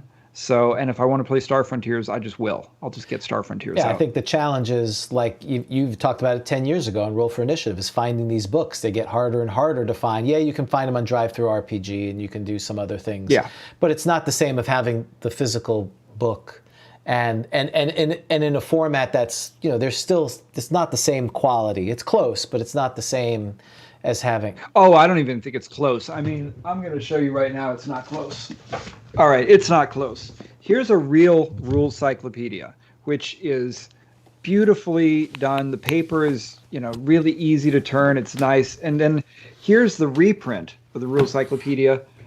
It's like half again as thick because it's got this like nasty the original, absolutely. Yeah, I was going to get that one and I didn't but this costs a lot more than that reprint. Well, the nice thing is this reprint, I don't want to worry about it. I just flip through it and I don't care what happens to it. It's a reprint. I'm not going to do that with the original. So, Do you know when the decline in the quality of books came? Yes. Unearthed Arcana. Oh, no. The glue, the lack thereof. So printing is something I really love. We're currently, my wife and I are looking to try to move out to the countryside a little bit, somewhere we can get like a shop or a barn, because I want to reproduce an old printing press in there. I want to start getting that equipment and start making things the way that you could have done back in the day. Because it's just the whole process of making a high quality book or magazine just doesn't really, there's not a demand for it anymore. Could you, and you've pointed out your shelf, you grabbed some things off there. Could you tell us some of your most prized possessions? And now, of course, we're going to be asking for your address as well. You need to know that. But so you obviously, it's a great looking shelf back there. You'd mentioned some of the things you have on there. What are some of your most prized possessions? I'm going to have to stand up and walk around to grab a couple things, but I'm going to get one. Yep, absolutely. Please. That'd be great. So, I'll just pull out some of my favorite things. So some of my favorite stuff is my collection of International Wargamer magazines that Gary Gygax used to write for before he got this idea to play Dungeons and Dragons. Very cool. So you'll find a bunch of articles by Gary Gygax. That's the thing. He was so prolific. Nobody worked harder than Gary Gygax. That's why he did what he did. Not because he was the smartest guy in the room or the best, even though he was, by all accounts, like the best chess player anybody's ever met, but because nobody worked harder than this guy. Yeah, You'll find his writings everywhere. How quickly he turned out things like the DMG is amazing. I mean, that's like a life's work, it seems to me. Anybody would be proud to have that as their life's work, and yet this guy's work ethic was so serious that, so that's some of my favorite stuff, is old things like that. Let's see here. I really... particularly, by the way, this Tunnels and Trolls, it looks like in the shrink, I reshrank it.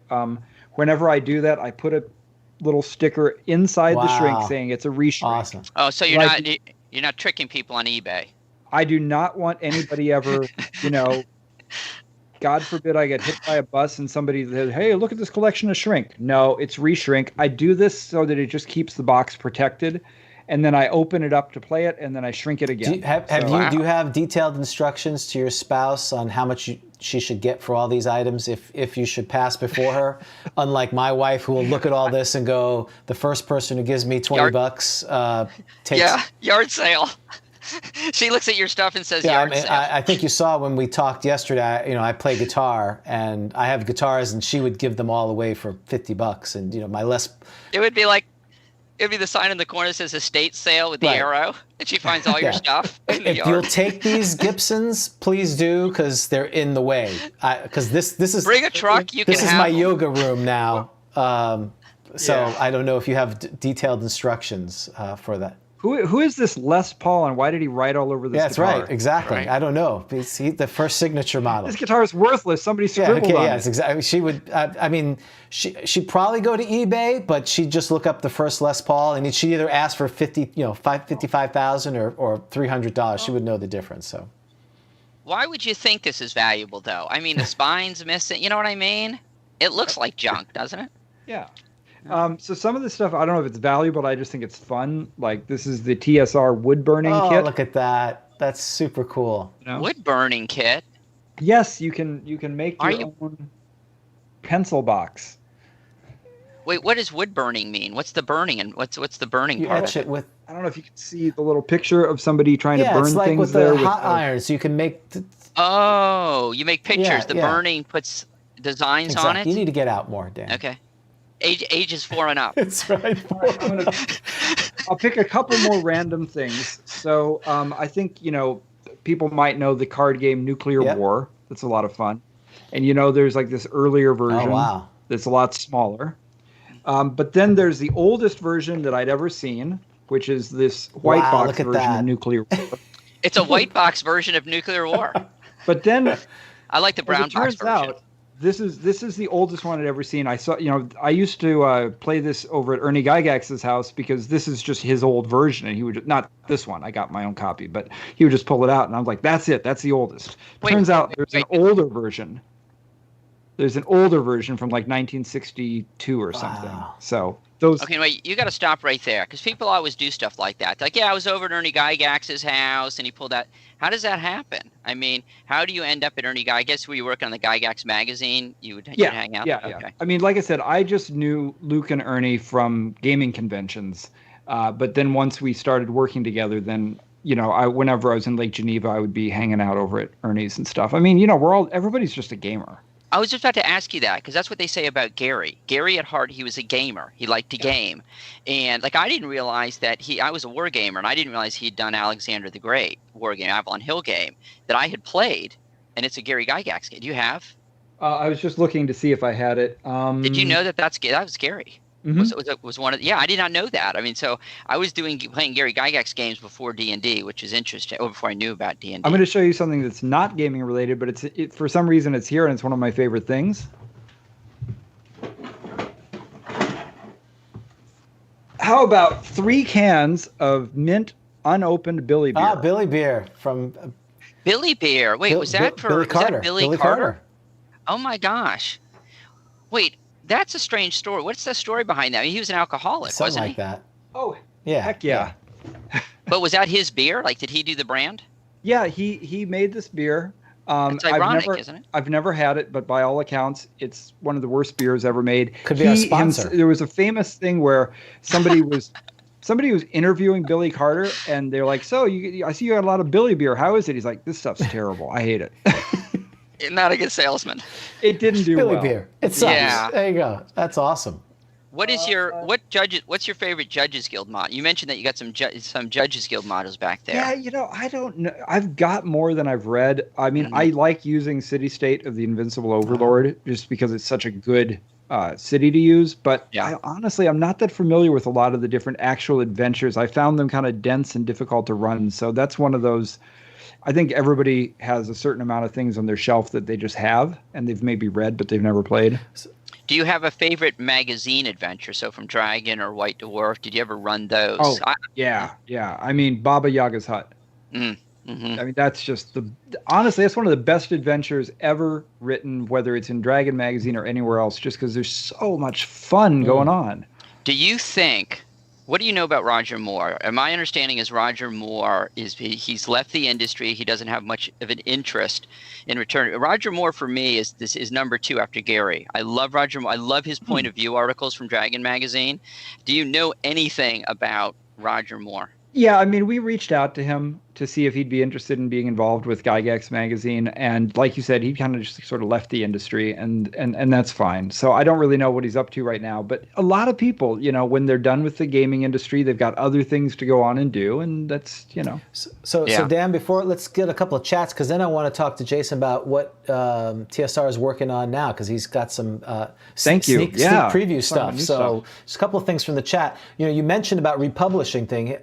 John asks, have you ever thought of trying to work with WotC or Wizards of the Coast to reprint some of their older properties? Would they even be interested in that? Well, they're doing, everything on Drive-Thru-RPG. You can pick stuff up there. But the higher quality, like you were talking about, because. Well, I think right now it's just best not to poke the bear. Kind of let them do their thing and don't try to make too much of a thing out of it. We've had a nice kind of relationship where we don't do anything to challenge any of their stuff, and we don't try to get involved.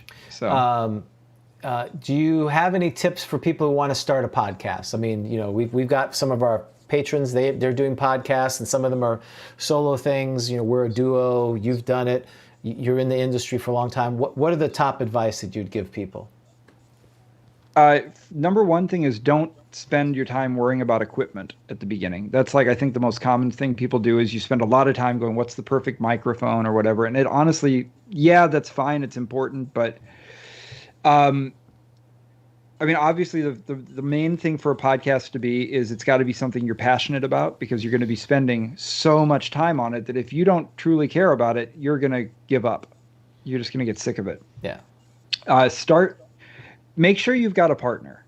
Don't try to do it by yourself. You got to have somebody who is going to be, kind of your back and forth on it, and spend time listening to your favorite shows and deciding what is your taste level. What are the things that you actually admire, and put a little planning into it ahead of time. So if your favorite shows are, A, B, and C, sit down and listen to those 3 shows, write down what you like about them, and steal shamelessly your favorite ideas, because no matter how much you steal, it's still going to be completely different when you do it. It's going to be your own thing. So that's my main. So my main things are plan ahead. Actually, hold on. I'm going to turn off my little notifications here because one of my other podcast partners is trying to bug me. So plan ahead. Actually have some idea of what it is you want to do, because when people listen to your show, they're listening to be informed or entertained. They don't want to hear, what did I have for breakfast this morning? They're not your personal friends. They don't need to be caught up that much. Give them something valuable. So it's fair to say if they listened to our show and did everything opposite, they would be good. Hey, there's 2 of us. Yeah. Just try to use your time wisely. Try to respect the fact that your listeners are here. They're giving you your time to listen. Their time to listen to it. So respect that and give them something worth listening to. But then the other thing is, the most important thing with a podcast, more than anything else, is just be consistent and predictable. Like if you say you're going to come out every week, really do it. If you don't think you can stick to it, make it bi-weekly, make it monthly, but be predictable, because if people are expecting your show and it doesn't show up, eventually they're just going to get bored and they're going to wander off, and it's really hard to get them back. So just be consistent and predictable. That's one of the things we've tried. We were weekly, and when we made the decision, we're trying to stick to that, because we need to be fair, because we get a lot of people, this is their Saturday morning, and we would love to do it weekly, but it became, and then we were becoming unpredictable. So that's great advice. And the name of the podcast that you're thinking about, you've done a few in the can, but you haven't released. What were you going to call it? Oh, so that one's called Making Games. Making Games, okay. Yeah, but like I say, so I've done the first, I think, 4 episodes. So the first person I had on was Lee Gold, who created Alarms and Excursions, the first gaming zine in history, and still does it to this day. And then I had like Keith Baker and Satine Phoenix and Stefan Pocconi. So they're good. They're good kind of evergreen stuff. I'll release them when I feel like I can really commit to actually bringing one out every week. Maybe a little bit before we can do that. Okay. Though. And so one of the things is again, New World Order came out, but you're not, to your point, you're not stopping with this. You've got other products, and you were willing to share some of them. Well, so what are you working on right now that you'd be willing to share with our audience? Cool. So, yeah, let me see. I've got some stuff laying around here. So, for anybody who doesn't know, this is the new Top Secret. So the first one, obviously, was just called Top Secret. We got this cool guns and everything on the cover, all laid out like that. And then, the second one was Top Secret SI. So they did a really cool thing at the time where they didn't call it, first edition, second edition. It was a new game. Top Secret SI is a different game from Top Secret, but it's still, got the guns and got the kind of stuff going on. So this new third edition is Top Secret NWO, New World Order. So you can see we've got sort of a visual consistency to back then, but it's a completely different game. And the stuff that you get in it, let me just pull some of it out here. I try to pack this thing full of stuff. So we've got this nice Games Master screen, administrator screen. Yep, nice trifold administrator screen. There's going back to the kind of printing thing. Like, I'm very proud of our character sheets. I know that's a silly thing, but I really love our character sheets. They come on a nice gummed tablet you can kind of tear off. When we were making these, I wanted them to really feel like something that you found in a file folder. So, like, I scanned old file folders. I actually, when we made the character sheet, I then took it and I bought an old analog Xerox machine, so I could Xerox it a bunch of times and make it properly distressed. Not some Photoshop filter, an actual old Xerox. Cool. It comes with a first adventure, all ready to go, full of great stuff in Riga. So we really try to fill this thing full of useful things, even little punch out chits. It's really trying to give you a full box set experience. So that's the thing. Obviously, you can buy right now, and there was also a hardback version of it that was only for Kickstarter backers, which I probably have laying around. But anyway, so that's the kind of stuff that's out right now. But the most important thing is to keep having adventures and new stuff. So we have a couple of adventures that are in the can that we're getting finished in terms of full-sized, looking like this kind of things. One of them is oh my gosh, I'm forgetting people's names that have done things. Well, I'll just say about one of them. So I mentioned Top Secret SI. So Merle Rasmussen did the first Top Secret. The second one was made by Douglas Niles. Oh yeah. So he's back now as well. He wrote one of our first adventures, a thing called the Durand Line, where you get to go have an adventure in Afghanistan, working with in the Hindu Kush, which is really cool. But while we're waiting for these big things to come out, we wanted to basically have a way to bring out a lot more quicker, smaller adventures. And so we have a separate thing that we're calling the Black Ops series. And I have a box of the first ones here. Straight out of the box. Cool. So this one, it's called The Drop.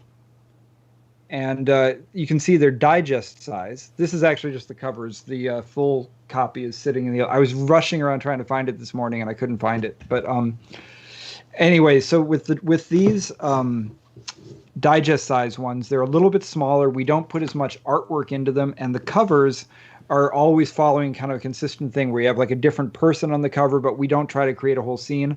The point of that is we want to be able to bring them out quickly and sell them for a low price, like under $10. So that first one we're going to be putting on sale this weekend.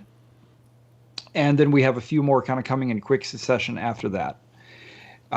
Other things that we're working on with Top Secret, I'm really excited about the fact that some of the gamers who have been playing the game have now become contributors to it. Scott Congable is the number one player of the new game, to the point that he's had a campaign going since day one that has gone way beyond anything I've done in my home game, because I usually play at conventions and one-shots and stuff. So he knows so much more about what level progression should be like, how skills should advance, everything else, that he's now written a whole book basically on tradecraft and extra stuff you can do that we're finishing up right now with him. And then Nick Seidler is working on an equipment book that should be out probably around January. And then we have some other little accessories and stuff like that to make the game a little bit faster and easier to play as well. So it looks, I think, to people I've definitely had questions like, okay, so Top Secret, where's the new stuff? You still exist? What's your deal, you jerk? And we're working really hard on all of these things. Probably should have just done one at a time instead of getting them all ready to come out at once. But it's kind of the way it is. Well, But the game itself is, I think, still tons of fun to play. As is. And there's a very active Facebook group. If you look for Top Secret New World Order, where people have been putting a lot of additional fan base material as well. So is it more? Is it a natural evolution from first? The original, or SI, or is it a hybrid? Because for folks who, I've played the first one, I never played the second one. What's going to be the difference? What's going to be the same? That kind of thing. Just a brief. Yeah, since we were talking before about, should somebody bring back, Gamma World or Star Frontiers or whatever, and those games, you could basically play the first edition of Gamma World, which I still do. It's really fun. It doesn't really make a huge difference if you're playing it in the year 2020 or 1980, right? Because it's about this fictional post-apocalyptic world that could happen whenever. But Top Secret is set in a contemporary setting, so you kind of have to do a new version every so often. Because if you go and play the first edition of Top Secret right now, the rules are good, but all of the technology, all of the world events are just way out of date. Right. So if you're going to play that, you have to play it in basically a 1980s Cold War setting, which is super fun. But if you want to play what's happening in the year 2020, that game is not as easy to play for the year 2020. So that's the first big difference, is that everything in Top Secret now is for the modern world. Like, obviously, you know, computers and internet and all these kind of things have a big role to play. But the rule set is completely different too. So the reason we felt that we wanted to do it that way is, first of all, that Top Secret and Top Secret SI are completely different games. So there was a precedent that had already been set for just doing a new system. But the other one was, I mentioned before that there's a difference between trademark and copyright. We own the trademark, Top Secret, New World Order. We do not own the copyright to the old game. So it was really important that when we brought this out, especially because Merle Rasmussen is the primary author, that we not use any of the old stuff, so that we don't claim any of it. So we actually had to tell Merle and Alan Hammock and everybody else working on the game, you are not allowed to look at the old Top Secret. You have to make a brand new one completely from scratch. And they did. And I think the system works a lot better for somebody who's a gamer today, because a percentile-based system is not that fast. It's not that easy for we want college-age gamers to play this and high school-age gamers. So we use a die pool system where basically if you get better at something, you get to use a bigger dice. So you have these different attributes, and you might have a intellect of D4, which means you're really kind of dumb, all the way up to an intellect of D12, which means you're a genius. And when you need to do something that involves using your intellect, that goes into your die pool, that bigger dice does, because you're always just trying to roll a 13. So it's a very simple system. You're always trying to roll a 13. You have a certain size of dice to roll. Did you do it? Yes or no? But it's completely different from the original Top Secret. You'd have to learn a new system. But luckily, you can learn it in about 2 minutes. Okay, and one of the things we said we wouldn't talk about politics, but one thing I thought about last night, you know, in this culture that we have, and you know, you're dealing with the modern era. You're making adventures in the modern era. Do you ever have to worry about the settings and the adventure and the cultures that you portray, and that people may take it beyond what you meant to have it? You talk about something in Afghanistan. I'm sure there's other, espionage, whether it's with the, if it's America based, against China or Russia. Does that even play into that? And if you do, what's your take on that? I know what we talked about with politics, but how do you do that as a game owner and designer? Yeah, I think that's a really good question, because so one of the advantages of playing a game set in the modern world is that you don't have to do as much prep, because for example, when I play the game, I often just bust out Google Maps. Like we were playing the other night in a adventure that I'm currently writing called Compromat, and it's all set in Istanbul. And I didn't have some of it fleshed out, so the players said, we want to go to they had to hide out for the night, so they were looking for a Turkish bath that would be open 24 hours. So I said, let's just hop on Google Street View, and you can walk down the street, and we'll see what happens. So that makes it really fun. Like, you can just use that stuff. And I tell players, if you need to look something up on your phone in the middle of a game, go for it. Your character has a phone. Why don't you? But then there's the flip side of it that you mentioned. So there's a difference between what somebody wants to do in their home game and what somebody wants to do, in a published adventure. If somebody in their home game chooses to make particular group, the Russians, they're like, you know what, I really like Russians, and I think they're the good guys. Okay, cool. Great. It's your home game. Do whatever you want. I want to have this group of militia members save the world. Okay, cool. That's your home game. Do what you want. But in the published stuff, we're kind of walking a line between we want realism. Like, I did not want the new Top Secret to be like a James Bond kind of thing where you have fictional enemies to go against, and you're shooting laser beams out of sharks' eyes and everything else, or some kind of Get Smart or whatever.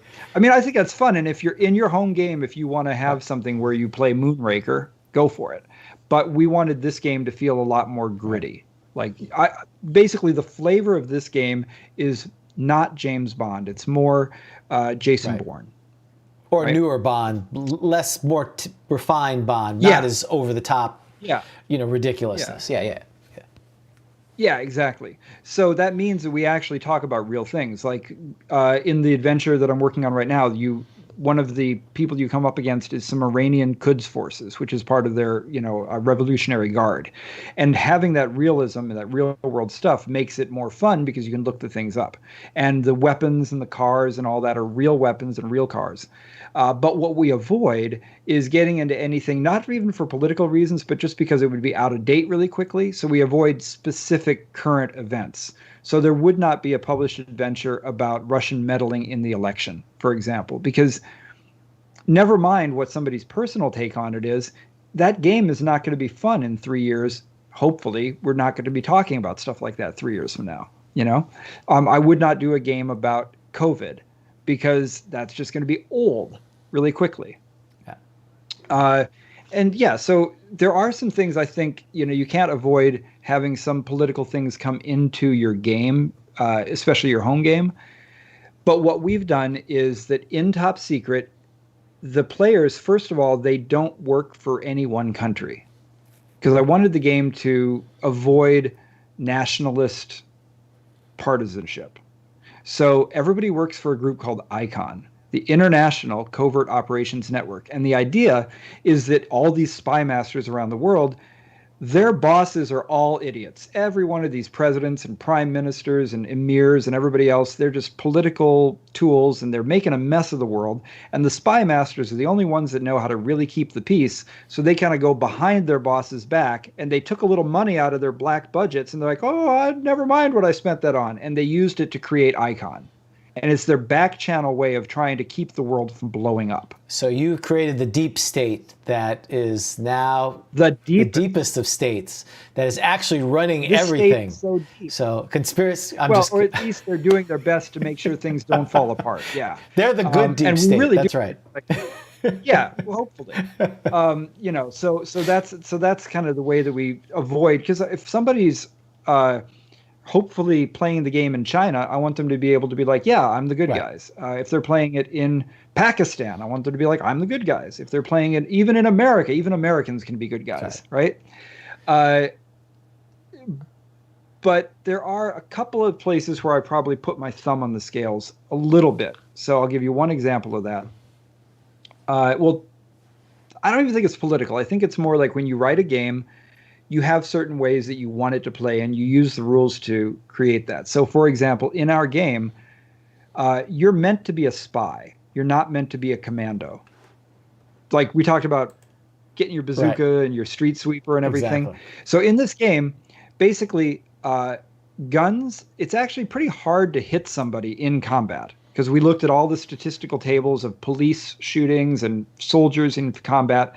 And when you're under stress, it's very hard to stop and aim. It's not like being at the gun range, right? Where you're like, oh, I'm such a good shot. Yeah, because no one's shooting at you. When someone's shooting you, it's hard to hit back. So it's hard to hit someone in the game. But when you do get shot, there's a very good chance you're going to die. So that's one way we kind of put our thumb on the scale to kind of remind people this is a game of espionage, not shoot 'em up. But then other things like we have an interrogation section, because everybody's going to get in a situation where at some point you have to interrogate the bad guy. And people are going to be like, well, I'm going to torture him. I love Jack Ryan on 24, or not Jack Ryan, but Jack Bauer on 24. And so I'm going to cut off his ears and take his toes, especially if you've got somebody who's 14 years old, right? They're going to be like, I'm going to torture him. And I really want this game to be played by people's kids, by 14 and 18-year-olds. And I don't want people walking away thinking that what they ought to do is spend all their time shooting up the world, doing a bunch of drugs, and torturing people. Okay. So, well, you had me just before then, but I thought that was the tagline for the New World Order. It's doing drugs, torturing. So the point is that the guns are really deadly, and if you torture someone in our game, the rules basically say, yeah, you can do it, you can get information out, but the more you hurt them, the more they're going to lie just to get you to stop hurting them. They're going to say whatever you want to say. So we did do certain things like that. I'm sorry, Dan, what were you going to say? No, I was just going to say James hasn't changed much. No, since exactly. He's 14, I mean, so. I would put 5. I've got 5 levels in waterboarding. What do you mean I'm not going to torture? I'm sitting in the back waiting. No, and that's the thing is that in this game, it'll totally work. You'll get the guy to talk. It's just that he's going to say anything to get you to stop doing it. Because basically, I want this game to be played by kids, right? I mean, that's what games are for us as adults, but they're for kids. And I want it to be a good influence. I don't want people walking away from it like they just played Grand Theft Auto and they're going to go, kill a hooker or something. Well, and so, I want parents to be happy that their kids are playing the game. And again, unfortunately, people, once you release it, like any artist, you release it in the world and people are going to now do what they're going to do with it. But at least your effort was to prescribe that, just like in anything, that you can't do certain things, or you should try not to do certain things, or there are consequences, and I think that's fair. Go ahead, I'm sorry. I'm a big believer in, kind of the golden era when Jimmy Stewart was the person we'd look to for like how to be, or Gregory Peck, or Clint Eastwood back in the day when he was the good guy, right? I really like that idea that there are such a thing as good guys that are supposed to be honorable and have a good reputation. And I want a game where that's why we even have a reputation mechanic. I want you to be the one that you're proud of what you did over. I'm sorry, Dan, go ahead. No, I was just going to ask him his alignment. That's right. Your personal alignment. It sounds like you're trending on the good side there. Which James claims he's neutral good. I'm lawful neutral. Chaotic good. Chaotic good. Okay. Yep. Yeah. So fair enough. So the other part was, unfortunately, we deal with a lot of cultural, what is perceived as cultural appropriation, or some of that too. That was the other part to this. So not only have. I'm really glad you brought that up, actually, because that's another thing that I find it super frustrating when somebody puts out something that they just don't know about, right? Like. All right, I'm going to wade in. And people can get mad at me for this, but I think Oriental Adventures is a terrible book. Oh my goodness! You're going to have. There's Menion's not on. He would, and I would argue it's not terrible. But go ahead. I want to hear your point. Yeah. Well, basically, it's terrible because not because it tried to be. The intention was really good, right? Like all good intentions and tons of research. But at the end of the day, it reads like somebody looking from the outside and exoticizing something, and it just. Kind of is like, it's just, I always think of it this way, like the concept of stolen valor in the military. Like if you have spent your life, maybe even if you're a combat veteran, you've gone through things that other people can't understand. And you've done things that you've worked so hard and you've earned this badge, that you've earned these medals, you've earned this uniform. And if you see somebody just kind of wander in and be like, hey, I researched all about Vietnam, I'm going to pretend I was there. You're going to punch that guy in the head, right? That's stolen valor. He's basically pretending to know you when he doesn't. And while I think you can write a good military novel if you've never been in the military, I'd rather read one that was written by a Navy SEAL than somebody who, dodged the draft, right? And so it's the same kind of thing. If I'm reading about something that's got a lot of cultural references in it, all things being equal, if there's the opportunity from somebody who's actually from that culture to write it, I feel like they're going to do a better job. I'm not saying nobody else can do it, and I'm not saying they shouldn't, but I'm saying that, like, if we write something that's based in the Middle East or that's based in China or whatever, at the very least, I want somebody who's from there to read it before I put it out and tell me, how does this read to you? Did the names that we use make sense? Were we mocking things when we should have been treating them seriously? Were we being too serious about things that are actually goofy and fun? But the best thing is if I can just get somebody who's actually, from that culture to write it in the first place, then I know that it's like, okay, at least that perspective is going to be better. And then as a player, when I pick it up, I'm going to feel like I'm getting something more authentic.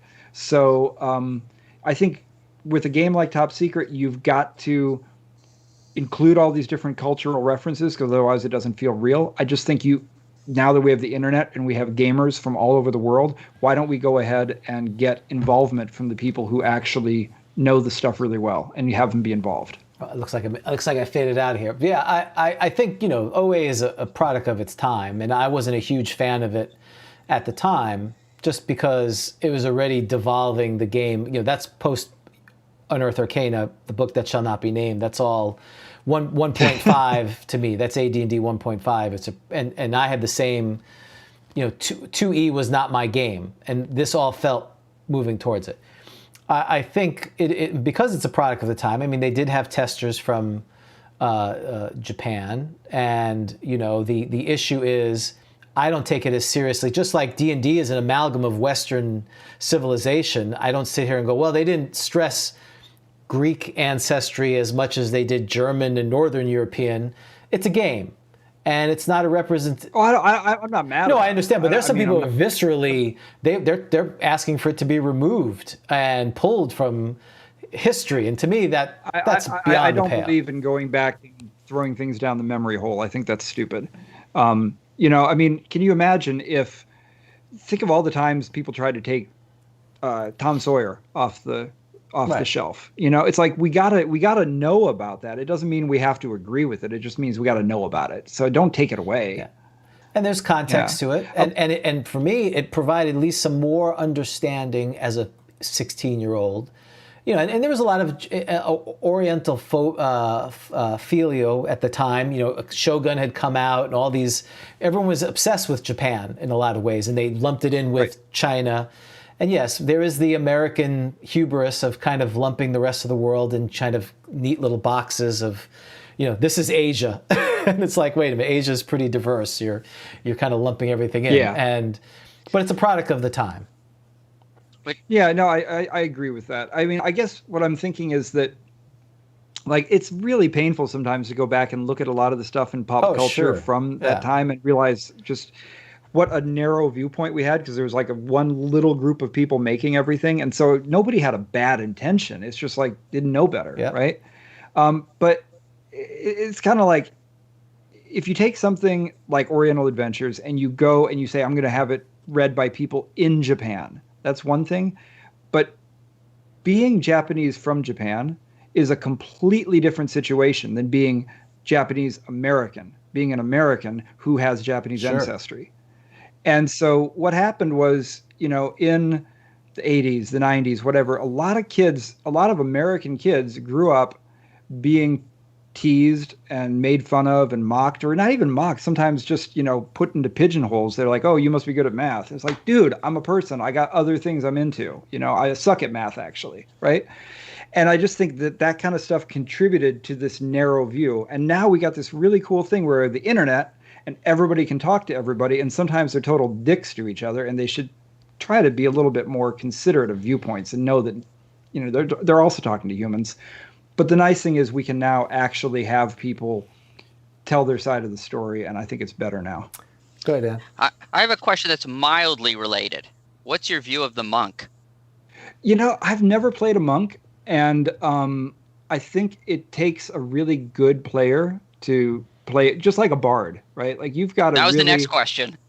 Yeah, I've never played either one, but I think they're really cool classes. I've always, when I would read Dragon Magazine, I was one of those people that wanted to use all the NPC classes for actual PCs. Yeah. Of They're course, way cool. I mean, it's terrible. It's the same in the Deities and Demigods when they gave stats. They were tempting. Exactly. If you're going to give me an NPC and you tell me how many experience points I need because do you really need to know the experience point amount if it's an NPC? Not really. They're tempting you.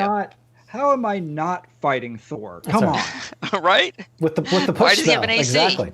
Well, yeah. If you're not supposed to hit him, why does he have an AC? What's your favorite, if you can, favorite Dragon Magazine NPC, if you have one? Oh, class. Yeah. So like that, you're like, yeah, I want to play that. Like we had Lou Pulsifer on recently, whose Necromancer from White Dwarf was quite controversial.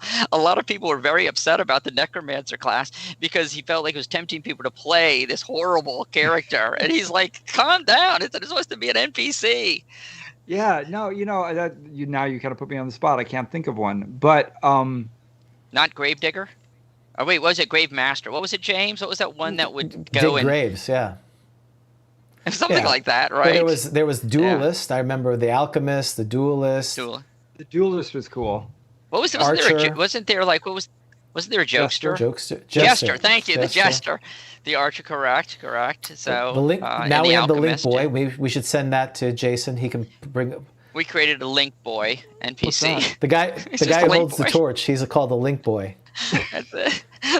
Maximum level 4. He's 4th level Link Boy. Oh, that's awesome. Yep, so we created that for. What can you do as a 4th level Link Boy? Oh my goodness. I think this could be a matter of some controversy. So Rob Ritchie, one of our listeners, created it. And what he did was you increase your ability, actually the range. Now, you may not like this because I'm sure you're obviously very familiar with the distance of the light sources in the Player's Handbook. He said you get more skilled. And so it actually increases the distance, I think, at which you can do it. So that's a great skill. Well, I lobbied for that. You at 4th level, you should be able to like cast light spell, but he said no, they're not. It was very much like responding in like the Sage Advice or something. He's like, no, I'm sorry, they're not magical. They can't do that. Like it's a fact. They're not. Link Boys are not. They can't do. No, you're wrong. You're confused. I would love to do that. I would completely play one like Adam Sandler in Waterboy. That would be my Link Boy character. He played in the adventure we did online with Jody Nye and Bill Foss. He played the Link Boy, and it was very. Mama says that I can have a big light. My mama says it's a good light. Yes. This is pure flame. Pure flame. This is pure flame. And he actually covered his face like he had a burn on him. He had a burn, like a cloth covering his burn because he had terrible oil accident. That's what he was obsessed with flame. He was like hit by a fireball or something. So just real quick, Dan, one question from the chat that I didn't get to. Actually, Vic, the Scourge of the North, asked this. Since you were talking about classes, what class would you redo from 1st edition, core books only? Assassin. Okay. And what would you do? Yeah, it's really frustrating to me because in AD&D, it's basically written with a human bias and a good bias, primarily. Like, you can play demi-humans, but they've got level limits. They have these other kind of things coming into play. And you can play an evil character, but almost everything in the world is set up for you to be a good guy against the forces of evil, right? And so then, and you can't even use poison unless you're evil. It's an evil act to even use it at all. And then you have this class that basically has to be evil, and they use poison, and they're supposed to go adventuring with other characters.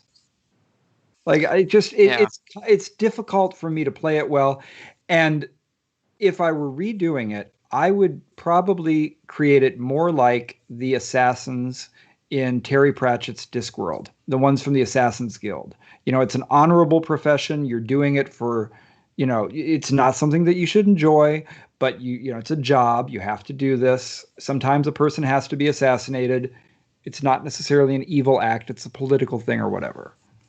Yeah, and what we learned, it's a shame the way they are written that way. They have to be evil because I had not remembered their spying ability, which is very interesting too, right? And something that could be used and be a lot of fun, not necessarily to go kill somebody, but just to infiltrate and get information. Yeah, you know what? I think if you're rewriting it, and it's like a fun thing to talk about now. We're probably wrong in 7 different ways about it, but whatever. If you were rewriting it, maybe instead of an assassin class, it would be a spy. Because they could have these assassination capabilities, but focus more on the stealth and the spying, and then you can have your top secret, D&D crossover finally. Yeah, I think that would be great. What is your view? James, I got to ask these questions. Yeah, I'm sorry. Gnomes, because we got to figure out if you're on the James side of thing or the Dan side of things. What's your view of gnomes in 1st edition as a race? Character to play. I've never played a gnome. I love the folkloric gnomes, the Scandinavian kind of thing. And so if I ever did play a gnome, I'd probably be so obsessed with playing them as some sort of like Scandinavian druid that I'd never get around to adventuring because I'd just be like riding a sparrow all day long. So, Fair enough. What's your views? I'm pro gnome. I love gnomes. James is anti. They're derivative of dwarfs. We didn't need them. They're not. They're That's dwarfs. So different from dwarfs. Thank you. No, a gnome is fanciful and mischievous. Thank you. And I mean, Terry Pratchett. Go look at his gnomes. That's a pixie. No, pixie. There's no pixie PCs. Wow, there's a reason why, because you don't need them. So James says checkmate.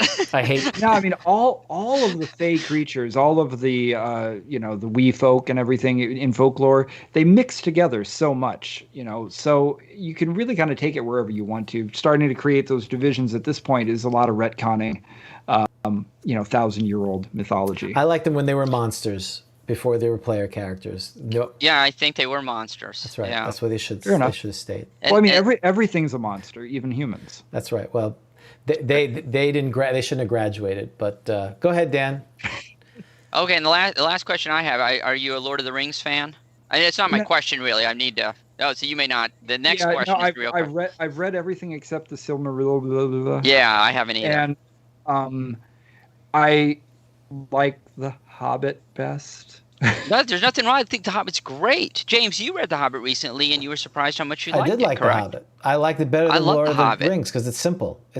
I'm a simple man. I like simple stories. I like the books. I like the Rankin Bass movies. I did not like Peter Jackson's movies very much. Oh. Because I just thought they never turned the lights on once for the entire 95 hours. So So the question was going to be about Tom Bombadil. It sounds like you may not have strong feelings. I love Tom Bombadil. Yes, Tom thank Bombadil you. is one of my favorite characters in fiction. There should be more Tom Bombadil fanfic out there. Thank you. All right, there it is. Yep, he's on my side. If I like gnomes, I'm going to like Bombadil. Yeah, that's true. You know who should have written an entire Tom Bombadil?